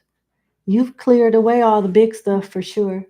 And you should be happy. You should be proud. It looks like your mindset has changed. You've matured a lot. You've grown a lot. You've learned a lot. And the next opportunity that come towards you, it doesn't look like you're going to miss it, because you know what it feels like to miss an opportunity with the back of the chariot here. And it looks like, based off your experience and the things that you know now, you're going to make different choices, better choices. And you have grown tremendously. Like I said, you should be proud. You definitely told the truth in your backstory. You have walked away from things. You don't result to the same type of behavior when certain scenarios find themselves replaying in your life. You learn how to handle things much better. There's a lot of improvement here. And it looks like, yeah, you can pass go. You can collect $200 Monopoly. But yeah. Let me see what else comes out for you. I want to use this deck.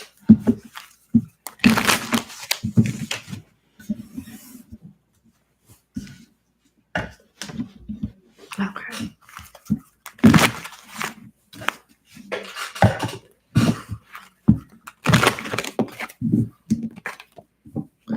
Yeah, fire element is here. You can have fire in your chart, Cancer or Scorpio, but the fire element talks about passion, sudden event, dramatic, instant attraction, assertiveness, fast, clearing. And that's one of the words that you use, clearing, clear. Clearing, courage, spontaneity, desire. You ready? Definitely ready. Fire is all about action, taking action, moving forward. You are ready. Can't make it up. What's at the bottom of the deck? Astrological transits are in your favor. Like I said, you can pass go and you can collect $200. You are good. You are good to proceed with your life. You have understood the assignment. And that's real good, because a lot of people don't. Your next question is, you're ready to start working on your personal brand and focusing on your goals. What are the good things coming to you now that you have shifted into a new space? What are the good things coming to you now that you have shifted into a new space? All right, let's see.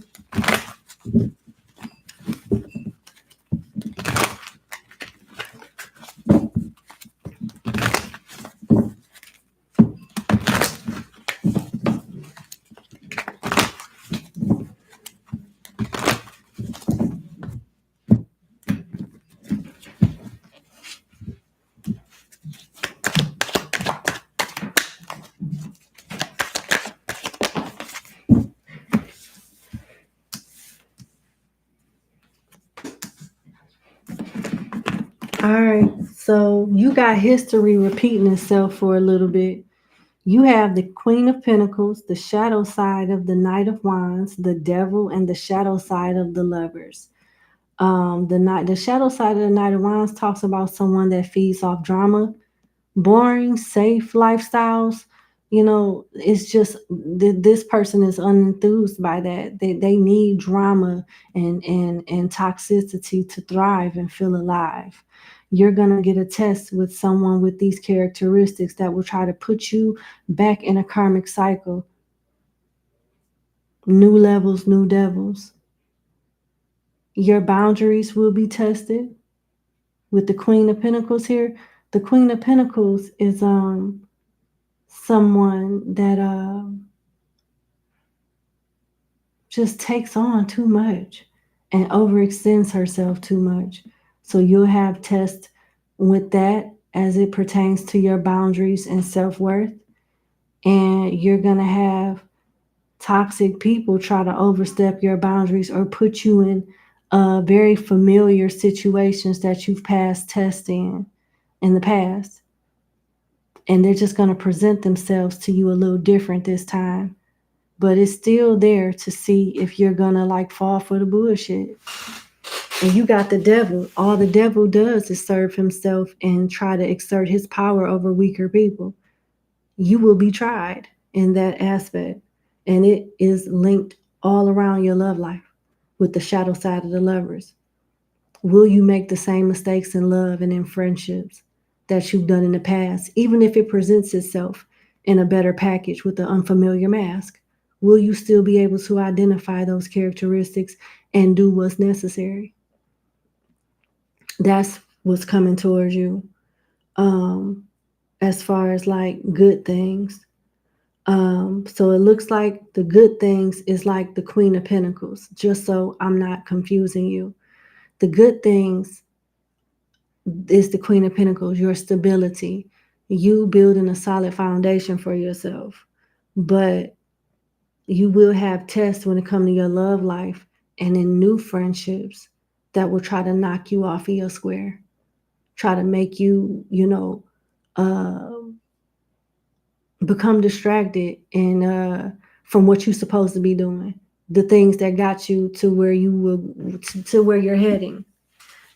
People will try to come into your life to distract you from those things that made you successful. So the good thing is still your stability and you building a foundation, but these other cards are just giving you a heads up of what you need to look out for, and what will be around you trying to stop your progression. So just be mindful of that. Tell me more about the good things.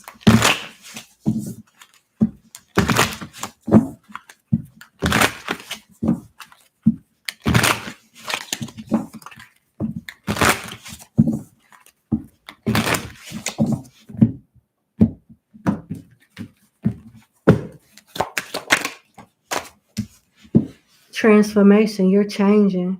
And this explains that last spread I did. That's where all that toxicity and those people are coming from to knock you, to kind of like take you out of your element because they're jealous. Transformation, secretive, obsessive, mysterious, intense, manipulative, destructive, jealous, primal, lustful. This is the type of energy you got to look out for when the good stuff start coming in.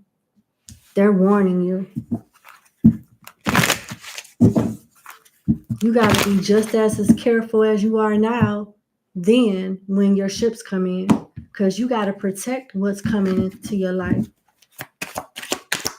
You're not scotch free yet. You got more Pluto energy. Here goes Scorpio here, and here go Pluto.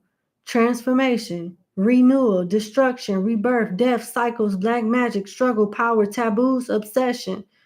Dang, somebody really want to fuck your life up. You're being warned back to back. Don't fall back into the honey trap. Don't pick up habits that you dropped already. Don't find yourself in those same situations with people that you cut off or people that are with the same characteristics of the ones that you cut off. New levels, new devils. Remember that. You've changed a lot, but there's going to be people and circumstances that come in your life that try to make you feel like you ain't changed worth nothing. You still the same. Don't fall for it. So you definitely got good things coming in with your lifestyle, your confidence, and your finances. And somehow, some way, you are still around a society or an energy that still wants to persuade you to go ass backwards instead of moving forward. So just be mindful of that. Semi-sextile, allowing opportunity with effort. Energies attract, lack of ease, potential for growth, temper. So you'll have some positive people in your life too, but something about your past and your old way of thinking or lifestyle will still try to suck you in, suck you back into it. Just be mindful of that. But that's what I'm getting for you. I wish you the best. Been there, done that. Thank you so much for booking with me, and have a good day. Your boundaries will determine, if you prevail or not. And you can do it. All right, let's go to number 25.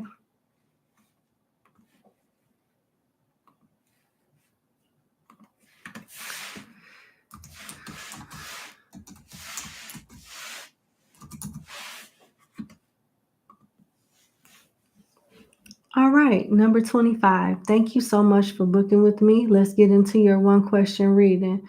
You want insight if the efforts you're putting into owning your own practice as a nurse practitioner is what your spirit guides are endorsing. I get it. Mainly asking, is this the right path for your future? Got it. No, it's just one question. It's okay. Thank you. All right. Number 25. Let's see. Are you on the right path as a nurse practitioner, owning your own practice? Got it.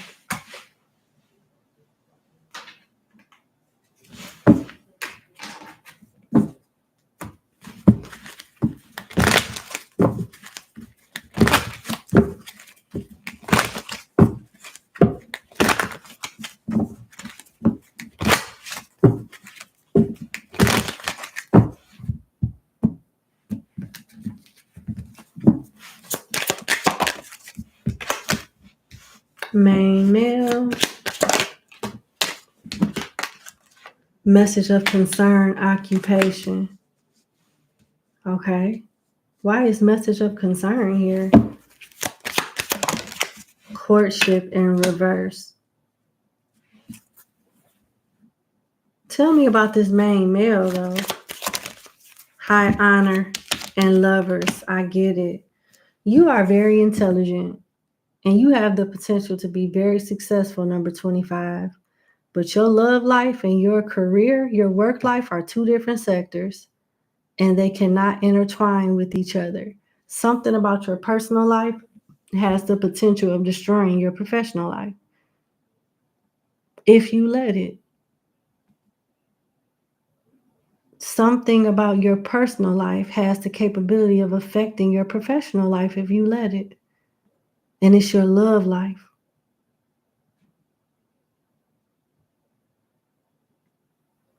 I'm going to tell you something. It looks like you don't choose the right people. And you make me think about a woman who I was so sad for. It's this YouTube channel called Viral Crimes. And I'm not trying to scare you, but she was a nurse practitioner too. She got her PhD in some type of medical field. She lived in Pontiac, Michigan. I can't think of her name, but she was a Black woman, short hair. She seemed pretty cool, and she got all kind of like good high honors from McLaren Health Institute, health organization. And she was the director, like one of the first directors or leaders in that organization. She reached quite a few thresholds, and she married this man that worked. He was a garbage man. And I'm not saying that there's nothing wrong with a garbage man dating a doctor or a nurse practitioner, but he was clearly jealous of her. She kept getting all of these honors, and he wanted to be the man in the marriage. He wanted to be important.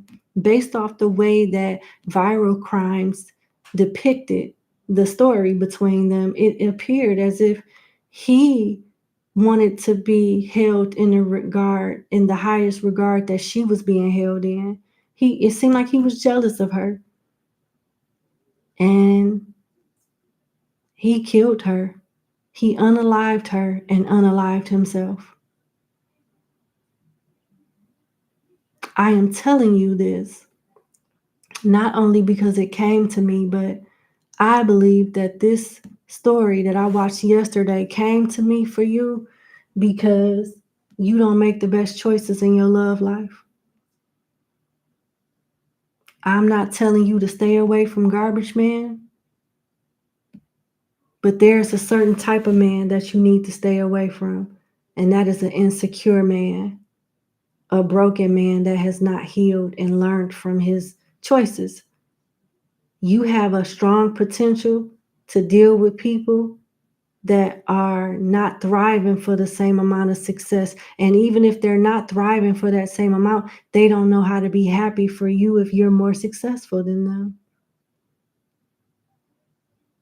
Out of all the things that I could have thought of and could have came in my mind, there is a reason why that particular story came in my mind. You're being warned.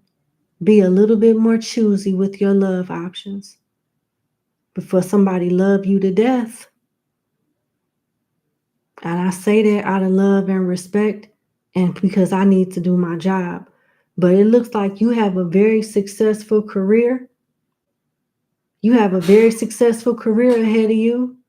But them ancestors know some things and they want you to work on making better choices in love so you can be with somebody that's going to be proud of you, support you, and want you to be even more successful. And right now, you don't have that. Keep people out of your business. Keep these lovers, potential lovers, out of your business. Don't be too quick to marry. That lady married that man quick as hell. The way the viral crimes described it, he was a charmer. He was so nice to her. And, she didn't want to be the bougie nurse practitioner, honoree, all of that, and feel like she too good for this garbage man and all of that. But garbage man or not, she was. She was too good. She was too damn good for him. And if she would have said, fuck him, she would be alive right now. If she didn't have so much empathy in her heart and care too much about being looked at as Miss Thing and Miss Better, she would probably be alive right now. I want you to think about that. And I'm sorry, I don't know how to turn off stuff. I either feel it all or I don't. So please pardon my language. But I'm being very passionate when I share this with you. Be careful before you marry or be with somebody that want to be you and hurt you.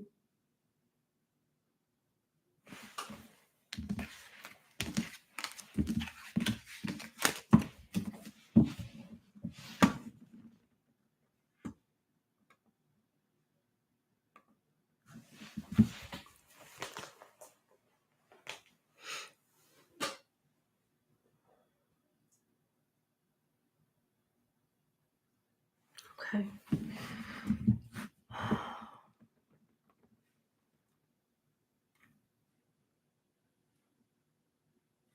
So, to answer your question, you are on the right path when it comes to your profession, but you may be on the wrong path when it comes to your love life, which could ruin the path that you want for your career. It looks like you're manifesting an opportunity or some money, reaching some type of financial goal, and you're going to get help with funding, get help with some type of situation that you're going to need money for. With hand here, you're getting assistance in some way. That's good. Let me see. And you got face. This is exactly another reason why you need to be careful. You got faith. Face. F-A-C-E. F-A-C-E. This talks about you being self-made, being known, famous for something, having exposure, and having a pretty, top tier reputation. So we could take this thing all the way to the top. The sky is the limit for you and your career. But you are being heavily warned about the choices you make in love. And it could end everything that you worked hard for. I'm not trying to scare you, but I'm going to keep it 1,000. I'm going to be honest with you. Be careful with that.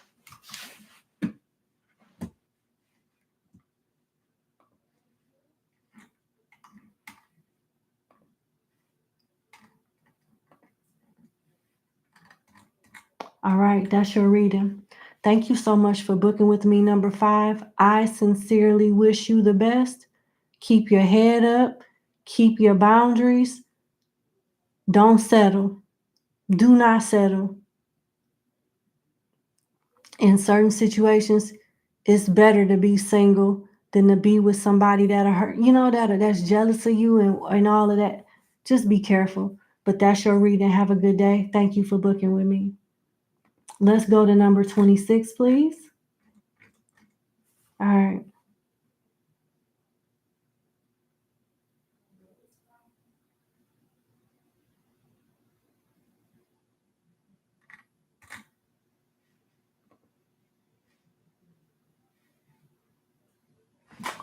Oh, I'm sorry. I'm glad I opened this up because somebody thought they was about to pay me $5 for a question. Sorry, I already sent you your money back, but we can scratch uh 26 off because I don't have any questions.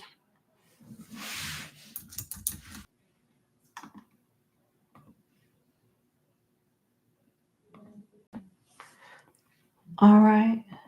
So we are on number 7. I mean, we are on number 27. This is the last reading. It looks like I have 9 emails in my inbox. I'm just gonna let you guys know after I'm done reading this. After I'm done reading this client, give me about 30 minutes to an hour, and I'll respond to your emails and give you your numbers for tomorrow. Okay? Thank you so much for your patience. All right.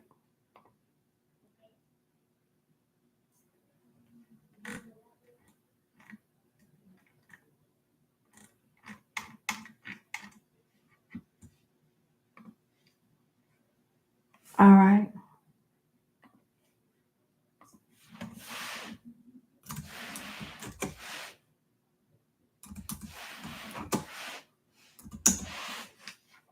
All right. Number 27, last but not least, thank you so much for booking with me. Let's get into your one question reading.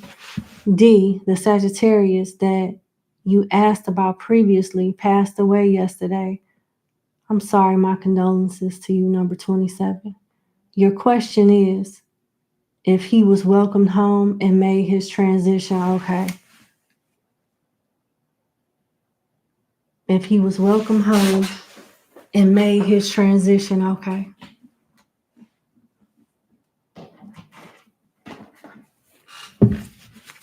Okay.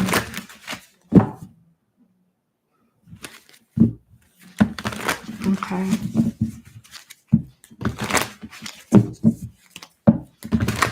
Now, I'm gonna, as always, I'm gonna tell you exactly what come out. Okay.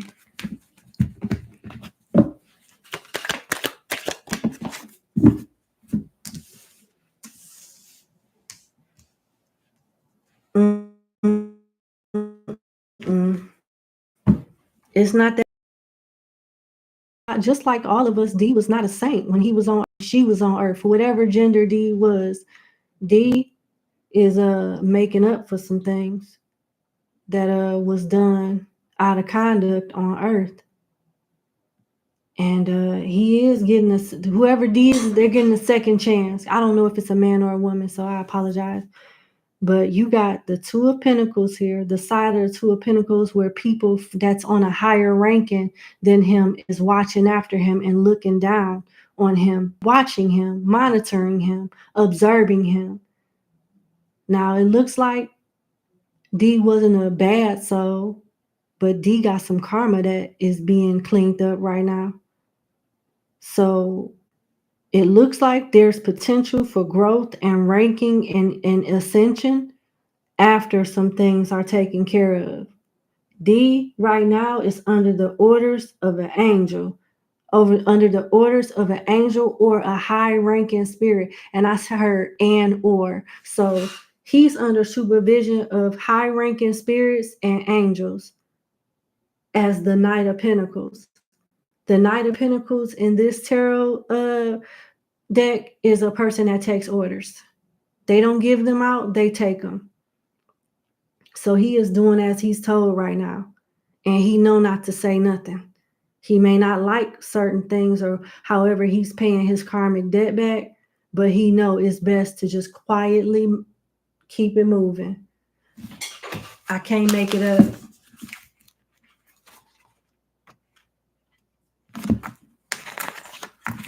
He will get to that transition. He successfully transitioned because he's doing whatever it is that he need to do to clear his karma. He's not happy about it though. But once he's done, he will be happy.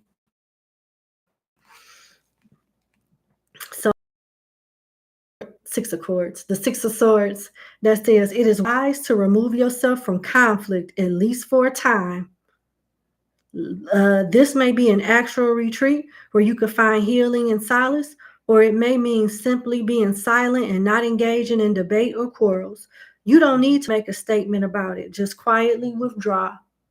So he's rather low vibrate. I don't know why I keep referring to this person as a he, but D is at a low vibrational state right now, trying to get themselves up out of that state while clearing karma. But once they're done, everything will be okay. They're being supervised under high-ranking spirits and an angel. You got this Judgment card. It's right here too. So let's read it. It says, a time for a spiritual awakening has arrived. You are called to atone your sins, to atone for your sins. In other words, correct your mistakes where it is possible, to ask for forgiveness and offer forgiveness to others. I told you. I told you. He's paying some debts right now. I'm so sorry I keep referring to this person as a he. I don't mean to. Atonement is not groveling or self-loathing, but rather the acceptance of human failings. Judgment is related to justice, and that both deliver only what is fair, what has been earned, for better or for worse. The Judgment card is a gift because it is an opportunity to wash your spirit clean. And that is what he's doing. That is what D is doing right now. All right. That's what I have for you. I wish you and D the best. Thank you for booking with me. D will be okay as long as he do what he's told. I'll apologize again if it's not a he. D will be okay as long as they do what's told. But yeah, they're paying for things that they could have did better. And on earth, they're paying for it in the spiritual realm. But they do get a second chance, which is good. And it looks like D is going to complete whatever task the spirits have assigned them. So that's good because everybody don't get that chance. So there you go. I wish you the best. Thank you so much for booking with me, and you have a good day. Bye. All right. I have one person that I need to read in a private setting. And if you give me about 30 minutes to an hour, the people that have sent me questions and payment, I'm going to respond with your numbers. And that's it. I'm going to go ahead and post the timestamps. Very happy Mondays. Once again, thank you so much for your time and due diligence. I greatly appreciate you. You're the best moderator on earth. I greatly appreciate your time and energy consistently. I don't know what I would do without you. You guys have a good day. Give me a kiss. I love you. And I'll see you tomorrow. Bye.